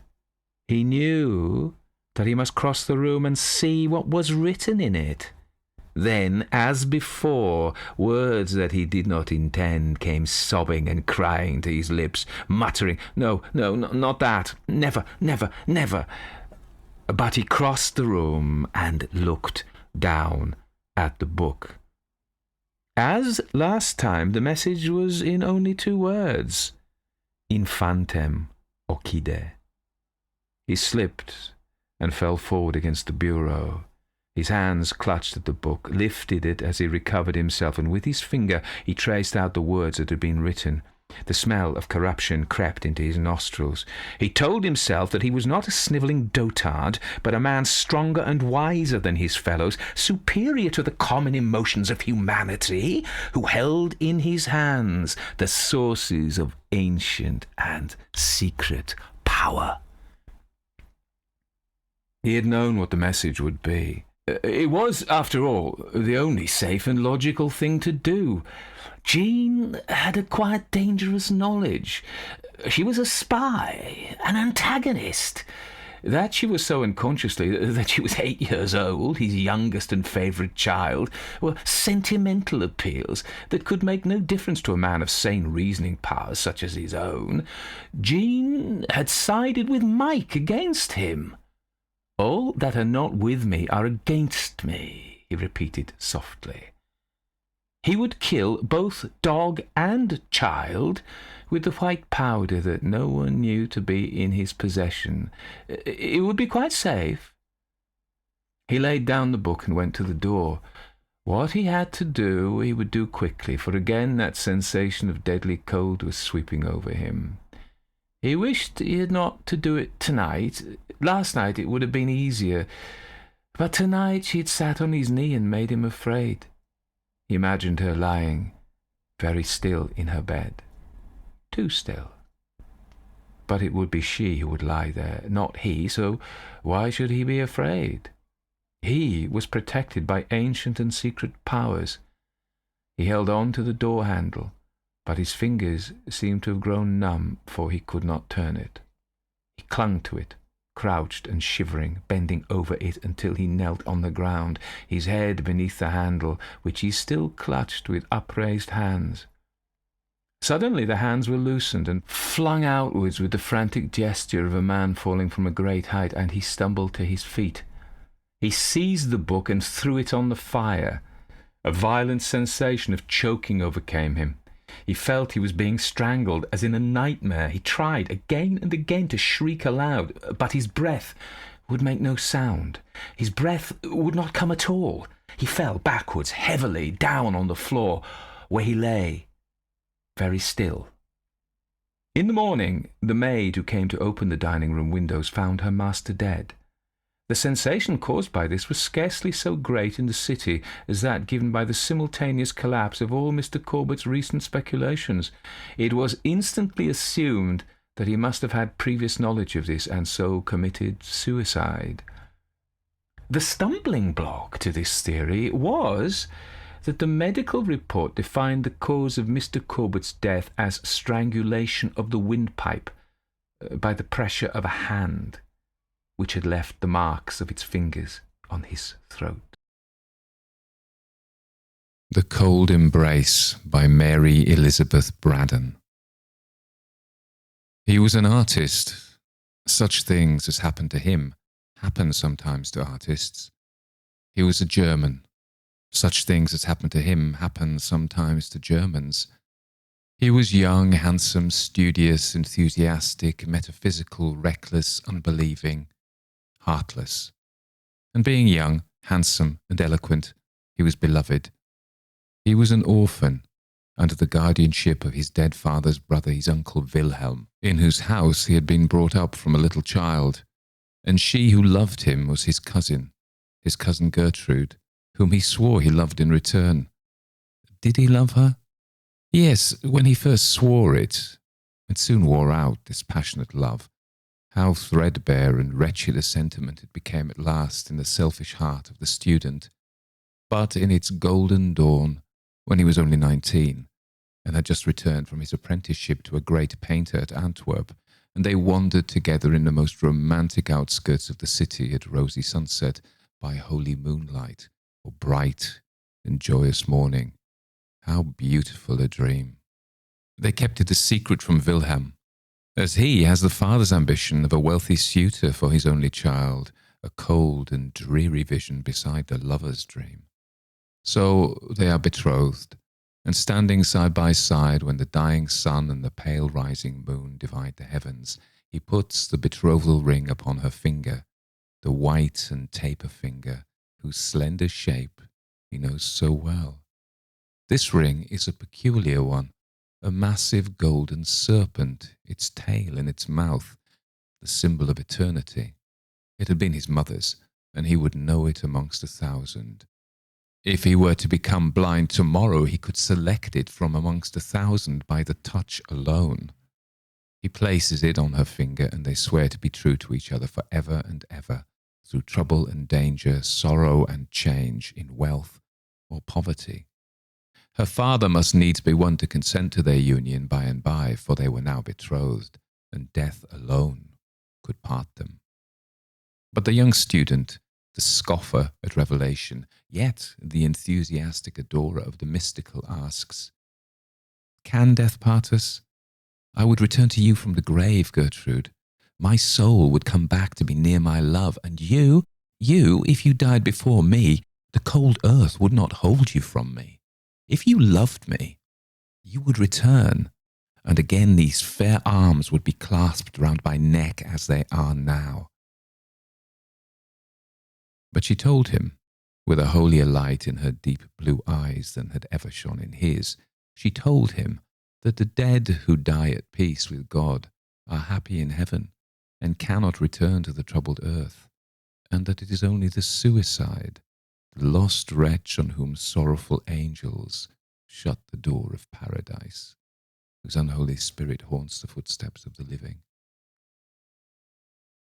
The first year of their betrothal is past, and she is alone, for he has gone to Italy on a commission for some rich man to copy Raphael's, Titian's, Guido's in a gallery at Florence.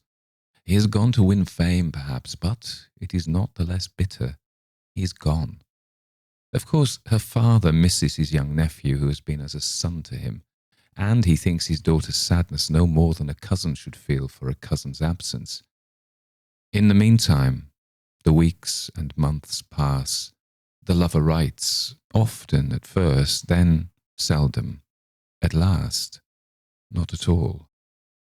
How many excuses she invents for him, how many times she goes to the distant little post office to which he is to address his letters, how many times she hopes only to be disappointed, how many times she despairs only to hope again. But real despair comes at last and will not be put off any more. The rich suitor appears on the scene, and the father is determined. She is to marry at once. The wedding day is fixed, the 15th of June.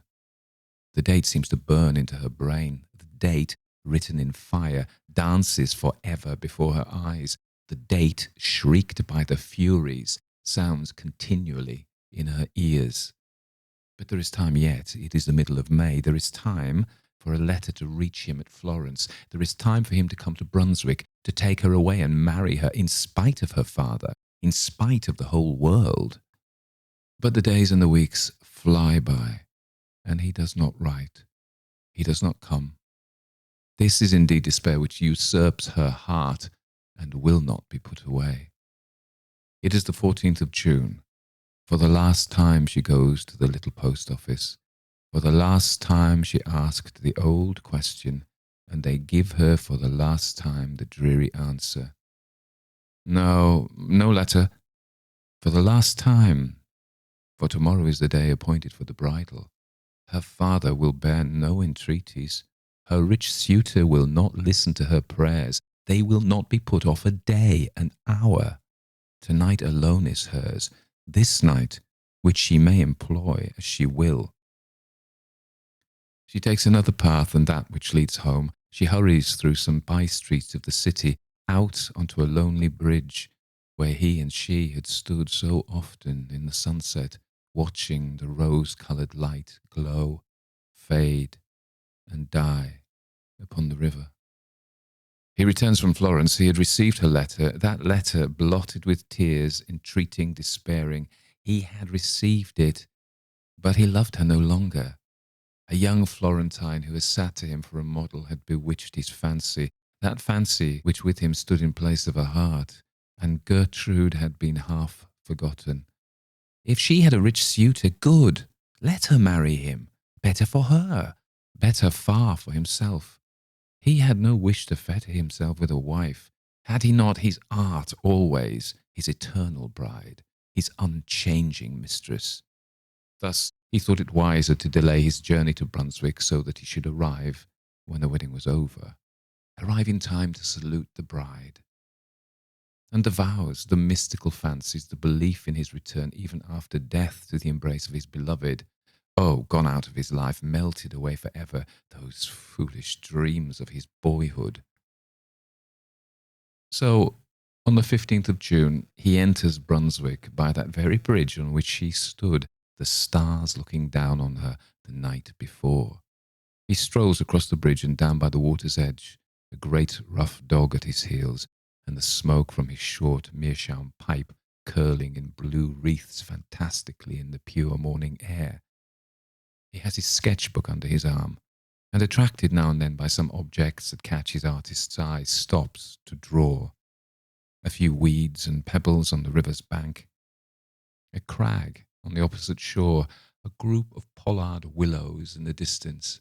When he has done, he admires his drawing, shuts his sketchbook, empties the ashes from his pipe, refills from his tobacco pouch, sings the refrain of a gay drinking song, calls to his dog, smokes again, and walks on. Suddenly he opens his sketchbook again. This time, that which attracts him is a group of figures. But what is it? It's not a funeral, for there are no mourners. It's not a funeral, but a corpse lying on a rude bier, covered with an old sail, carried between two bearers. It is not a funeral, for the bearers are fishermen in their everyday garb. About 100 yards from him they rest their burden on a bank.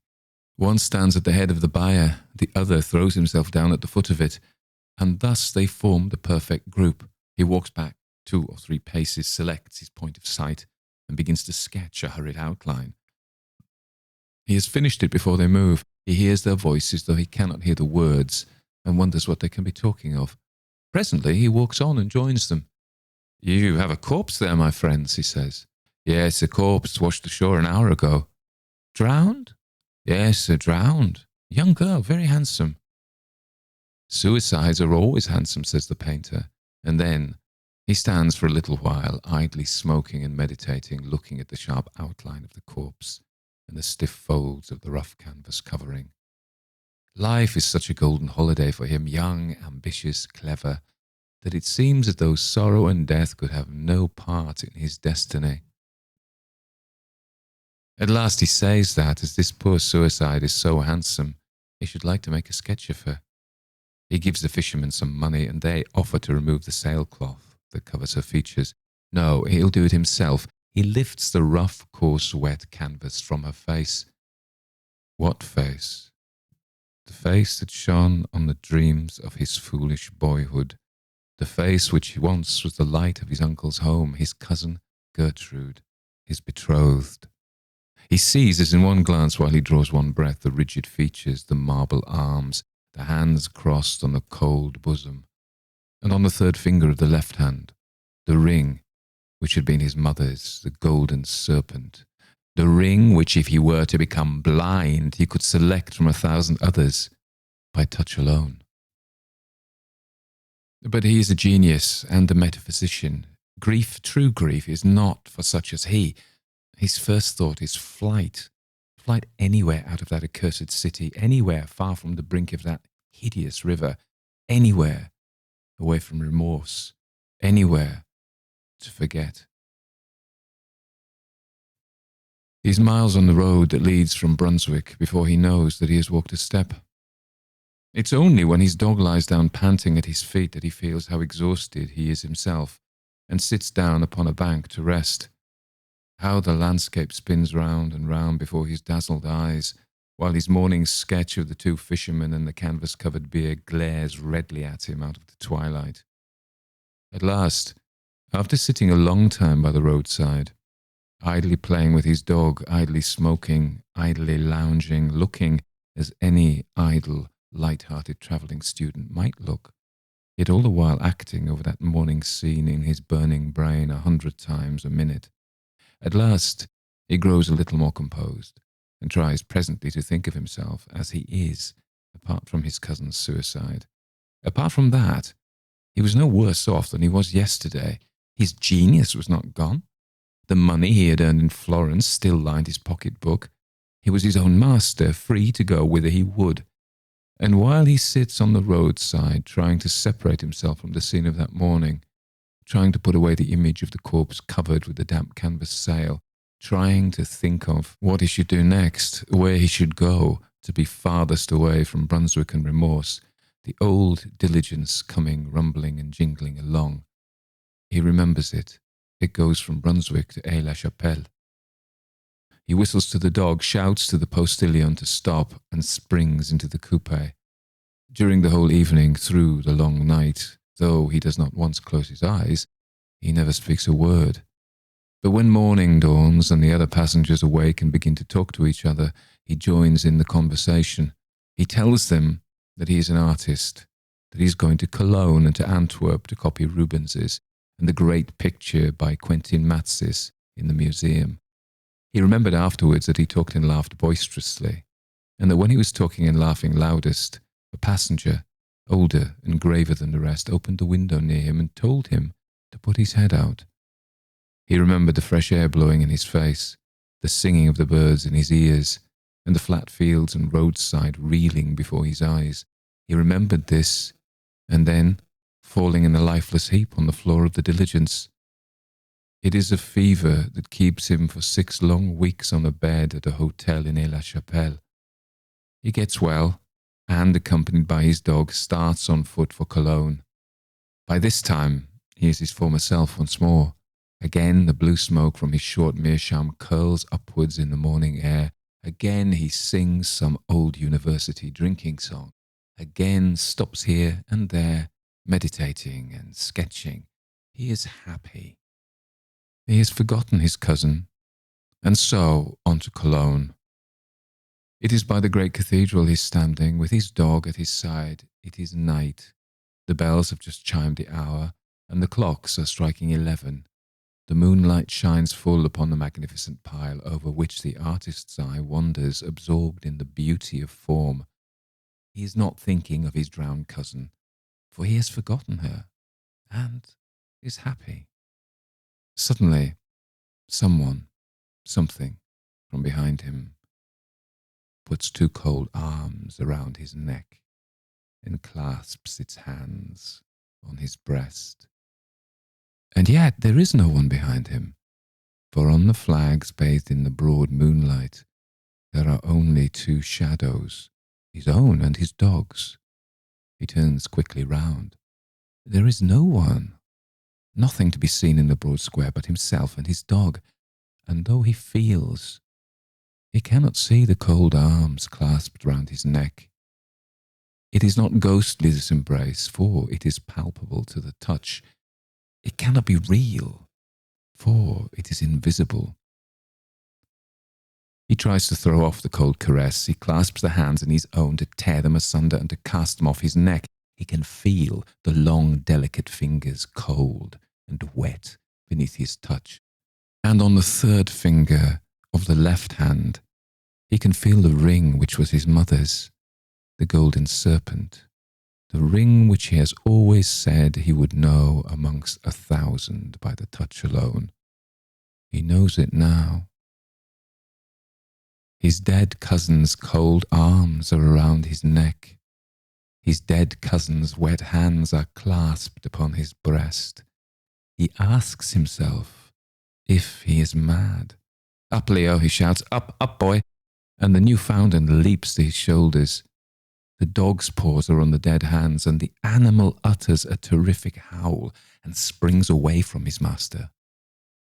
The student stands in the moonlight, the dead arms around his neck, and the dog at a little distance moaning piteously.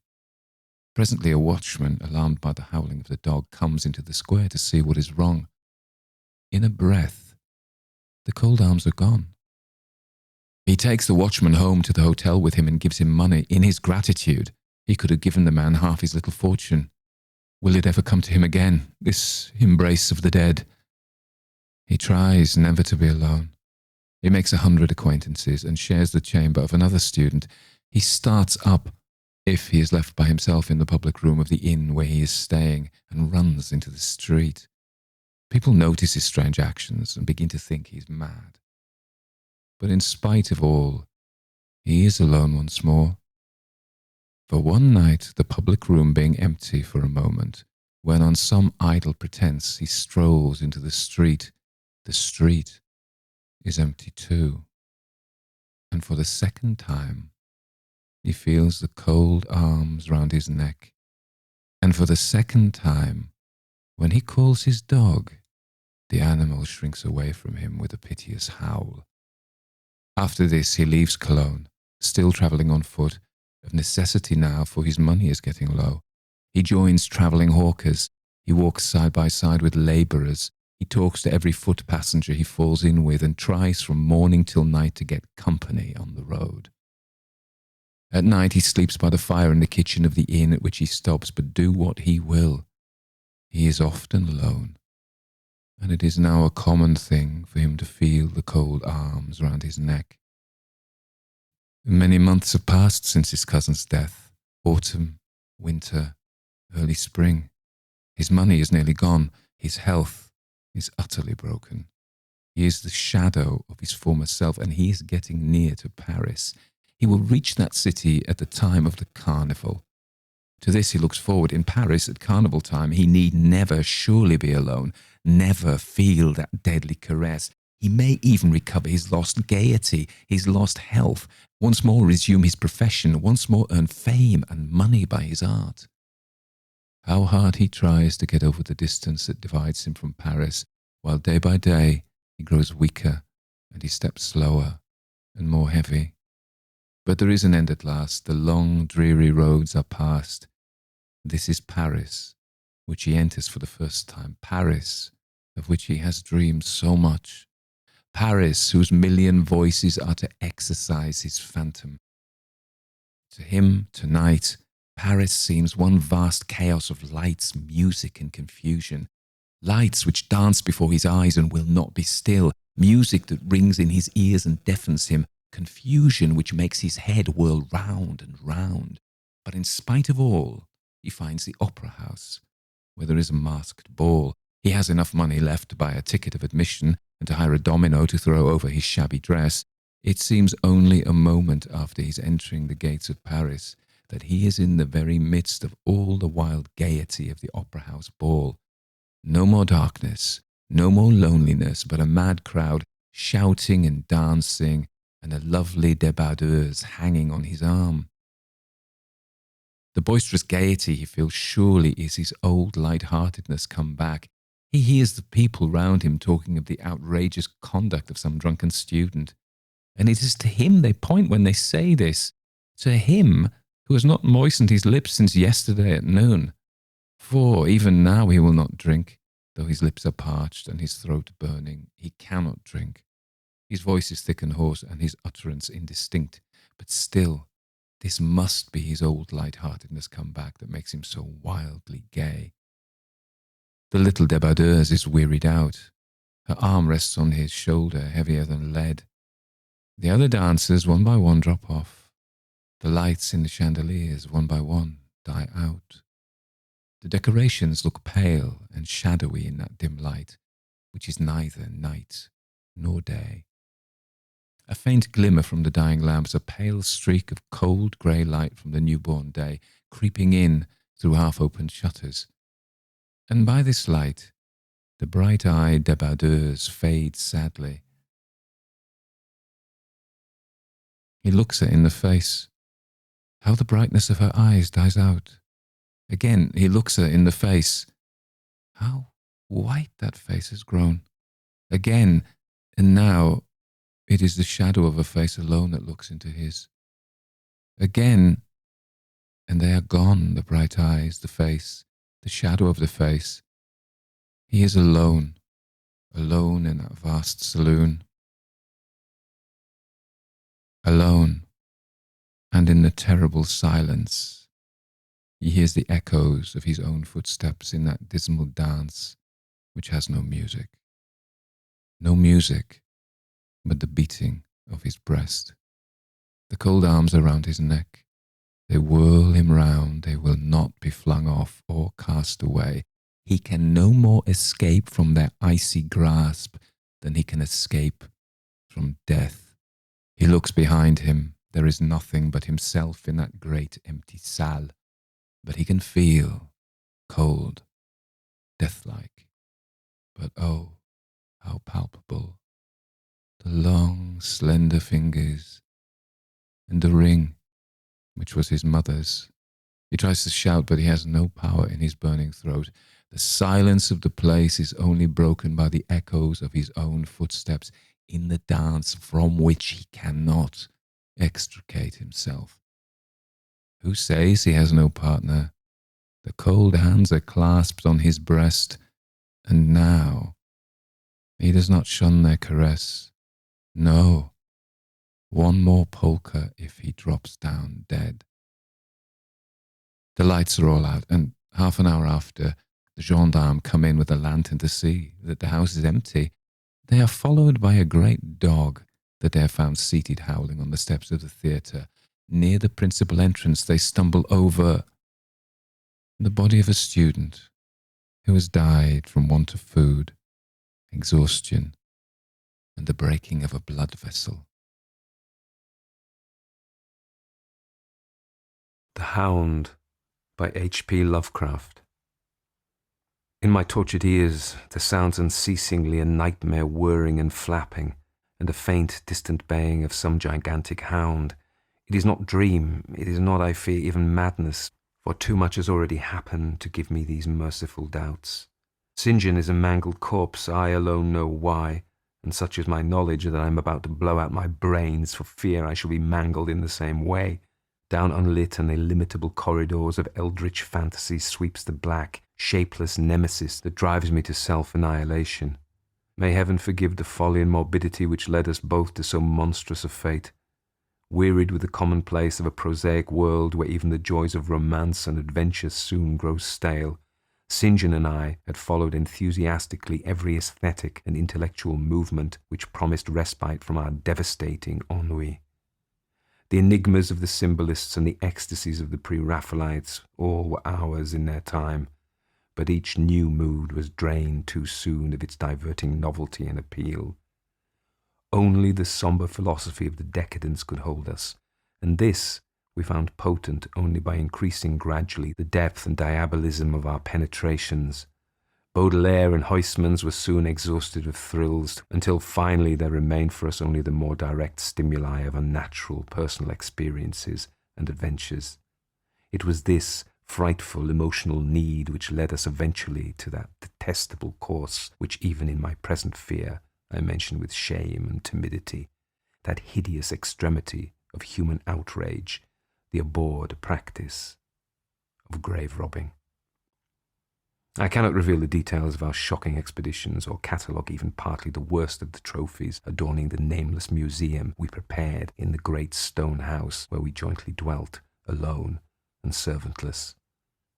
Our museum was a blasphemous, unthinkable place, where with the satanic taste of neurotic virtuosi we'd assembled a universe of terror and decay to excite our jaded sensibilities. It was a secret room, far, far underground, where huge winged demons carved of basalt and onyx vomited from wide grinning mouths, weird green and orange light, and hidden pneumatic pipes ruffled into kaleidoscopic dances of death the lines of red charnel things, hand in hand, woven in voluminous black hangings.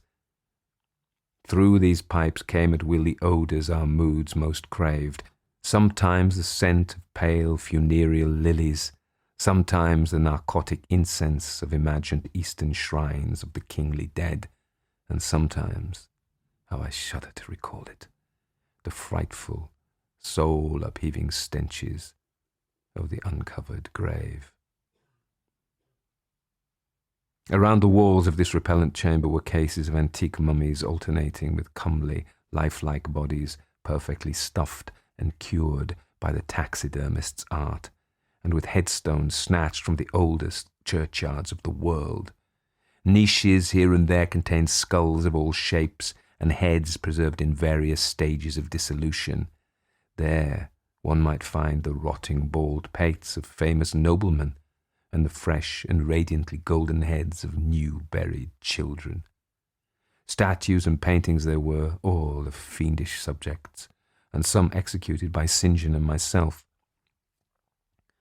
A locked portfolio bound in tanned human skin held certain unknown and unnameable drawings, which it was rumoured Goya had perpetrated but dared not acknowledge. There were nauseous musical instruments, stringed brass and woodwind, on which St. John and I sometimes produced dissonances of exquisite morbidity and cacodiamonical ghastliness, whilst in a multitude of inlaid ebony cabinets reposed the most incredible and unimaginable variety of tomb loot ever assembled by human madness and perversity. It is of this loot in particular that I must not speak, thank God. I had the courage to destroy it long before I thought of destroying myself. The predatory excursions on which we collected our unmentionable treasures were always artistically memorable events. We were no vulgar ghouls, but worked only under certain conditions of mood, landscape, environment, weather, season, and moonlight. These pastimes were to us the most exquisite form of aesthetic expression, and we gave their details a fastidious technical care. An inappropriate hour, a jarring lighting effect, or a clumsy manipulation of the damp sod would almost totally destroy for us that ecstatic titillation which followed the exhumation of some ominous grinning secret of the earth. Our quest for novel scenes and piquant conditions was feverish and insatiate, and it was he who led the way at last to that mocking, that accursed spot which brought us our hideous and inevitable doom. By what malign fatality were we lured to that terrible Holland churchyard? I think it was the dark rumour and legendary, the tales of one buried for 5 centuries who had himself been a ghoul in his time and had stolen a potent thing from a mighty sepulchre. I can recall the scene in those final moments, the pale autumnal moon over the graves casting long, horrible shadows, the grotesque trees drooping sullenly to meet the neglected grass and the crumbling slabs, the vast legions of strangely colossal bats that flew against the moon, the antique ivied church pointing a huge spectral finger at the livid sky, the phosphorescent insects that danced like death fires under the yews in a distant corner, the odours of mould, vegetation, and less explicable things that mingled feebly with the night wind from over far swamps and seas, and worst of all, the faint, deep-toned baying of some gigantic hound, which we could neither see nor definitely place. As we heard this suggestion of baying, we shuddered, remembering the tales of the peasantry, for he whom we sought had centuries before been found in this self-same spot, torn and mangled by the claws and teeth of some unspeakable beast. I remembered how we delved in this ghoul's grave with our spades, and how we thrilled at the picture of ourselves, the grave, the pale watching moon, the horrible shadows, the grotesque trees, the titanic bats, the antique church, the dancing death fires, the sickening odours, the gently moaning night wind, and the strange, half-heard, directionless baying, of whose objective existence we could scarcely be sure. Then we struck a substance harder than a damp mould, and beheld a rotting oblong box crusted with mineral deposits from the long undisturbed ground. It was incredibly tough and thick, but so old that we finally pried it open and feasted our eyes on what it held. Much, amazingly much, was left of the object despite the lapse of 500 years.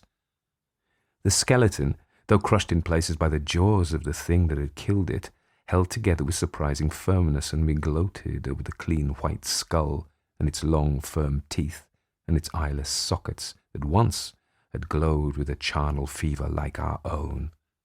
In the coffin lay an amulet of curious and exotic design, which had apparently been worn around the sleeper's neck. It was the oddly conventionalized figure of a crouching, winged hound or sphinx, with a semi-canine face, and was exquisitely carved in antique oriental fashion from a small piece of green jade. The expression of its features was repellent in the extreme, savouring at once of death, bestiality, and malevolence. Around the base was an inscription in characters which neither I nor St. John could identify, and on the bottom, like a maker's seal, was graven a grotesque and formidable skull. Immediately upon beholding this amulet, we knew that we must possess it, that this treasure alone was our logical pelf from the centuried grave. Even had its outlines been unfamiliar, we would have desired it, but as we looked more closely, we saw that it was not wholly unfamiliar. Alien it indeed was to all art and literature which sane and balanced readers know, but we recognized it as the thing hinted of in the forbidden Necronomicon of the mad Arab Abdul al-Hazred, the ghastly soul symbol of the corpse-eating cult of inaccessible Leng in Central Asia. All too well did we trace the sinister lineaments described by the old Arab demonologist. Lineaments, he wrote, drawn from some obscure supernatural manifestation of the souls of those who vexed and gnawed at the dead. Seizing the green jade object, we gave a last glance at the bleached and cavern-eyed face of its owner, and closed up the grave as we found it. As we hastened from that abhorrent spot, the stolen amulet in St. John's pocket, we thought we saw the bats descend in a body to the earth we had so lately rifled, as if seeking for some cursed and unholy nourishment. But the autumn moon shone weak and pale, and we couldn't be sure. So, too, as we sailed the next day away from Holland to our home, we thought we heard the faint, distant baying of some gigantic hound in the background, but the autumn wind moaned sad and wan, and we could not be sure. Less than a week after our return to England, strange things began to happen. We lived as recluses, devoid of friends, alone and without servants, in the few rooms of an ancient manor house on a bleak and unfrequented moor, so that our doors were seldom disturbed by the knock of the visitor. Now, however, we were troubled by what seemed to be frequent fumblings in the night, not only around the doors, but around the windows also, upper as well as lower. Once we fancied that a large opaque body darkened the library window when the moon was shining against it, and another time we thought we heard a whirring or flapping sound not far off. On each occasion, investigation revealed nothing, and we began to ascribe the occurrences to imagination alone. that same curiously disturbed imagination which still prolonged in our ears the faint, far baying we thought we had heard in the Holland churchyard. The jade amulet now reposed in a niche in our museum, and sometimes we burned strangely scented candles before it. We read much in Alhazred's Necronomicon about its properties and about the relation of ghouls' souls to the objects it symbolized, and were disturbed by what we read. Then terror came. On the night of September the 24th, I heard a knock at my chamber door.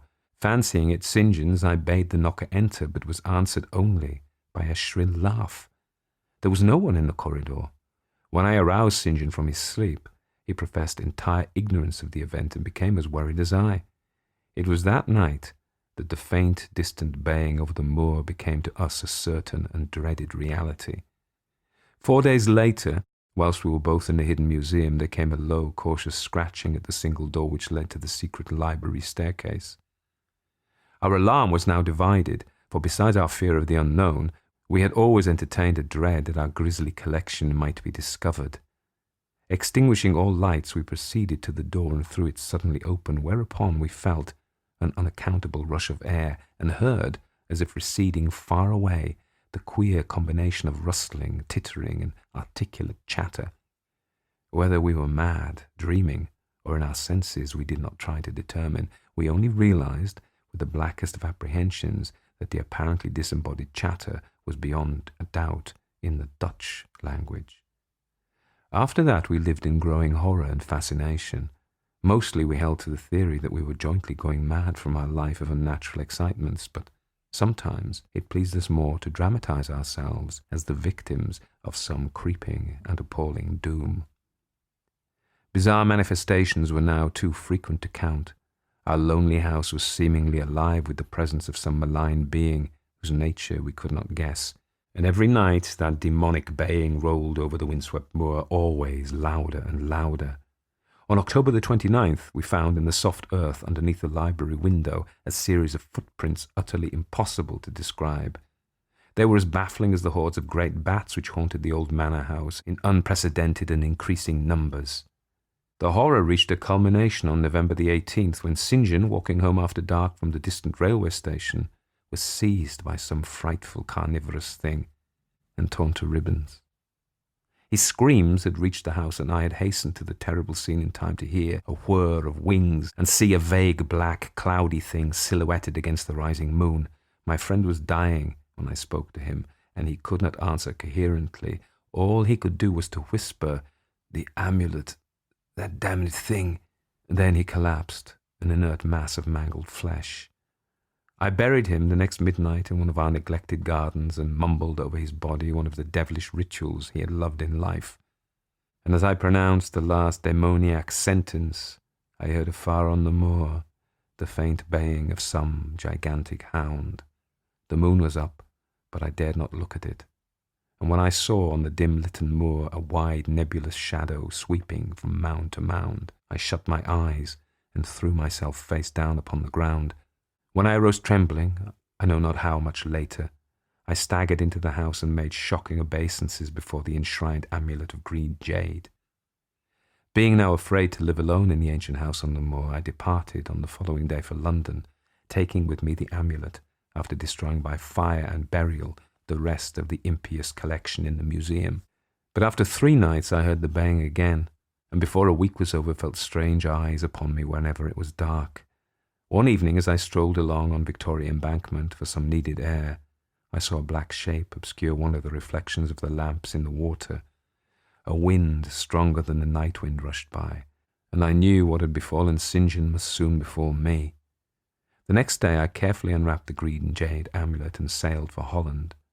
What mercy I might gain by returning the thing to its silent sleeping owner I knew not, but I felt that I must at least try any step conceivably logical. What the hound was and why it pursued me were questions still vague, but I had at first heard the baying in that ancient churchyard, and every subsequent event, including St. John's dying whisper, had served to connect the curse with the stealing of the amulet. Accordingly, I sank into the nethermost abysses of despair when, at an inn in Rotterdam, I had discovered that thieves had despoiled me of this sole means of salvation. The baying was loud that evening, and in the morning I read of a nameless deed in the vilest quarter of the city. The rabble were in terror, for upon an evil tenement had fallen a red death, beyond the foulest previous crime of the neighbourhood. In a squalid thieves' den, an entire family had been torn to shreds by an unknown thing which left no trace. And those around had heard all night above the usual clamour of drunken voices, a faint, deep, insistent note, as of a gigantic hound. So at last I stood again in that unwholesome churchyard, where a pale winter moon cast hideous shadows, and leafless trees drooped sullenly to meet the withered frosty grass and cracking slabs, and the ivied church pointed a jeering finger at the unfriendly sky, and the night wind howled maniacally from over frozen swamps and frigid seas. The baying was very faint now, and it ceased altogether as I approached the ancient grave I had once violated, and frightened away an abnormally large horde of bats which had been hovering curiously around it. I know not why I went thither, unless to pray, or gibber out insane pleas and apologies to the calm white thing that lay within. But whatever my reason, I attacked the half-frozen sod with a desperation partly mine, and partly that of a dominating will outside myself. Excavation was much easier than I expected, though at one point I encountered a queer interruption when a lean vulture darted down out of the cold sky and pecked frantically at the grave earth until I killed him with a blow of my spade. Finally, I reached the rotting oblong box and removed the damp nitrous cover. This is the last rational act I ever performed. For crouched within that centuried coffin, embraced by a close-packed nightmare retinue of huge, sinewy, sleeping bats, was the bony thing my friend and I had robbed, not clean and placid as we had seen it then, but covered with caked blood and shreds of alien flesh and hair, and leering sentiently at me with phosphorescent sockets and sharp, ensanguined fangs, yawned twistedly in mockery of my inevitable doom. And when it gave from those grinning jaws a deep sardonic bay as of some gigantic hound, and I saw that it held in its gory, filthy claw the lost and fateful amulet of green jade, I merely screamed, and ran away idiotically, my screams soon dissolving into peals of hysterical laughter. Madness rides the star wind, claws and teeth sharpened on centuries of corpses, dripping death astride a bacchanal of bats from night-black ruins of buried temples of Belial. Now, as the baying of that dead, fleshless monstrosity grows louder and louder, and the stealthy whirring and flapping of those accursed web wings circles closer and closer, I shall seek with my revolver the oblivion which is my only refuge from the unnamed and unnameable. The Lady and Death, a companion piece to Durer's print, by Vernon Lee. 1. Since the portrait of my ancestress Agnes seems to have struck you, said Dr. Conrad Weber, and since even more you seem to feel that our little town is still warm and living with the past, I think I will tell you a very curious legend existing in our family, and of which Agnes Weberin, whom we call, after the Latin distich in her picture, Agnes Alcestis, is the heroine. But before beginning, I had better show you the effigy of the other chief persons in the story. He had been taking me the round, along the wooden causeway, still intact, of the towers and gatehouses, which gave that little town of Erlach, high above its narrow valley, the air of a great city, say Jerusalem, in one of Dürer's backgrounds. And we were walking now in the wide principal street, the Herrengasse, planted with sweet-smelling lime trees and set with big gabled houses, all with trim flowers behind their window gratings. The street is closed, not by any buildings, nor even by the city walls, but by a glimpse of country opposite, of steep green pasture and distant compact fir woods. And against this view, as against a piece of blue-green tapestry, there stands a fountain surrounded by a statue. The fountain is of a pattern common in southern Germany and Switzerland, and not without a pleasant reminiscence of the original village drinking trough of rough-hewn fir trunks, an octagonal basin like a tub, and rising in its middle a pillar with iron spouts spurting 4 thin rills of water. But on the top of the pillar is a statue, a knight in armour, leaning on his lance. The fountain, said the doctor, was restored, as the inscription tells us, by Berthold Weber in 1545, the husband of Agnes, surnamed Alcestis.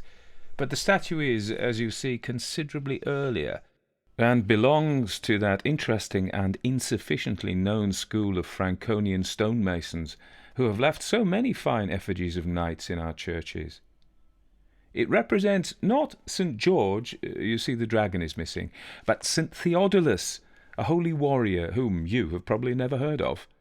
Do you know, I answered, it happens by one of those coincidences which are perpetually surprising us, that I have heard of St. Theodulus, and not a month ago, and that now you remind me of him, I am extremely interested in his legend. His legend? Why, that was what I intended, so to speak, telling you, replied the doctor. Pray tell me first how much you already know about St. Theodulus. Has this to do with Agnes Alcestis? I asked, for I did not want to lose her story. It has everything to do with her. I can tell you what St. Theodulus is reported to have done here in Erlach, but you shall tell me what he did elsewhere, for we are badly off for saints' biographies in this Lutheran town. Well, I replied, I can tell you only this much, that a few weeks ago, as I was taking a walk in one of the Tyrolese valleys, not far from the source of the Isar, I found, near some remote cottages, in a runnel of snow water spurting across the path, one of those little water wheels which the children make in those parts of the world. Only in this case the toy consisted not of a hammer merely hammering on an empty preserve can, but of 2 little wooden dolls, who, as the water turned the wheel, thumped unceasingly upon each other. The thing rather fascinated me, and on closer examination I found that one of the figures had horns, while the other, with a sort of helmet carved on its head, was brandishing a wooden cross.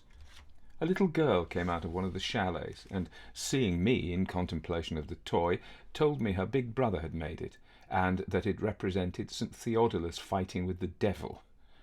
That was all the information to be extracted on the subject, but I often think of the 2 wooden mannikins in the brook, and wonder how long they will go on hammering, without a pause, on each other, through fine weather and snowstorm. I was looking at the fountain while speaking, and for a moment the dark green alpine valley, its white glacier stream and meadows painted blue with crow's bill, rose up in my mind, and made a background, instead of that medieval street, for the statue of the saint.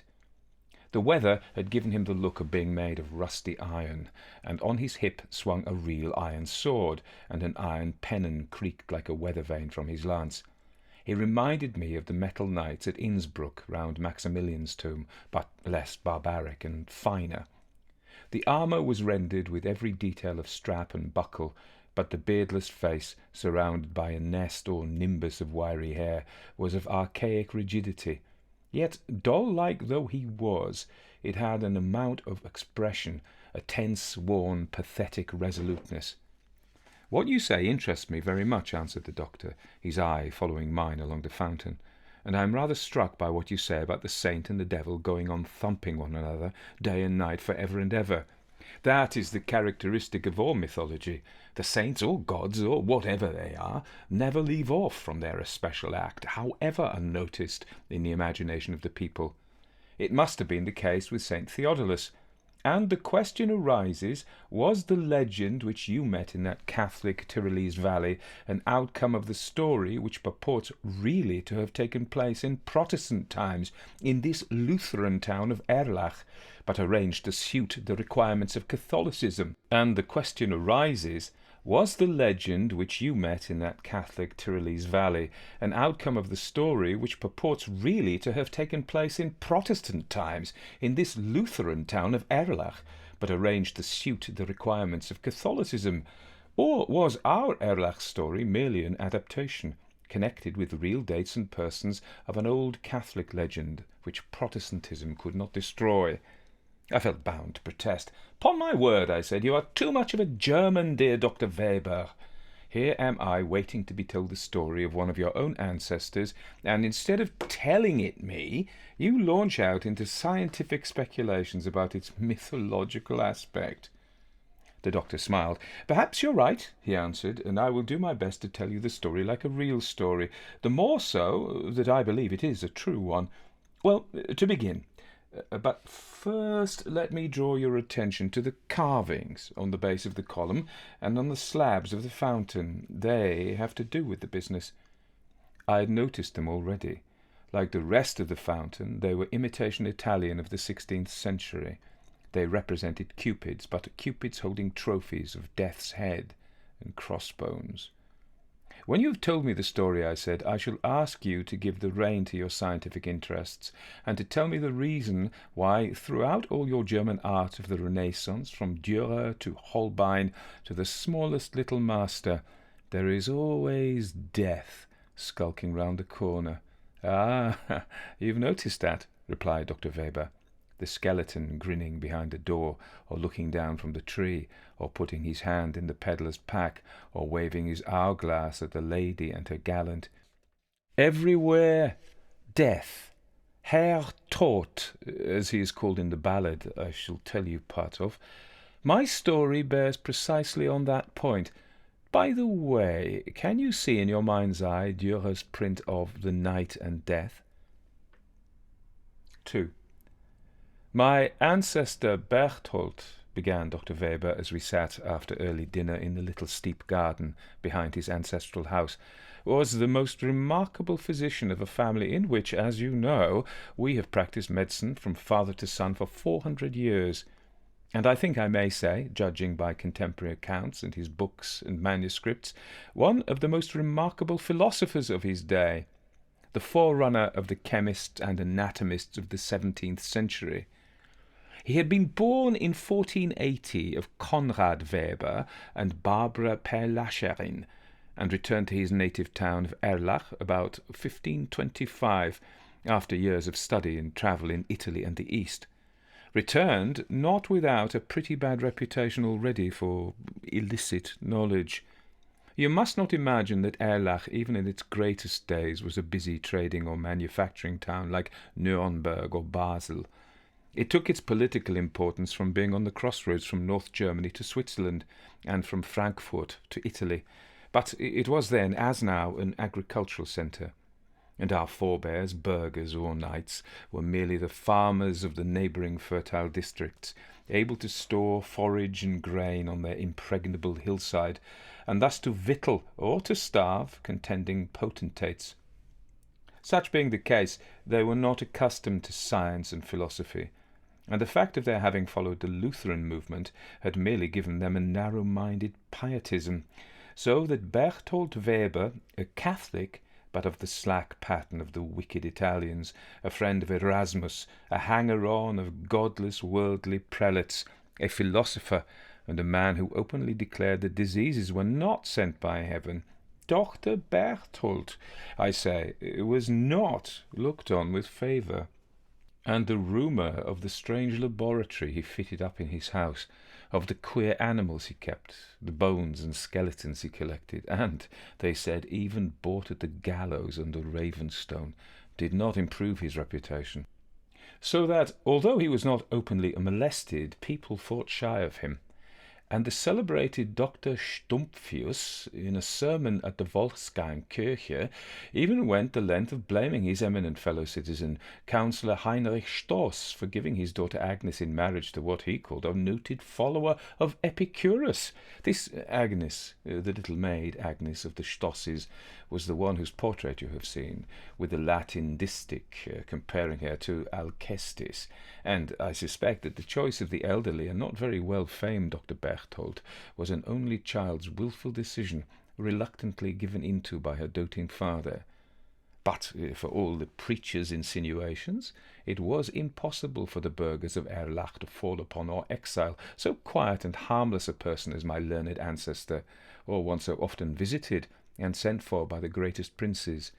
Moreover, it was certain that when the plague came to Franconia in 1525 and decimated all the neighbouring towns and villages, the city of Erlach was wonderfully little visited by the scourge, and many of those sick of plague were saved, owing, ostensibly at least, to the precautions taught the citizens by Berthold Weber and the new-fangled remedies which he applied.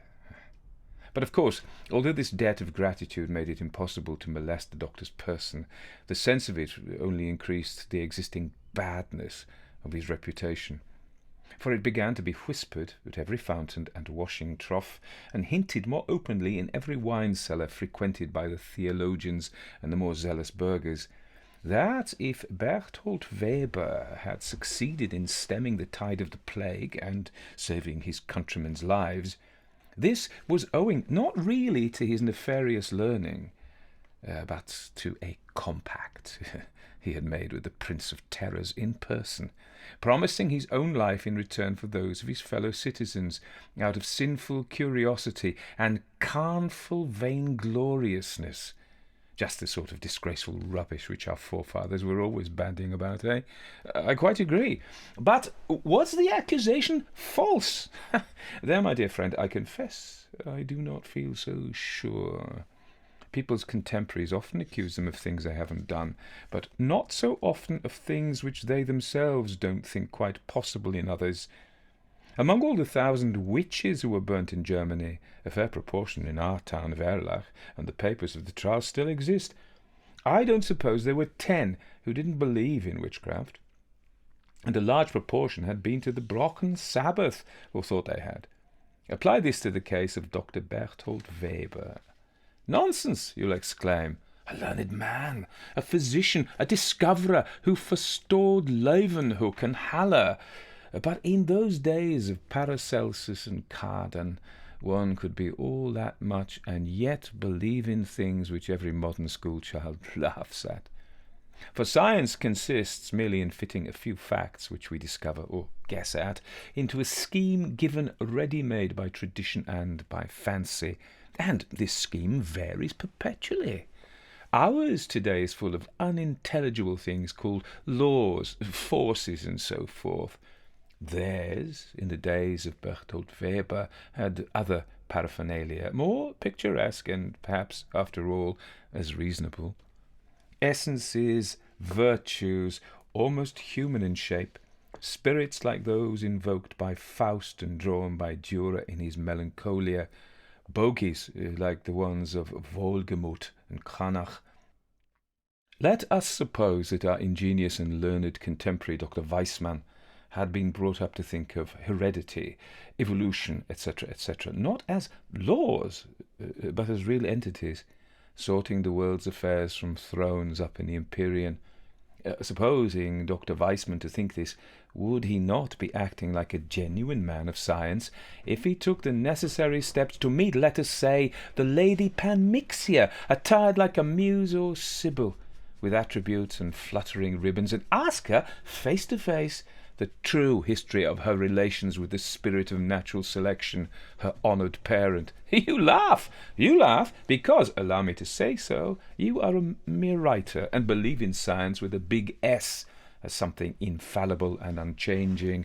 We, men of science, are more humble, and therefore more appreciative of our forerunners, and know that we should have thought exactly as they did. Dr. Weissmann, had he lived in the 16th century, would have acted, well, like my ancestor Berthold, and my ancestor Berthold acted like a genuine man of science when, thirsting to know the secrets of death, he applied for information at headquarters, went to learn the how and why of disease and dissolution from Herr Tod himself. Learn from death himself! You think that, perhaps, is a metaphor. It is a very fine one, and, like the finest metaphors, it is fine because it is literal. Learn from death, not merely by standing by the bed of dying people and cutting up their bodies when once dead.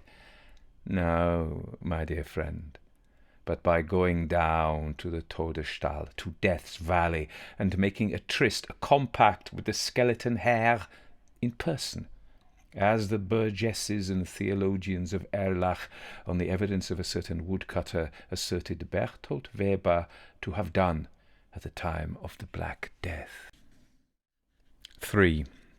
I believe he did it, continued Dr. Weber, as we were walking up and down the narrow garden closed on all sides by gabled burghers' houses, by high-roofed barns smelling deliciously of hay and cattle, and where, on the open side, framed by great walnut trees, the valley slanted sheer, with another piece of old city walls and towers across it. I believe he did it because I believe she did it. But come and see her once more.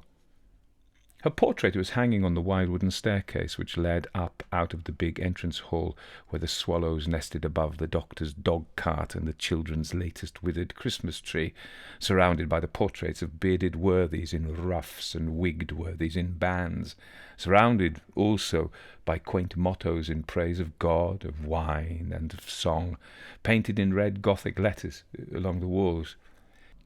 The portrait was by some humble imitator of Holbein, and poor though it was, it had a rigid, delicate line, and pale, pure distinction of feature, unmarred by shadows, which suited the lady's person and history. She had the beauty so rare among the women which that school painted, but which, when it exists, no other school renders like that one. A beauty of extreme rareness, eminently exceptional, and with its thin and perfect features and noble bearing, more than patrician, queenly. She was represented in a stiff bodice grown black with time, and just faintly showing a mixture of gold thread and gold loops, the pale hair hardly visible under the big white wing-like cap, a flower, something of the kind of the hyacinth, in the long thin hand. She was no longer young, yet you could hardly say that she was old, emaciated not by years, but by some tragedy inherent in her noble brows and delicate loving mouth, and great eyes looking from deep vaulted sockets far into the world, a world of mystery and pity. Is your ancestress, Frau Agnes Weber, daughter of Heinrich Stoss and wife to Berthold Weber, is your ancestress really all she strikes me? I asked the doctor. Or has my fancy already taken the cue from the thing you have hinted at, and from that Latin distich comparing her for piety and fortitude to the queen of Greek Admetos, whom of the poets write?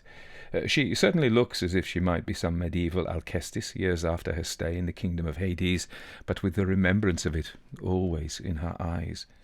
Agnes Alcestis, that is just it, answered the doctor reverently. Well, yes, I believe she did it. Historically, he went on, as we still stood on that landing, we know little about her. She came of a very old burgher family, the only child of Heinrich Stoss, who was town councillor and died a burgomaster of this town. There is an allusion to her, as I told you, in one of the famous Strumphius's letters, blaming Heinrich Stoss for giving his little maiden, only 18 years old, to Berthold Weber, a Catholic, though a noted follower of the atheist Epicurus, a man who, under cover of medicine, cultivates vain practices and impious notions, teaching that health and sickness are in man's hands, not God's. Moreover, as Dr. Strumphius, who perhaps had his own eye on this young heiress, tells us, a man no longer young, 20 years older than his bride, and taking advantage of the waywardness of a spoilt child's fancy and the ungodly weakness of a widowed father. A sort of Desdemona story. One might imagine the little maid Agnes falling in love with the learned elderly doctor for the sake of his wondrous learning, his strange accounts of travel and discovery, and his devotion to the poor sick folk. Be this as it may, we know that they were married in 1530 and came 3 years later to settle in this house, where Berthold died in January 1565, and Agnes 11 months later. Agnes bore Dr. Berthold 3 children, Werner, Barbara, and Ulrich, from which last we are descended. These 3 children all survived their parents. I want you to mark this fact, for it shows that Agnes Alcestis was saved one possible tragedy in her life.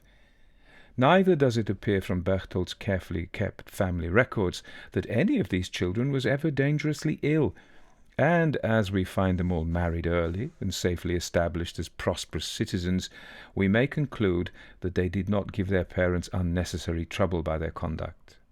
On the other hand, neither the family records nor the city archives mention any loss of fortune or danger from fire, as was then so common, or destruction of property in warfare, so that on this score also Agnes Weberin was unusually fortunate.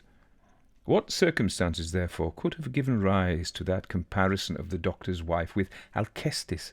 What calamity could have left that look upon her face, in which, as you at once felt, there is the record of some great tragedy?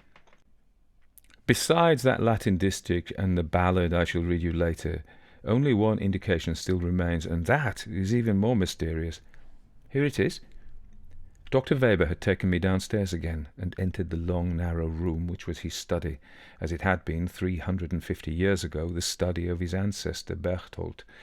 He took from a shelf a great Latin Bible, printed at Mainz in the 15th century, and turned to the manuscript leaves of the back. Here, he said, are Berchthold Weber's family records put down year by year with laconic accuracy. See? 1531, 3rd February, our little son Ulrich is born. 18th March, my dear wife Agnes goes to church the first time since childbirth. Deep snow on the ground, but nothing to repine at. Laus Deo. July 1539. Our little daughter Barbara has measles, but of a benign form, and happily recovers. Laus Deo. Then, October 1544, my wife Agnes and I decide upon restoring the fountain, much out of repair, of St. Theodulus, from devotion to that saint, and ordering a painted window for our chapel in the Ulrichs church, showing the saint in question and ourselves kneeling in thanksgiving to God. Thanksgiving for what? For general prosperity and immunity from many evils? I scarcely think so. For immediately before this comes an enigmatic entry. Try and spell it out. I fancy the handwriting is very unsteady. August 1544. This month it has pleased the highest to search the heart and mind of Agnes, my wife, and myself, trying us both by different and unheard-of trials, and Agnes, my wife, especially, as no woman of our times has ever been tried. Wherefore let us bear for ever a humble, contrite, and loving heart in dulci magno jubilo. That, said Dr. Weber, after replacing the sheet of tissue paper over the faded minute writing and putting the volume back upon its shelf, is the third of the only 3 remaining genuine records, the fountain of St. Theodulus, for the painted window was destroyed when Erlach was sacked by Wallenstein. This entry of Dr. Berchtholdt's, the portrait of Agnes Alcestis, they none of them tell us the meaning of each other on their own, and none explain in the least why Agnes Weberin should have been compared to the Greek queen who went down to the kingdom of death to save the life of her husband Admetos. Mechanically, Dr. Weber had pushed open the study window, and we were in the garden once more, where the scent from the barns and the smell of the lime flowers filled the twilight. The explanation, he continued, is given by the legend, as we were all of us taught as children. As for the rest, every child in Erlach knows it, and as, until these cultured days, you could buy it in rough ballad form and printed on cartridge paper at every fair in Franconia, and that ballad is the story of Alcestis. Alcestis, the wife of Admetos, king of Perai, became Alcestis, wife of Berchthold Weber, physician of Erlach. And Dr. Weber, walking up and down among the roses and stocks of his garden, the syringas and tall scarlet runners, suddenly stopped and looked full at me through his round spectacles. Agnes Stoss, he went on after a minute, a beautiful, imaginative, and self-willed girl, marries the man whom she had made her ideal, and learns that the reality is more interesting, fuller, and better even than the ideal, realizing in detail the life of devotion to truth, of tenderness to suffering of her husband. And Berchthold, to whom the undreamed of happiness comes just at the age when happiness begins no longer to be expected, expands, grows young and human in her love. Then there are the children. Well, after some time of this, Agnes begins to notice a change come over her husband, a pervading, inscrutable sadness. He is, if anything, more restlessly active than before, spending days and nights in his laboratory, and he is, if possible, even more loving. But in his activity and in his love, there is something frightening. She feels it in the hurry, the effort, the passionate desire to consummate and to clutch of one who knows his days are numbered. But he will make no answer to her inquiries and denies any change in himself. Is he ill? Has he recognized in himself the germ of some fatal disease? That is how we moderns understand the situation. The learned man is able to calculate, perhaps to a month, the moment when his heart will wear out, or his brain give way, or he has spent his life too freely while it belonged only to himself and to science. That is not the medieval notion, the notion of Agnes Alcestis, who, unable to penetrate her husband's secret, seeks, even like the queen of Admetos, for heavenly aid. The ballad tells us that she prays to Saint Theodulus, patron of those who suffer from cruel apprehension, and implores him to explain the riddle. In a vision, the riddle is explained. In the days of his loneliness, Dr. Berthold had promised to give himself over on a fixed date to King Death, in return for the secret of prolonging the life of the plague-stricken. And the date has approached. You remember Admetos in Euripides? Bertolt Weber is more of a king than he. Instead of bemoaning his fate, seeking a victim to replace him, he has kept his counsel and keeps it. Agnes never for a moment dreams of offering to die in his stead. The whole tragedy takes place unspoken. He, knowing his doom, thinks only how to hide the fearful fact to the last, how to make it fall as gently as possible on his wife. She, deciding at once to give her useless woman's life for the life of the man who can comfort and save so many others, lays her plans also in silence. It is the secret agony of these two souls, unable to seek for comfort in one another, which constitutes that unheard-of trial to which the entry in the family Bible is an allusion. And it is these days of unspoken reciprocal farewell which have left their trace, methinks, far more than the hours spent in Death's Valley on Agnes Weberin, making her Agnes Alcestis. It is strange to think, added Dr. Weber musingly, looking up at the steep gable of his ancestral house, at the whitewashed beamed wall festooned with vines, that it all took place here, within these walls, and sometimes I catch myself feeling as if I was seated in the castle of Lear or Elsinore, or in fact the palace of Pherai, where Heracles was a guest, and Apollo. Evening had come on. The upper sky, with swallows crossing and recrossing it, was turning greenish. The slopes and fir woods far off were veiling themselves as in thin crepe, and the high-pitched roofs, the towers and gable houses of the projecting part of Erlach, were profiled above the ravine like the twilit town in Dürer's print of St. Anthony. 4. Todestal, the Valley of Death.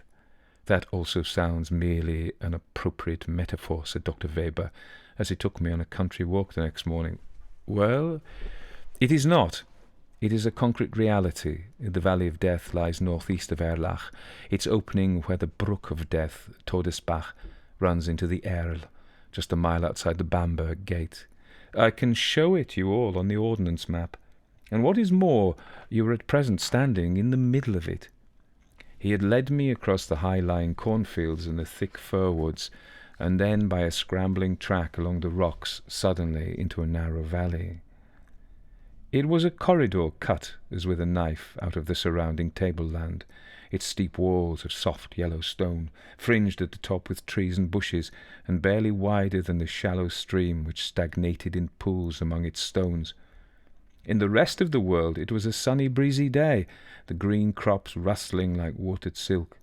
But here there penetrated neither a ray of sun nor a breath of wind, and the great hemlock stood motionless amongst the oozy green stones of the sluggish, silent stream.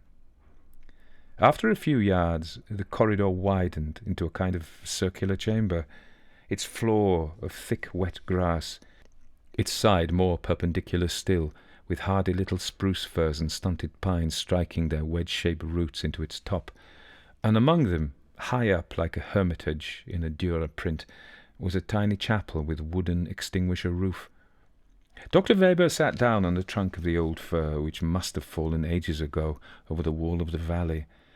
The little chapel, you see, he said, was served until the Reformation by a solitary friar, and to this fact we owe the knowledge that already in the early Middle Ages this valley took its name from death. There seems no reason why. The Bamberg Road, indeed, which leads to near its mouth, passes alongside of the Ravenstone, the place of the permanent gallows and the wheel, from which the ghosts of malefactors used to descend, even in my great-grandfather's time, and frighten belated travellers. But that is nearly a mile away, and couldn't account for the name of this valley.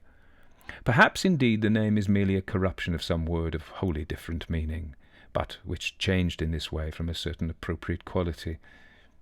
Be this as it may, the Valley of Death, and more particularly this winding of it where we are seated, is the place of the last act of the story of Agnes Alcestis. I told you of the old ballad we used to buy at fairs. Listen to the beginning of it. It happened on a Sunday, in the pleasant month of August, since our Lord Jesus' incarnation for our sins, 1,000 years 544.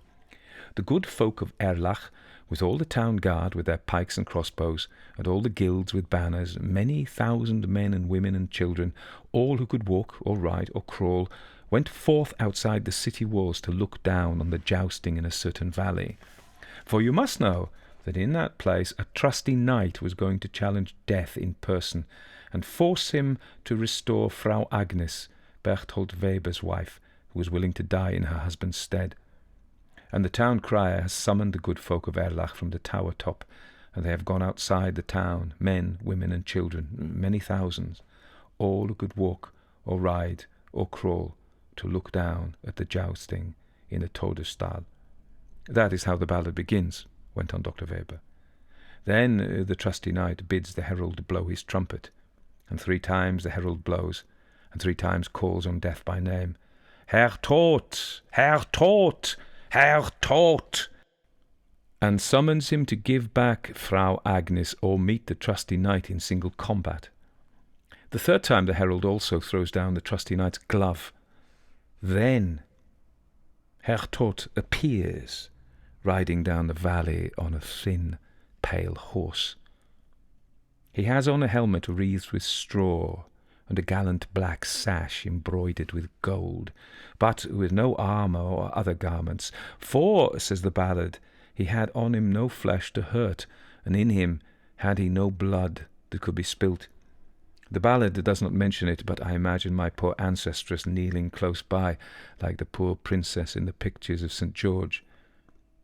They spurred their horses on each other, and closed with a hideous shock.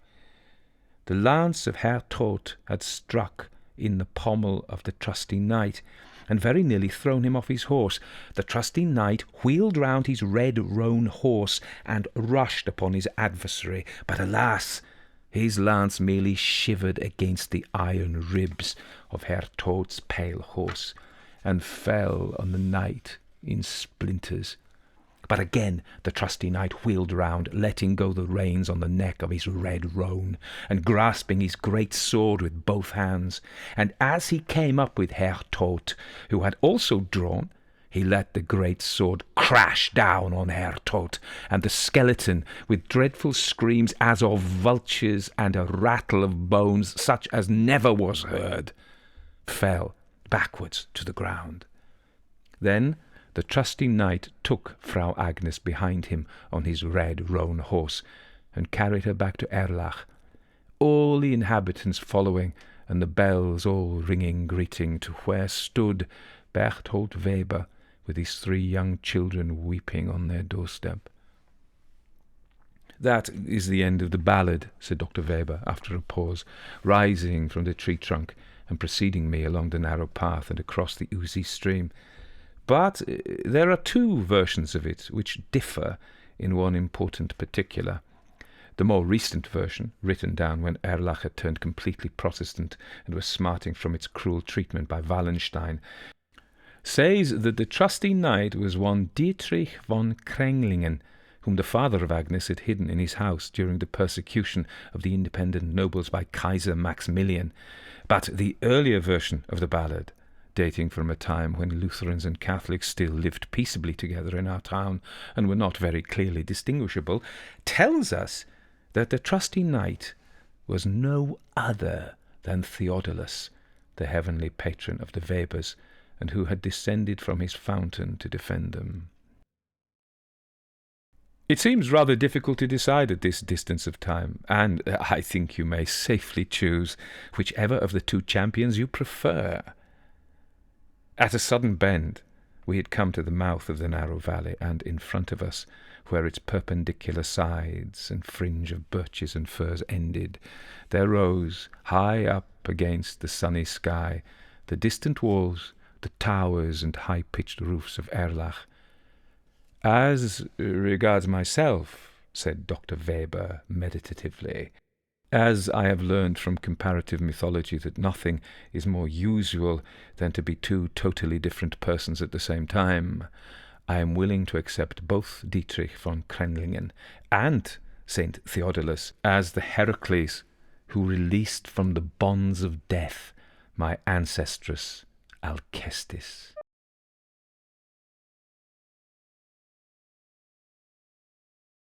The Phantom Coach by Amelia Edwards. The circumstances I am about to relate to you have truth to recommend them. They happened to myself, and my recollection of them is as vivid as if they had taken place only yesterday. 20 years, however, have gone by since that night. During those 20 years, I have told the story to but one other person. I tell it now with a reluctance which I find difficult to overcome. All I entreat, meanwhile, is that you will abstain from forcing your own conclusions upon me. I want nothing explained away. I desire no arguments. My mind on this subject is quite made up, and having the testimony of my own senses to rely on, I prefer to abide by it. Well, it was just 20 years ago, and within a day or two of the end of the grouse season. I had been out all day with my gun, and had had no sport to speak of. The wind was due east, the month December, the place a bleak, wide moor in the far north of England, and I had lost my way. It was not a pleasant place in which to lose one's way, with the first feathery flakes of a coming snowstorm just fluttering down upon the heather, and the leaden evening closing in all around. I shaded my eyes with my hand, and stared anxiously into the gathering darkness, where the purple moorland melted into a range of low hills some 10 or 12 miles distant. Not the faintest smoke wreath, not the tiniest cultivated patch or fence or sheep track met my eyes in any direction. There was nothing for it but to walk on and take my chance at finding what shelter I could by the way. So I shouldered my gun again and pushed wearily forward, for I had been on foot since an hour after daybreak and had eaten nothing since breakfast.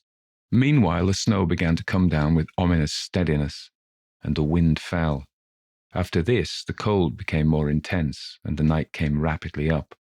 As for me, my prospects darkened with the darkening sky, and my heart grew heavy as I thought how my young wife was already watching for me through the window of our little inn parlour, and thought of all the suffering in store for her throughout this weary night.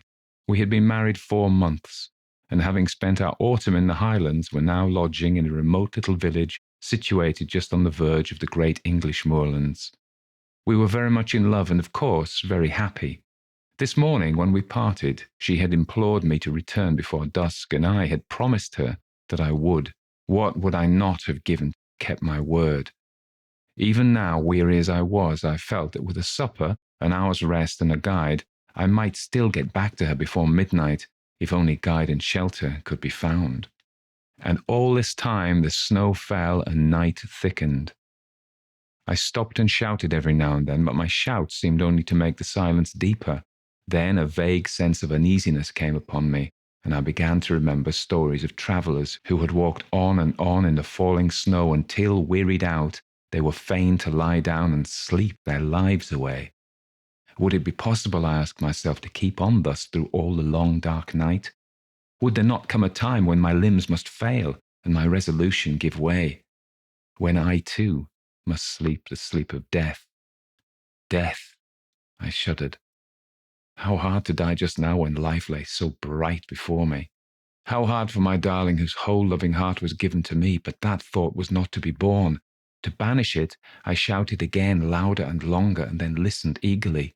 Was my shout answered, or did I only fancy that I heard a far-off cry? I halloed again, and again the echo followed. Then a wavering speck of light came suddenly out of the dark, shifting, disappearing, growing momentarily nearer and brighter. Running towards it at full speed, I found myself, to my great joy, face to face with an old man and a lantern. "Thank God!" was the exclamation that burst involuntarily from my lips. Blinking and frowning, he lifted his lantern and peered in my face. "What for?" growled he sulkily. "Well, for you. I began to fear I should be lost in the snow." Then, folks do get cast away hereabouts for time to time. And what's to hinder you from being cast away likewise, if the Lord's so minded? If the Lord is so minded that you and I shall be lost together, friend, we must submit, I replied. But I don't mean to be lost without you. How far am I now from Dwolding? "Oh, a good 20 mile, more or less. And the nearest village? Nearest village is Wyke, and that's 12 mile to the side." "Where do you live then?" "Out yonder," said he with a vague jerk of the lantern. "You're going home, I presume?" "Maybe I am." "Then I'm going with you." The old man shook his head and rubbed his nose reflectively with the handle of the lantern. "It's nae use," he growled. "He won't let you in, not he?" "We'll see about that," I replied briskly. "Who is he?" "Master." "Who is the master? That's nowt to you," was the unceremonious reply. Well, you lead the way, and I'll engage that the master shall give me shelter and supper tonight." "You can try him," muttered my reluctant guide, and still shaking his head, he hobbled, gnome-like, away through the falling snow. A large mass loomed up presently out of the darkness, and a huge dog rushed out, barking furiously. "Is this the house?" I asked. "Aye, it's dose. Doombe," and he fumbled in his pocket for the key. I drew up close behind him, prepared to lose no chance of entrance, and saw in the little circle of light shed by the lantern that the door was heavily studded with iron nails, like the door of a prison. In another minute he had turned the key, and I had pushed past him into the house. Once inside, I looked around with curiosity and found myself in a great raftered hall, which served apparently a variety of uses.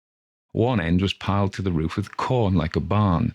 The other was stored with flour sacks, agricultural implements, casks, and all kinds of miscellaneous lumber, while from the beams overhead hung rows of hams, flitches, and bunches of dried herbs for winter use. In the centre of the floor stood some huge object gauntly dressed in a dingy wrapping cloth and reaching halfway to the rafters. Lifting a corner of this cloth, I saw, to my surprise, a telescope of very considerable size, mounted on a rude movable platform with 4 small wheels.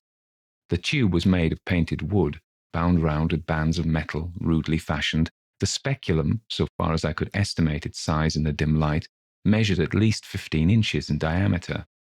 While I was yet examining the instrument and asking myself whether it was not the work of some self-taught optician, the bell rang sharply. "That's for you," said my guide with a malicious grin. "Yonder's his room." He pointed to a low black door at the opposite side of the hall. I crossed over, rapped somewhat loudly, and went in without waiting for an invitation. A huge, white-haired old man rose from a table covered with books and papers and confronted me sternly. "Who are you?" said he. "How came you here? What do you want?" "James Murray, barrister at law, on foot across the moor. Meat, drink, and sleep." He bent his bushy brows into a portentous frown. "Mine is not a house of entertainment," he said haughtily. "Jacob, how dared you admit this stranger?" "I didn't admit him," grumbled the old man. "He followed me over the moor and shouldered his way in before me. I'm no match for 6'2". And pray, sir, by what right have you forced an entrance into my house? The same by which I should have clung to your boat if I were drowning, the right of self-preservation. Self-preservation? There's an inch of snow on the ground already, I replied briefly, and it would be deep enough to cover my body before daybreak. He strode to the window, pulled aside a heavy black curtain, and looked out. It's true, he said. You can stay, if you choose, till morning. Jacob, serve the supper. With this, he waved me to a seat, resumed his own, and became at once absorbed in the studies from which I had disturbed him. I placed my gun in a corner, drew a chair to the hearth, and examined my quarters at leisure.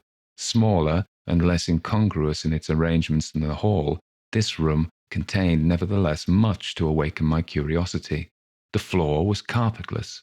The whitewashed walls were in parts scrawled over with strange diagrams, and in others covered with shelves crowded with philosophical instruments, the uses of many of which were unknown to me. On one side of the fireplace stood a bookcase, filled with dingy folios. On the other a small organ, fantastically decorated with painted carvings of medieval saints and devils. Through the half-open door of a cupboard at the farther end of the room, I saw a long array of geological specimens, surgical preparations, crucibles, retorts, and jars of chemicals, while on the mantel-shelf beside me, amid a number of small objects, stood a model of the solar system, a small galvanic battery, and a microscope. Every chair had its burden, every corner was heaped high with books. The very floor was littered over with maps, casts, papers, tracings, and a learned lumber of all conceivable kinds.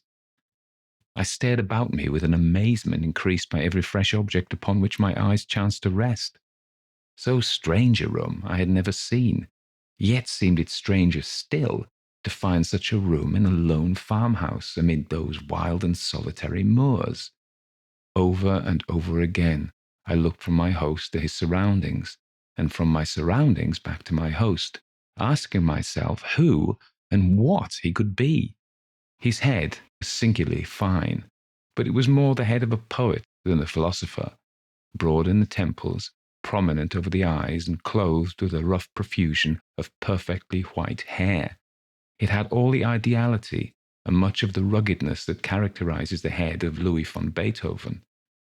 There were the same deep lines about the mouth and the same stern furrows in the brow. There was the same concentration of expression. While I was yet observing him, the door opened, and Jacob brought in the supper.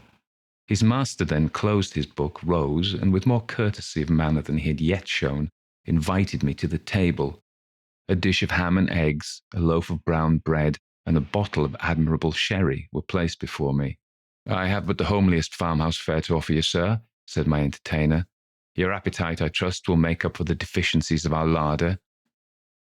I had already fallen upon the viands, and now protested with the enthusiasm of a starving sportsman that I had never eaten anything so delicious. He bowed stiffly and sat down to his own supper, which consisted primitively of a jug of milk and a basin of porridge. We ate in silence, and when we had done, Jacob removed the tray. I then drew my chair back to the fireside. My host, somewhat to my surprise, did the same, and turning abruptly towards me, said, Sir, I have lived here in strict retirement for 23 years. During that time I have not seen many strange faces, and I have not read a single newspaper. You are the first stranger who has crossed my threshold for more than 4 years. Will you favour me with a few words of information respecting that outer world from which I have parted company so long? Pray interrogate me, I replied. I am heartily at your service. He bent his head in acknowledgment, leaned forward with his elbows resting on his knees, and his chin supported in the palms of his hands, stared fixedly into the fire, and proceeded to question me. His inquiries related chiefly to scientific matters, with the later progress of which, as applied to the practical purposes of life, he was almost wholly unacquainted. No student of science myself, I replied as well as my slight information permitted, but the task was far from easy, and I was much relieved when, passing from interrogation to discussion, he began pouring forth his own conclusions upon the facts which I had been attempting to place before him. He talked, and I listened spellbound. He talked till I believe he almost forgot my presence, and only thought aloud. I had never heard anything like it then. I have never heard anything like it since.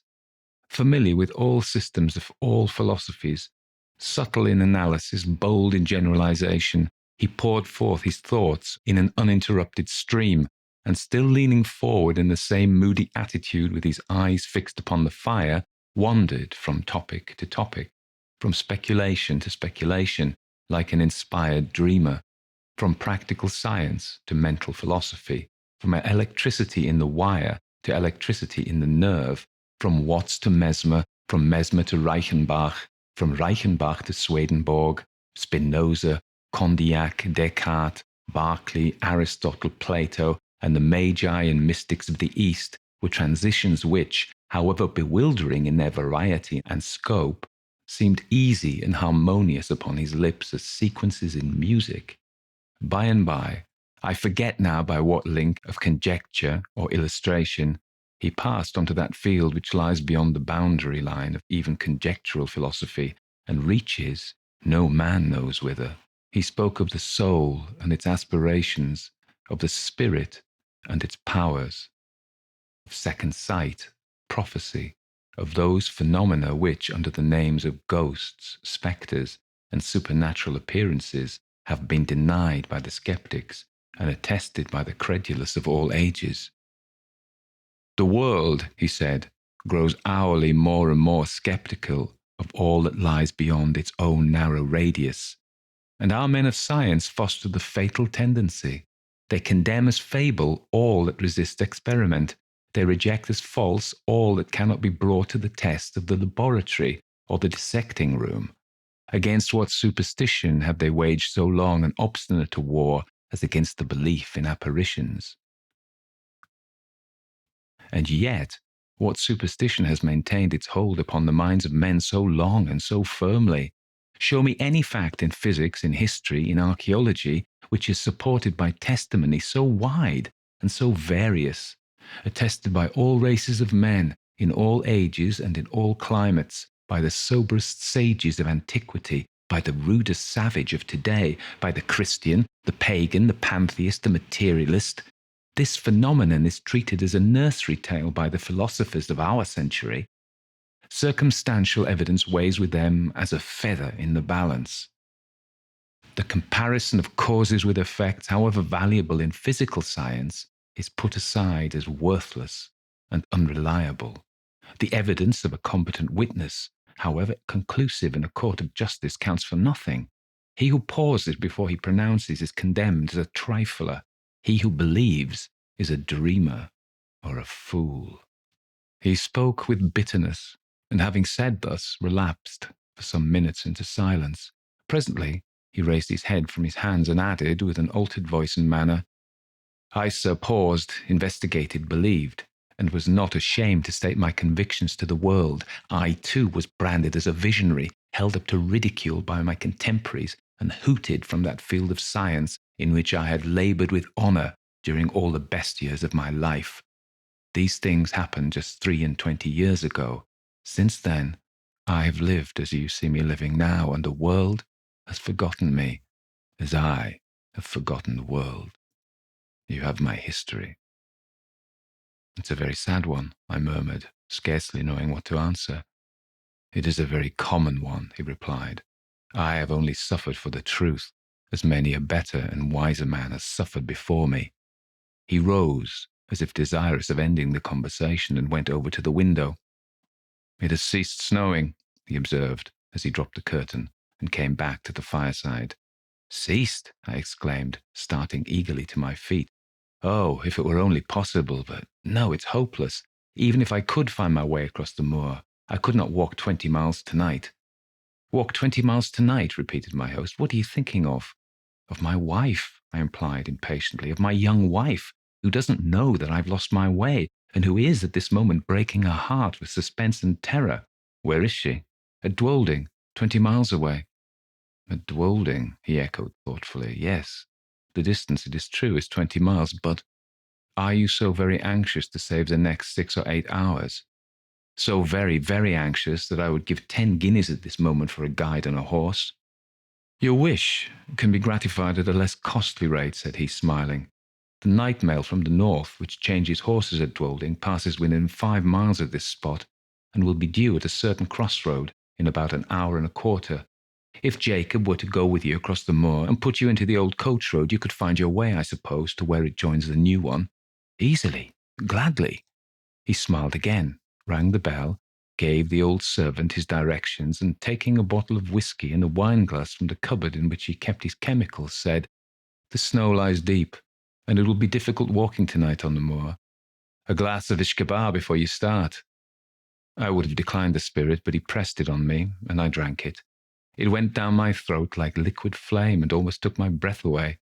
"It is strong," he said, "but it will help to keep out the cold. And now you have no moments to spare. Good night." I thanked him for his hospitality and would have shaken hands, but that he had turned away before I could finish my sentence. In another minute, I had traversed the hall. Jacob had locked the outer door behind me, and we were out on the wide white moor. Although the wind had fallen, it was still bitterly cold. Not a star glimmered in the black vault overhead. Not a sound, save the rapid crunching of the snow beneath our feet, disturbed the heavy stillness of the night. Jacob, not too well pleased with his mission, shambled on before in sudden silence, his lantern in his hand and his shadow at his feet. I followed with my gun over my shoulder, as little inclined for conversation as himself. My thoughts were full of my late host.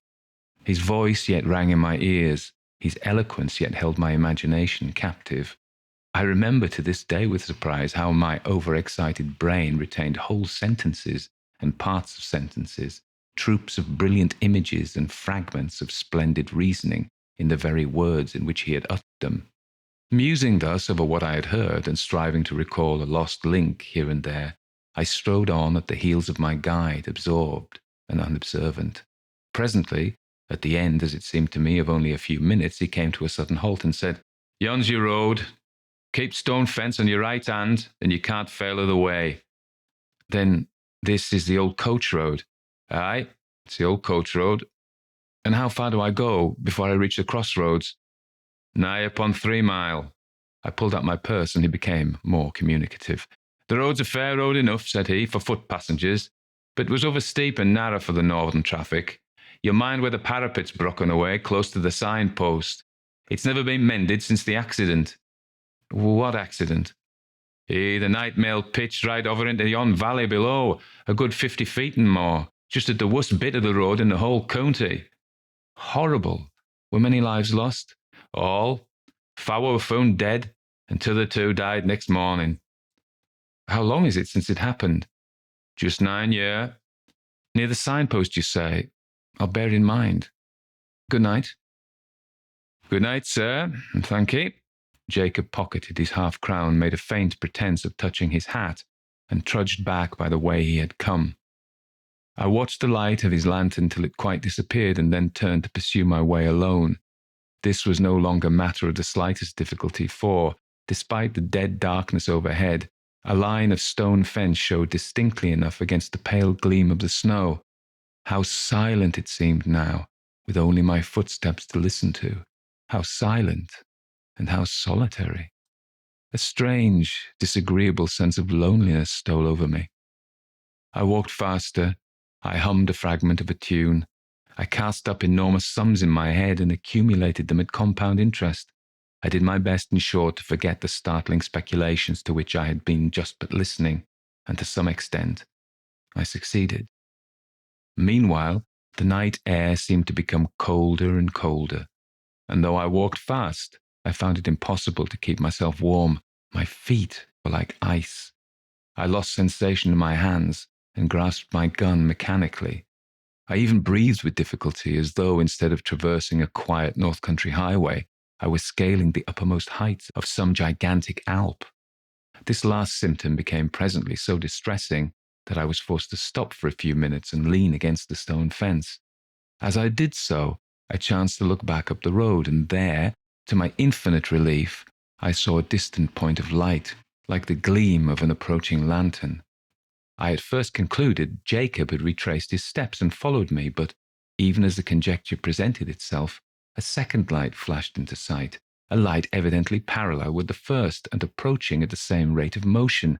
It needed no second thought to show me that these must be the carriage lamps of some private vehicle, though it seemed strange that any private vehicle should take a road professedly disused and dangerous. There could be no doubt, however, of the fact, for the lamps grew larger and brighter every moment, and I even fancied I could already see the dark outline of the carriage between them. It was coming up very fast and quite noiselessly, the snow being nearly a foot deep under the wheels. And now the body of the vehicle became distinctly visible behind the lamps. It looked strangely lofty. A sudden suspicion flashed upon me. Was it possible that I had passed the crossroads in the dark without observing the signpost, and could this be the very coach which I had come to meet?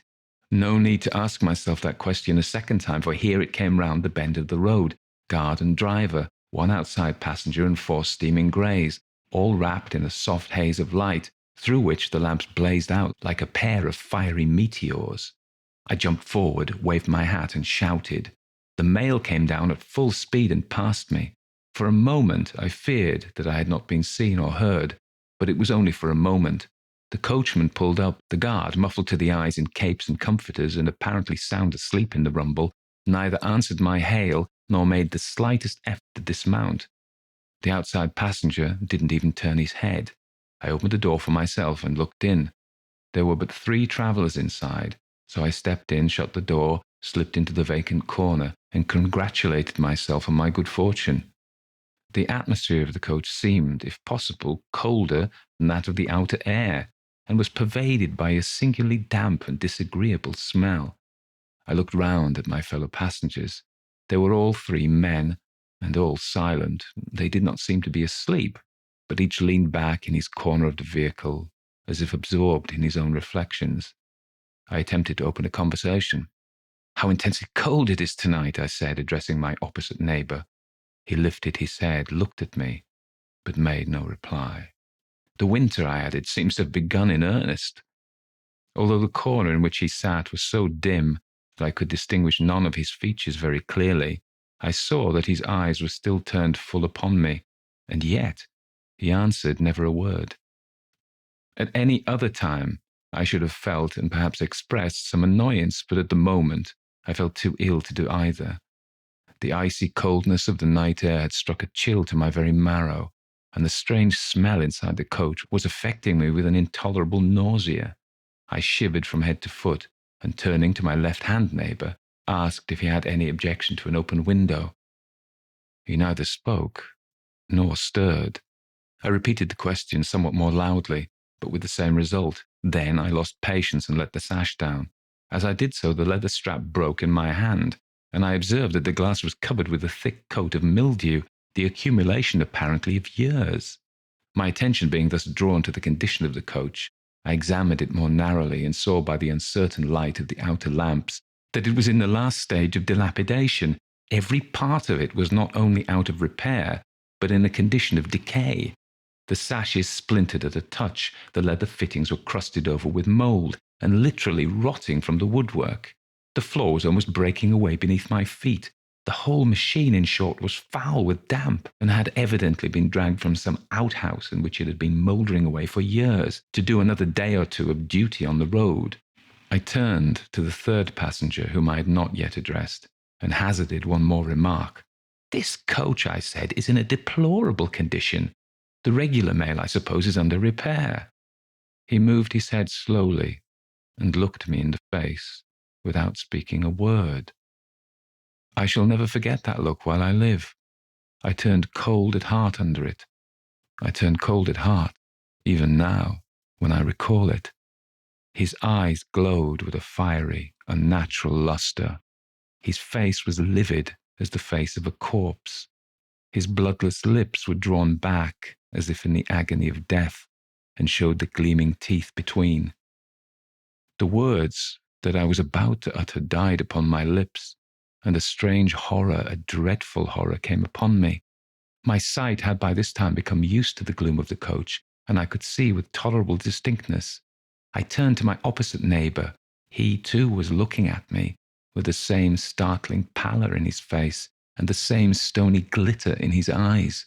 I passed my hand across my brow. I turned to the passenger on the seat beside my own and saw, Oh, heaven, how shall I describe what I saw? I saw that he was no living man, that none of them were living men like myself. A pale phosphorescent light, the light of putrefaction, played upon their awful faces, upon their hair dank with the dews of the grave, upon their clothes, earth-stained and dropping to pieces, upon their hands, which were as the hands of corpses long buried.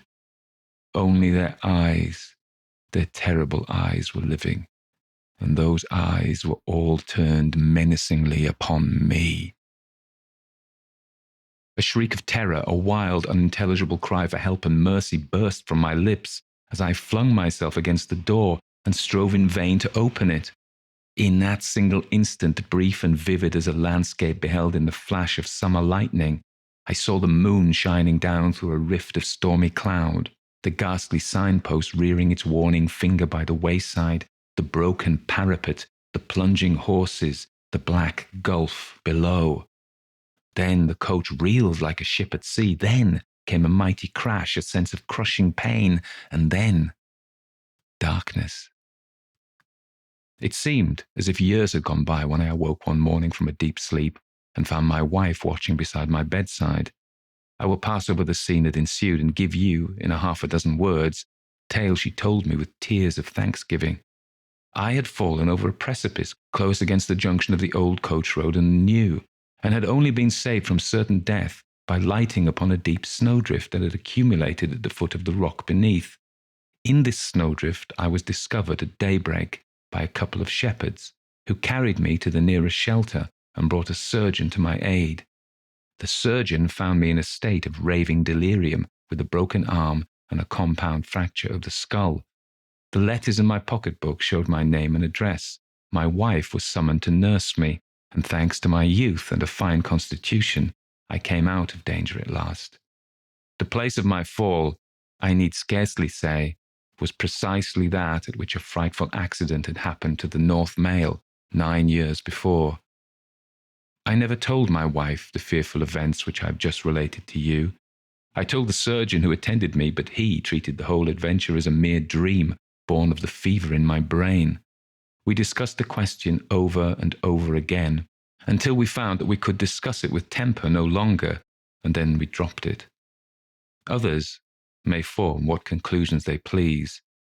I know that 20 years ago, I was the fourth inside passenger in that phantom coach. The Signalman by Charles Dickens. Hello! Below there! When he heard a voice thus calling to him, he was standing at the door of his box with a flag in his hand, furled round its short pole. One would have thought, considering the nature of the ground, that he could not have doubted from what quarter the voice came, but instead of looking up to where I stood on the top of the steep cutting nearly over his head, he turned himself about and looked down the line. There was something remarkable in his manner of doing so, though I couldn't have said for my life what.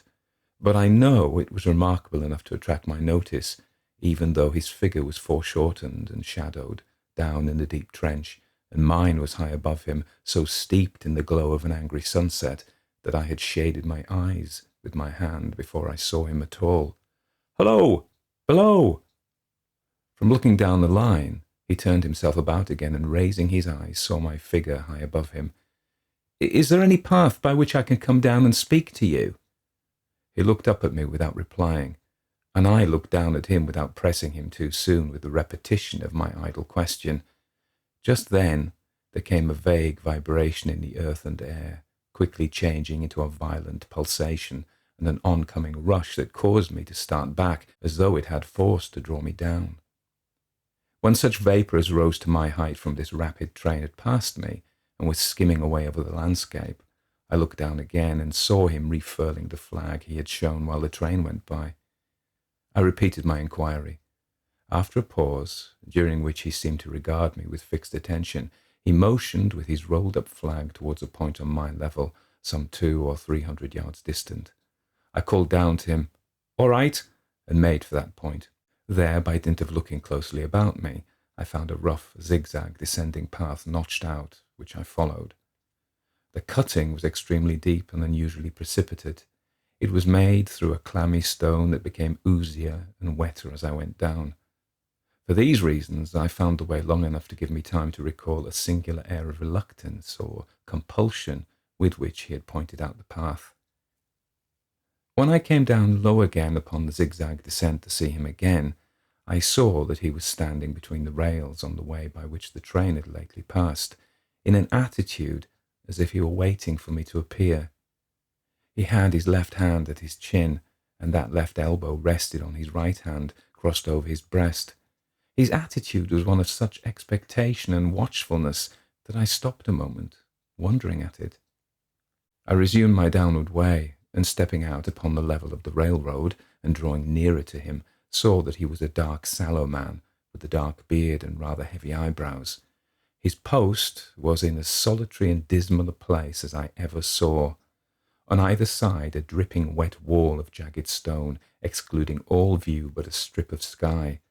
The perspective one way only, a crooked prolongation of this great dungeon, the shorter perspective in the other direction terminating in a gloomy red light, and the gloomier entrance to a black tunnel, in whose massive architecture there was a barbarous, depressing, and forbidding air.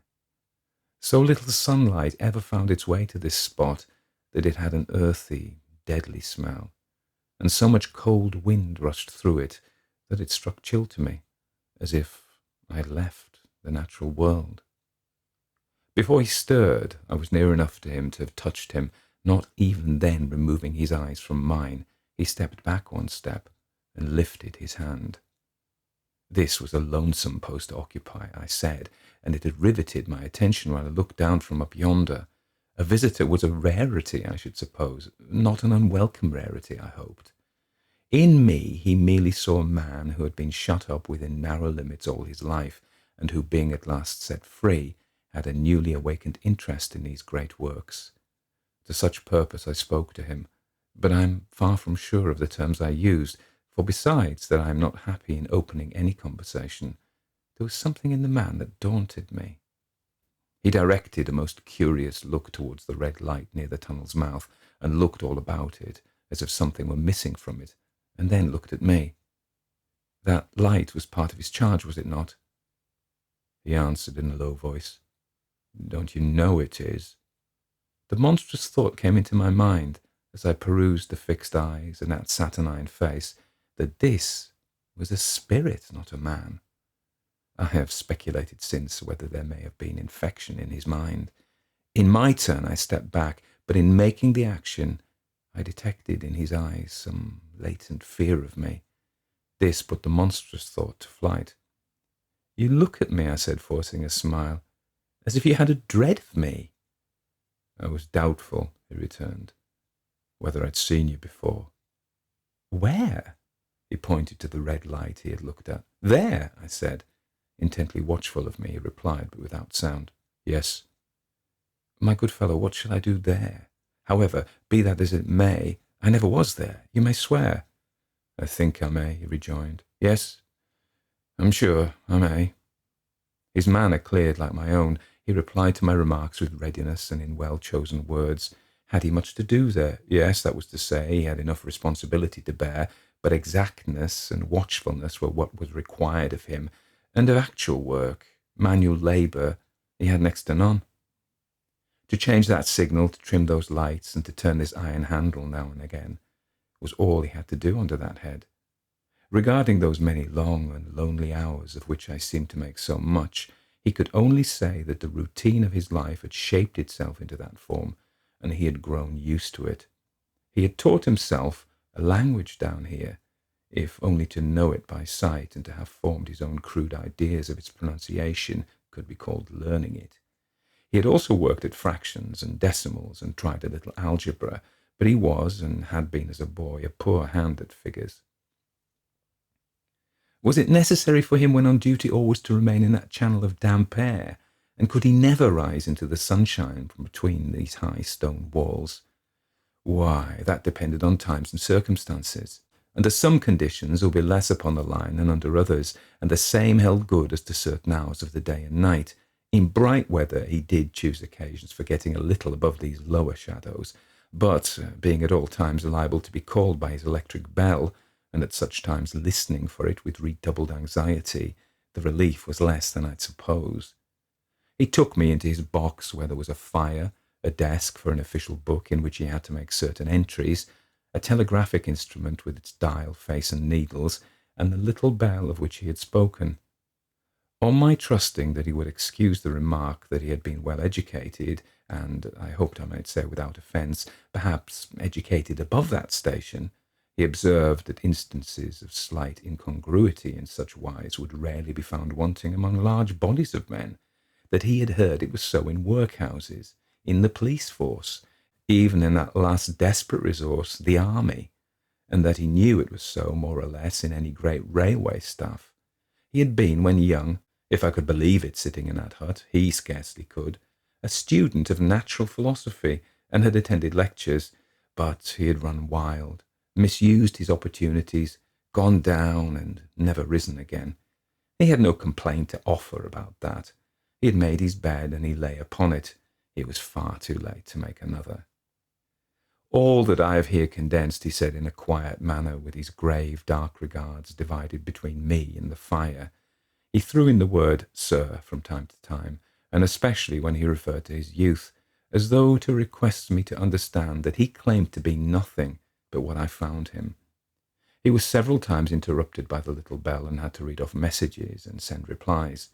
Once he had to stand without the door and display a flag as a train passed and make some verbal communication to the driver.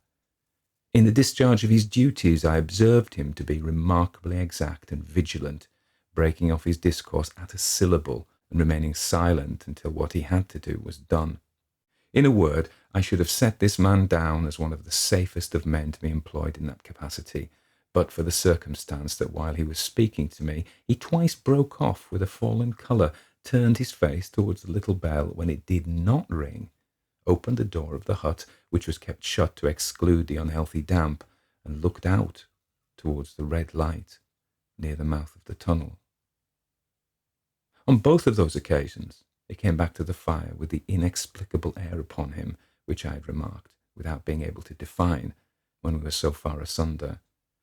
Said I, when I rose to leave him, "You almost make me think that I have met with a contented man. I'm afraid I must acknowledge that I said it to lead him on." "I believe I used to be so," he rejoined in the low voice in which he had first spoken. "But I am troubled, sir. I am troubled." He would have recalled the words if he could. He had said them, however, and I took them up quickly. With what? What is your trouble?" "It's very difficult to impart, sir. It's very, very difficult to speak of. If you ever make me another visit, I'll try to tell you." "But I expressly intend to make you another visit. Say, when shall it be?" "I go off early in the morning, and I shall be on again at 10 tomorrow night, sir. I will come at 11. He thanked me and went out at the door with me. "I'll show my white light, sir," he said in his peculiar low voice, "till you've found the way up. When you have found it, don't call out. And when you're at the top, don't call out." His manner seemed to make the place strike colder to me, but I said no more than, "Very well. And when you come down tomorrow night, don't call out. Let me ask you a parting question. What made you cry hello below there tonight?" "Heaven knows," I said. "I cried something to that effect." "Not to that effect, sir. Those were the very words. I know them well." "Admit those were the very words. I said them, no doubt, because I saw you below." "For no other reason." "What other reason could I possibly have?" "You had no feeling that they were conveyed to you in any supernatural way?" "No." He wished me good night and held up his light. I walked by the side of the down line of rails with a very disagreeable sensation of a train coming behind me until I found the path. It was easier to mount than to descend, and I got back to my inn without any adventure. Punctual to my appointment, I placed my foot on the first notch of the zigzag next night as the distant clocks were striking 11. He was waiting for me at the bottom with his white light on. "I have not called out," I said when we came close together. "May I speak now?" "By all means, sir." "Good night, then, and here's my hand. Good night, sir, and here's mine. With that, we walked side by side to his box, entered it, closed the door, and sat down by the fire. I've made up my mind, sir, he began, bending forward as soon as we were seated and speaking in a tone, but a little above a whisper, that you shall not have to ask me twice what troubles me. I took you for someone else yesterday evening. That troubles me. That mistake? No, that's someone else. Who is it? I don't know. Like me? Don't know. Never saw the face. The left arm is across the face and the right arm is waved, violently waved, this way. I followed his action with my eyes, and it was the action of an arm gesticulating with the utmost passion and vehemence. For God's sake, clear the way. One moonlight night, said the man, I was sitting here when I heard a voice cry, "Hello, below there." I started up, looked from that door and saw this someone else standing by the red light near the tunnel, waving, as I just now showed you. The voice seemed hoarse with shouting, and it cried, look out, and then again, "Hello, below there, look out." I caught up my lamp, turned it on red, and ran towards the figure, calling, "What's wrong? What's happened? Where?" It stood just outside the blackness of the tunnel. I advanced so close upon it that I wondered at its keeping the sleeve across its eyes. I ran right up at it and had my hand stretched out to pull the sleeve away. But when it was gone. "Into the tunnel," said I. "No." I ran on into the tunnel 500 yards. I stopped, and I held my lamp above my head and saw the figures of the measured distance and saw the wet stains stealing down the walls and trickling through the arch. I ran out again faster than I'd run in, for I had a mortal abhorrence of the place upon me. And I looked all round the red light with my own red light, and I went up the iron ladder to the gallery atop of it, and I came down again and ran back here. I telegraphed both ways. "An alarm has been given. Is anything wrong?" The answer came back both ways. All well.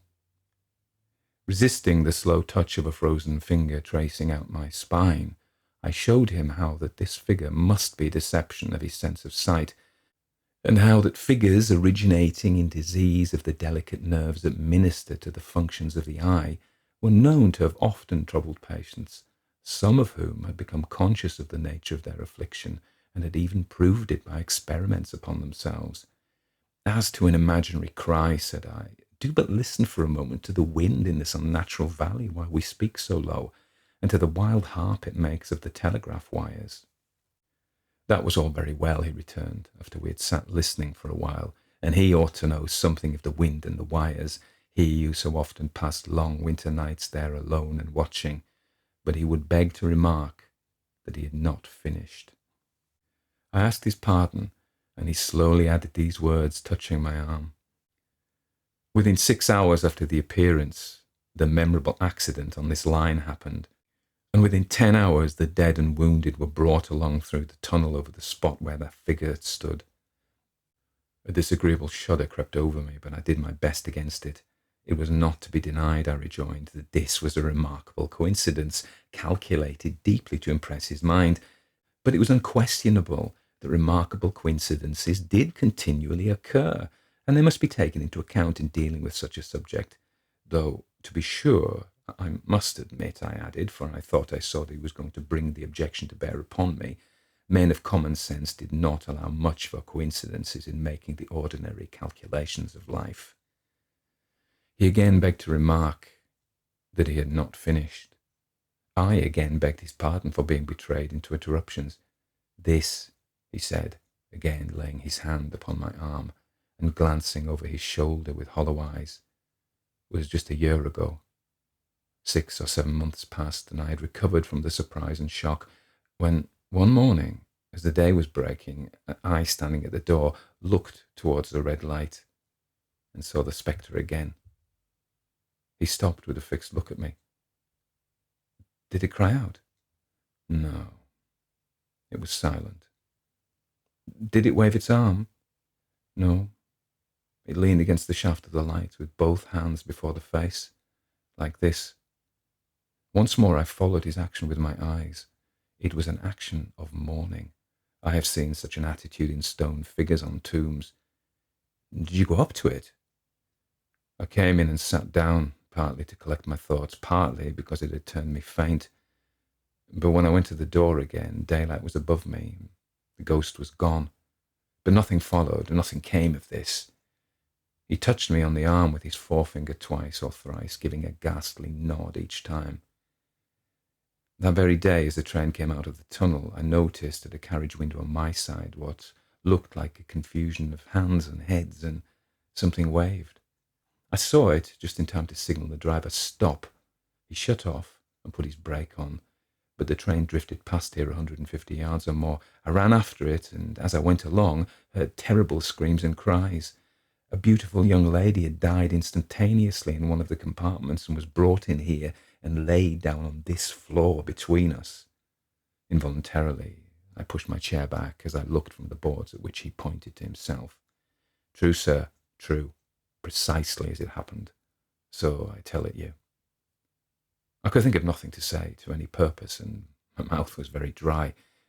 The wind and the wires took up the story with a long, lamenting wail. He resumed, "Now, sir, mark this, and judge how my mind is troubled. The spectre came back a week ago. Ever since, it's been there now and again, by fits and starts. At the light? At the danger light. What does it seem to do?" He repeated, if possible with increased passion and vehemence, that former gesticulation of "for God's sake, clear the way."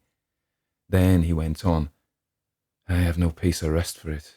It calls to me, for many minutes together, in an agonized manner, 'Below there, look out, look out.' It stands waving to me. It rings my little bell." I caught at that. "Did it ring your bell yesterday evening when I was here, and you went to the door?" "Twice." "Why, see," said I, "how your imagination misleads you. My eyes were on the bell, and my ears were open to the bell, and if I'm a living man, it did not ring at those times. No, nor at any other time, except when it was rung in a natural course of physical things by the station communicating with you." He shook his head. "I've never made a mistake as to that yet, sir. I've never confused the spectre's ring with the man's. The ghost's ring is a strange vibration in the bell that it derives from nothing else, and I have not asserted that the bell stirs to the eye. I don't wonder that you failed to hear it. But I heard it." "And did the spectre seem to be out there when you looked at it?" "It was there. Both times," he repeated firmly. "Both times. Will you come to the door with me and look for it now?" He bit his underlip as though he was somewhat unwilling, but arose. I opened the door and stood on the step while he stood in the doorway. There was the danger light. There was the dismal mouth of the tunnel. There were the high wet stone walls of the cutting. There were the stars above them. "Do you see it?" I asked him, taking particular note of his face. His eyes were prominent and strained, but not very much more so, perhaps, than my own had been when I had directed them earnestly towards the same spot. "No," he answered, "it's not there." "Agreed," said I. We went in again, shut the door, and resumed our seats. I was thinking how best to improve this advantage, if it might be called one, when he took up the conversation in such a matter-of-course way, so assuming that there could be no serious question of fact between us, that I felt myself placed in the weakest of positions. "By this time you'll fully understand, sir," he said, "that what troubles me so dreadfully is the question, what does the spectre mean?" I wasn't sure, I told him, that I did fully understand. "What is its warning against?" he said, ruminating, with his eyes on the fire, and only by times turning them on me. "What is the danger? Where's the danger? There is danger overhanging somewhere on the line. Some dreadful calamity will happen. It's not to be doubted this third time, after what's gone before. But surely this is a cruel haunting of me. What can I do?" He pulled out his handkerchief and wiped the drops from his heated forehead. "If I telegraph danger on either side of me, or on both, I can give no reason for it," he went on, wiping the palms of his hands. "I should get into trouble and do no good. They would think I was mad. This is the way it would work. Message, danger, take care. Answer, what danger, where? Message, don't know, but for God's sake, take care. They would displace me. What else could I do?" His pain of mind was most pitiable to see. It was the mental torture of a conscientious man oppressed beyond endurance by an unintelligible responsibility involving life. When it first stood under the danger light, he went on, putting his dark hair back from his head and drawing his hands outwards across and across his temples in an extremity of feverish distress. Why not tell me where the accident was to happen, if it must happen? Why not tell me how it could be averted, if it could have been averted? When on its second coming it hid its face, why not tell me instead, she is going to die, let them keep her at home? If it came on those 2 occasions, only to show me that its warnings were true, and so to prepare me for the third, why not warn me plainly now? And I, Lord help me, a mere poor signalman in this solitary station. Why not go to somebody with credit to be believed and power to act? When I saw him in this state, I saw that for the poor man's sake, as well as for the public safety, what I had to do for the time was to compose his mind. Therefore, setting aside all question of reality or unreality between us, I represented to him that whoever thoroughly discharged his duty must do well, and that at least it was his comfort that he understood his duty, though he didn't understand these confounding appearances. In this effort, I succeeded far better than in the attempt to reason him out of his conviction. He became calm. The occupations incidental to his post, as the night advanced, began to make larger demands on his attention, and I left him at 2 a.m. I had offered to stay through the night, but he wouldn't hear of it. That I more than once looked back at the red light as I ascended the pathway, that I didn't like the red light, and that I should have slept but poorly if my bed had been under it, I see no reason to conceal. Nor did I like the 2 sequences of the accident and the dead girl. I see no reason to conceal that either. But what ran most in my thoughts was the consideration how I ought to act, having become the recipient of this disclosure. I had proved the man to be intelligent, vigilant, painstaking, and exact. But how long might he remain so in his state of mind? Though in a subordinate position, still he held a most important trust, and would I, for instance, like to stake my own life on the chances of his continuing to execute it with precision? Unable to overcome a feeling that there would be something treacherous in my communicating what he had told me to his superiors in the company, without first being plain with himself and proposing a middle course to him, I ultimately resolved to offer to accompany him, otherwise keeping his secret for the present, to the wisest medical practitioner we could hear of in those parts, and to take his opinion. A change in his time of duty would come round next night, he had apprised me, and he would be off an hour or 2 after sunrise, and on again soon after sunset. I had appointed to return accordingly. Next evening was a lovely evening, and I walked out early to enjoy it. The sun was not quite yet down when I traversed the field path near the top of the deep cutting. I would extend my walk for half an hour, I said to myself, half an hour on and half an hour back, and then it would be time to get to my signalman's box. Before pursuing my stroll, I stepped to the brink and mechanically looked down from the point which I had first seen him. I cannot describe the thrill that seized me when, close at the mouth of the tunnel, I saw the appearance of a man with his left sleeve across his eyes, passionately waving his right arm.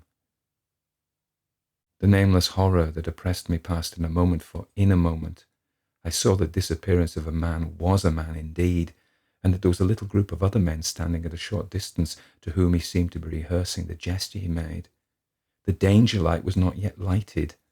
Against its shaft, a little low hut entirely new to me had been made of some wooden supports and a tarpaulin. It looked no bigger than a bed. With an irresistible sense that something was wrong, with a flashing self-reproachful fear that fatal mischief had come of my leaving my man there and causing no one to be sent to overlook or correct what he did, I descended the notched path with all the speed I could make. "What's the matter?" I asked the men. "Signalman killed this morning, sir." "Not the man belonging to that box?" "Yes, sir." "Not the man I know?" "You'll recognize him, sir, if you know him," said the man who spoke for the others, solemnly uncovering his own head and raising an end of the tarpaulin, for his face is quite composed. "Oh, how did this happen? How did this happen?" I asked, turning from one to another as the hut closed in again. "He was cut down by an engine, sir. No man in England knew his work better, but somehow he wasn't clear of the outer rail. It was just at broad day. He'd struck the light and had the lamp in his hand. As the engine came out of the tunnel, his back was towards her, and she cut him down. That man drove her and was showing how it happened. Show the gentleman, Tom. The man, who wore a rough dark dress, stepped back to his former place at the mouth of the tunnel. Come around the curve in a tunnel, sir, he said. I saw him at the end, like as if I saw him down a perspective glass. There was no time to check speed, and I knew him to be very careful. As he didn't seem to take heed of the whistle, I shut it off when we were running down upon him and called to him as loud as I could call. What did you say? I said, below there, look out, for God's sake, clear the way. I started. Oh, it was a dreadful time, sir. I never left off calling to him. I put this arm before my eyes not to see, and I waved this arm to the last, but it was no use. Without prolonging the narrative to dwell on any one of its curious circumstances more than on any other, I may, in closing it, point out the coincidence that the warning of the engine driver included not only the words which the unfortunate signalman had repeated to me as haunting him, but also the words which I myself, not he, had attached, and that only in my own mind, to the gesticulation he had imitated. The Work of Evil by William Croft Dickinson. Ever since his return to duty from his long illness, Maitland Allen, our keeper of printed books, had been singularly reluctant to grant any access to the special collections which were in his charge. So much so that the rare book-room in the library had become well nigh as sacred and as difficult to enter as the secret courts of an Eastern harem.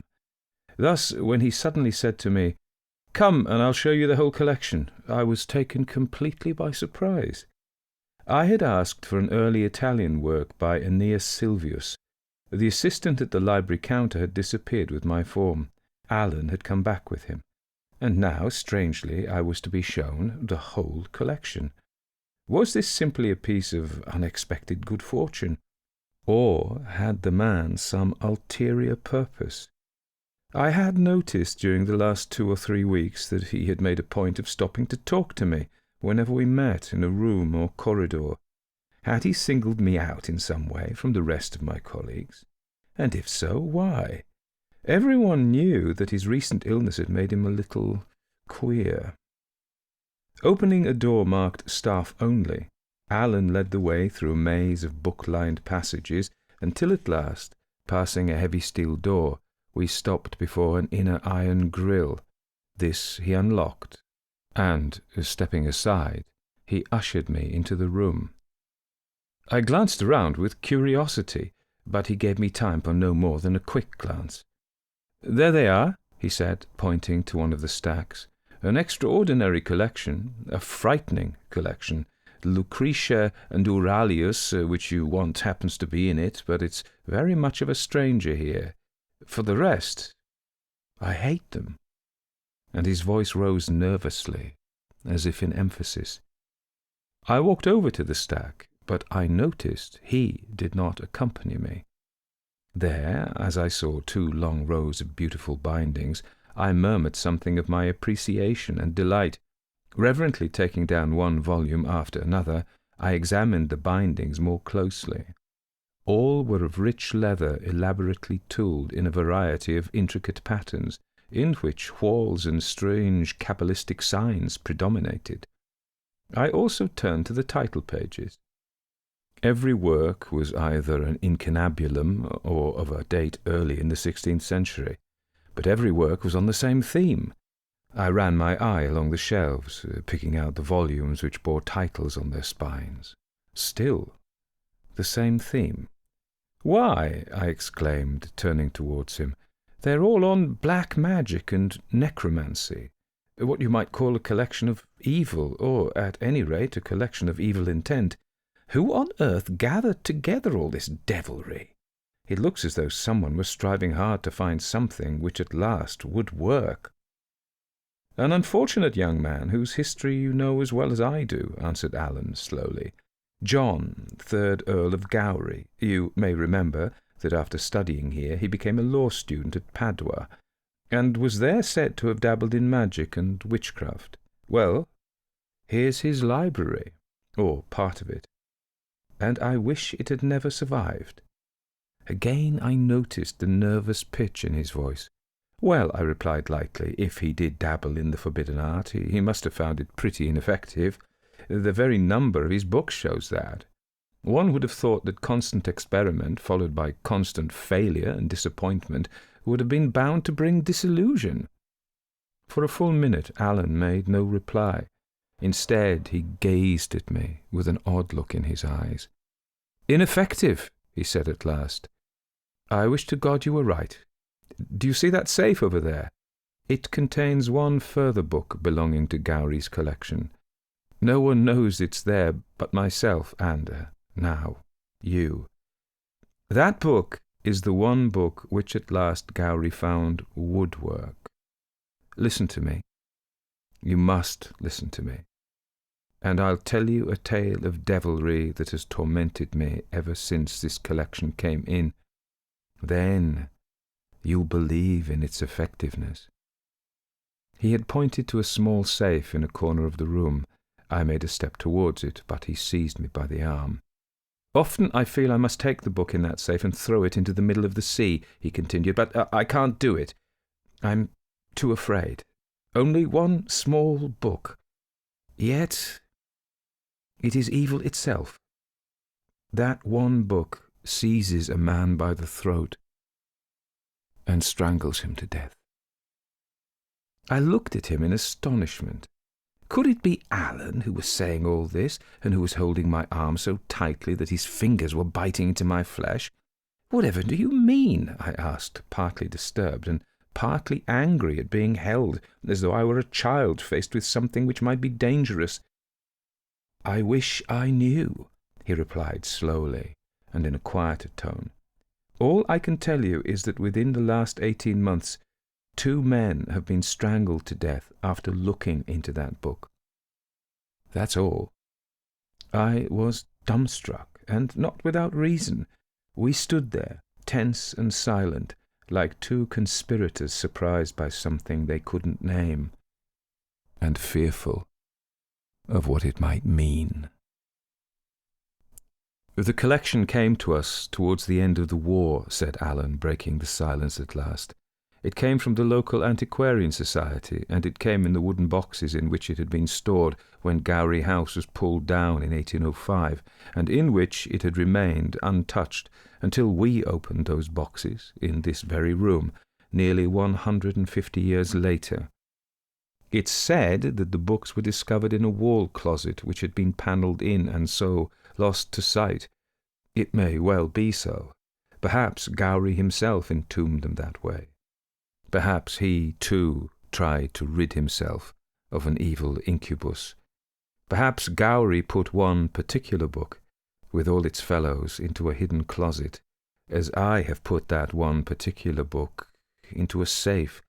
Perhaps he, too, was afraid to do the one thing he ought to have done. Or perhaps he did something else. Perhaps he put his own curse upon the book, that no one should again open its pages and live. That, at any rate, has been its history here. First, it was Fraser, who, you will remember, was our professor of chemistry before you came. As soon as the collection arrived, he was all agog to see it. Day after day he was here with his notebook. "Working out their formulae," he would say to me. "Damned interesting, some of them." But one day he read too much. I had been in the read room that afternoon, and I didn't come here until nearly closing time. Fraser, as usual, was in his seat by the window, there. But that afternoon he didn't look up with his usual cheery nod. Instead, as he looked up at my entrance, I saw that his face was drawn and white. "My God, Alan," he said in a strained voice, "this book is the devil himself. It should be burned to ashes." He pushed his chair back and seemed to recover himself. "Look," he continued, glaring at me with fierce earnestness, "I'm putting it here, in this empty case. Lock it in, and let no one ever read it again." He strode to that wire-fronted case over there. It was empty then. thrust in the book, and waited for me to lock the door with my master key. Then he pushed past me and went out. It was the last I ever saw of him. That same night he was found dead in his own room in the lab, strangled, and no one could explain how or why. He had a queer kind of lab coat, of which he was very proud. It was like an old-fashioned smock, which was tied by a fancy cord running through the neck. When he was found, his hands were gripping that cord. It had been drawn so tight that it had throttled him. The students who had been working in the lab had seen no one go into his room or come out of it. I know now that they wouldn't see anyone. I know, too, that Fraser's hands were at that cord in a vain struggle to loosen it and live. No one thought of connecting Fraser's death with the book he'd been reading. At first I hardly associated the two events myself, yet it was not long before I found I was growing frightened of that book, lying by itself in its locked case. I tried to avoid looking at it, but it seemed to force its presence upon me. Perhaps a fortnight passed before I realized the truth. Then, suddenly, I knew that Fraser's death had been caused by it. Frightened as I was, I still had courage enough to do one thing. Unknown to the rest of the staff, I removed from the library catalogue all the entries relating to it. Fraser's death should not go unheeded. No one should read that book again. No one should even know of its existence. Had I dared, I would have burned it, as Fraser had said it should have been burned. But I couldn't bring myself to touch it. Already it had me in its power. I was afraid of it. And so young Inglis had to die, the second victim. He had come to us as a part-time student assistant, and had quickly proved his worth, so much so that special tasks were soon assigned to him automatically, and at a time when I was unluckily absent for a few days with influenza, he was given the task of checking the shelf catalogue of the special collections. You can imagine my horror when, on the day of my return to duty, I found him here, holding the book in his hands, open and reading it. As soon as he saw me, he called out, "I found an incunabulum, which isn't in the catalogue. It's filthy with dust." But I rushed up and seized the thing from him. I shoved it back into the case and relocked the door, while he looked at me open-mouthed. But what could I say? I simply dare not tell him the truth. As I saw it, to tell him the truth would be to tell him his own sentence of death.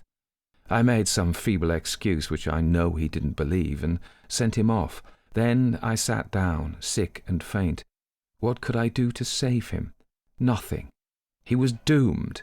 The evil thing was upon him, and he could never escape. I cursed myself for my own cowardice. Why, at least, had I not warned him? Had the book so laid its spell upon me that I even feared the ridicule which might follow my warning? Poor beggar. He didn't escape.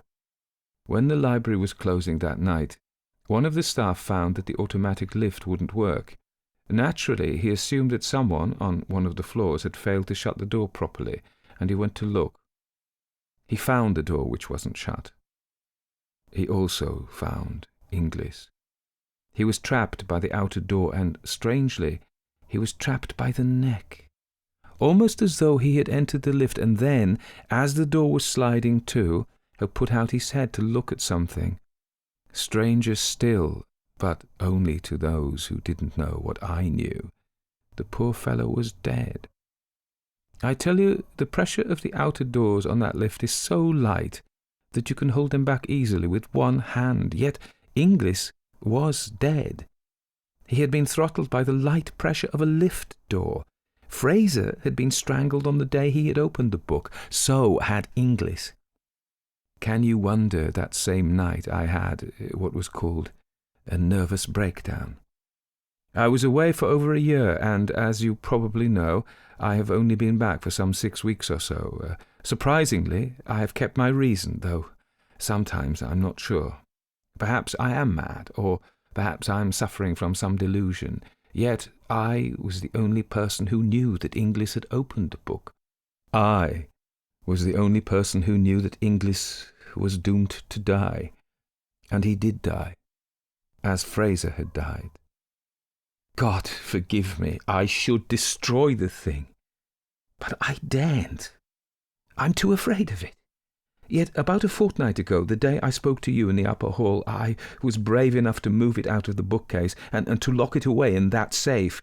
You gave me the courage to do that, even though you didn't know you had done so. Now I'm afraid again. I feel it is laughing at me behind the steel door and biding its time. You must forgive me, but I had to tell you this. One day I too may be found strangled, and you at least will know the reason why. As you may imagine, I was not particularly pleased at having this extraordinary burden of knowledge so suddenly thrust upon me. Yet as I crossed the quad back to my own room, my thoughts ran in a different vein. Poor old Alan, I thought. No wonder he had a breakdown. No wonder he's queer. Fancy living with that on your mind all the time. Poor wretch, a victim to his own imagination, with a harmless book locked up in his safe, and fearing it as though it possessed all the malignant power of some genie in the Arabian Nights, and mortally afraid to do the one thing which would bring relief. But I did Alan an injustice. I had given my lecture the next morning and was talking to a student in my retiring room when Wallace, one of the lecturers in the Modern Languages department and Alan's next-door neighbour, opened the door and beckoned me outside. "Did you know Maitland Allen was dead?" he asked. "Dead?" I repeated. "Yes, apparently last night he was all worked up about something. Kept walking up and down his study, saying in a loud voice, 'I will do it, I will do it,' and generally worrying his housekeeper out of her wits. Then suddenly, about 9 o'clock, she heard him going to the hall. Peeping round her door, she saw him put on a cap, his scarf, and his overcoat, and literally rush out of the house. By this time, thoroughly alarmed, she came to us. I did my best to calm her down, but she was so upset that in the end I offered to go back with her and wait up with her for Alan's return. He didn't come in until nearly 2 o'clock in the morning. We heard him open the front door, and then, just when he'd shut it again, we heard him give a queer kind of strangled, choking cry. We rushed into the hall and saw him half hanging from the door and half sprawled on the rug in the hall. One end of his scarf had caught in the door as he had shut it, and when he had turned away, it had pulled tight round his neck and had trapped him. We opened the door at once and released him, but when we tried to help him to his feet again, we discovered to our horror that he was dead. I came over to tell you, for I believe he had taken quite a liking to you." But I was no longer listening. My thoughts were rushing madly towards one word which seemed to loom larger and larger, and the one word was strangled. Fraser, Inglis, Allen. Could it all be coincidence? Or could such things indeed be true? Naturally, the Procurator Fiscal conducted an inquiry into Allen's death. A boatman stated that Allen, whom he identified, had knocked him up about midnight and had asked to be rowed a full mile out to sea. At first he had demurred, for Allen had seemed fair demented, but an offer of £5 had seemingly settled the matter. He rowed Allen out to sea, and when he had told him that they were well beyond the full mile for which he had asked, Allen, to his utter surprise, had suddenly plucked a small book from his coat pocket and raised it with both hands above his head, and had hurled it down into the water with all his force. Then, said the boatman, he crouched him down in the boat as though he were afraid someone was going to hit him, and he stayed like that till I tied up again, when he jumped out of the boat and fair ran along the quay as if the devil himself was chasing him. The doctors were puzzled but unanimous. Despite the softness and natural elasticity of the scarf, they had been surprised to find a sharp mark around Allen's neck, but they were convinced he had died of shock. His heart, they said, was in poor condition. Any shock would probably be too much for it. and I alone knew what that shock would be. I alone knew what would flash through the poor wretch's mind when he felt that sudden, unexpected tightening of his scarf around his neck. So much I had written yesterday when my mind was free, but how different it is today. Today, all Alan's fear and dread are now my own. Today, at the close of the library committee, our librarian spoke casually, as if of a matter of little importance. He had looked over the rare book-room, he said, after Alan's death, and there he had found inside the safe a book that belonged to the Gowrie collection, but which, to his surprise, had no entry in the catalogue. Dazed and bewildered, I found my way back to my room, and, as I write this down, I am a prey to every wild imagining. Can it be that Alan, deranged and overwrought on that last fearful night, cast the wrong book away? How could he? It was the only book within the safe. Yet reason recoils from that other thought, that a book can return from the depths of the sea. Reason. How long can reason prevail against this fearful question that is now pulsing through my mind?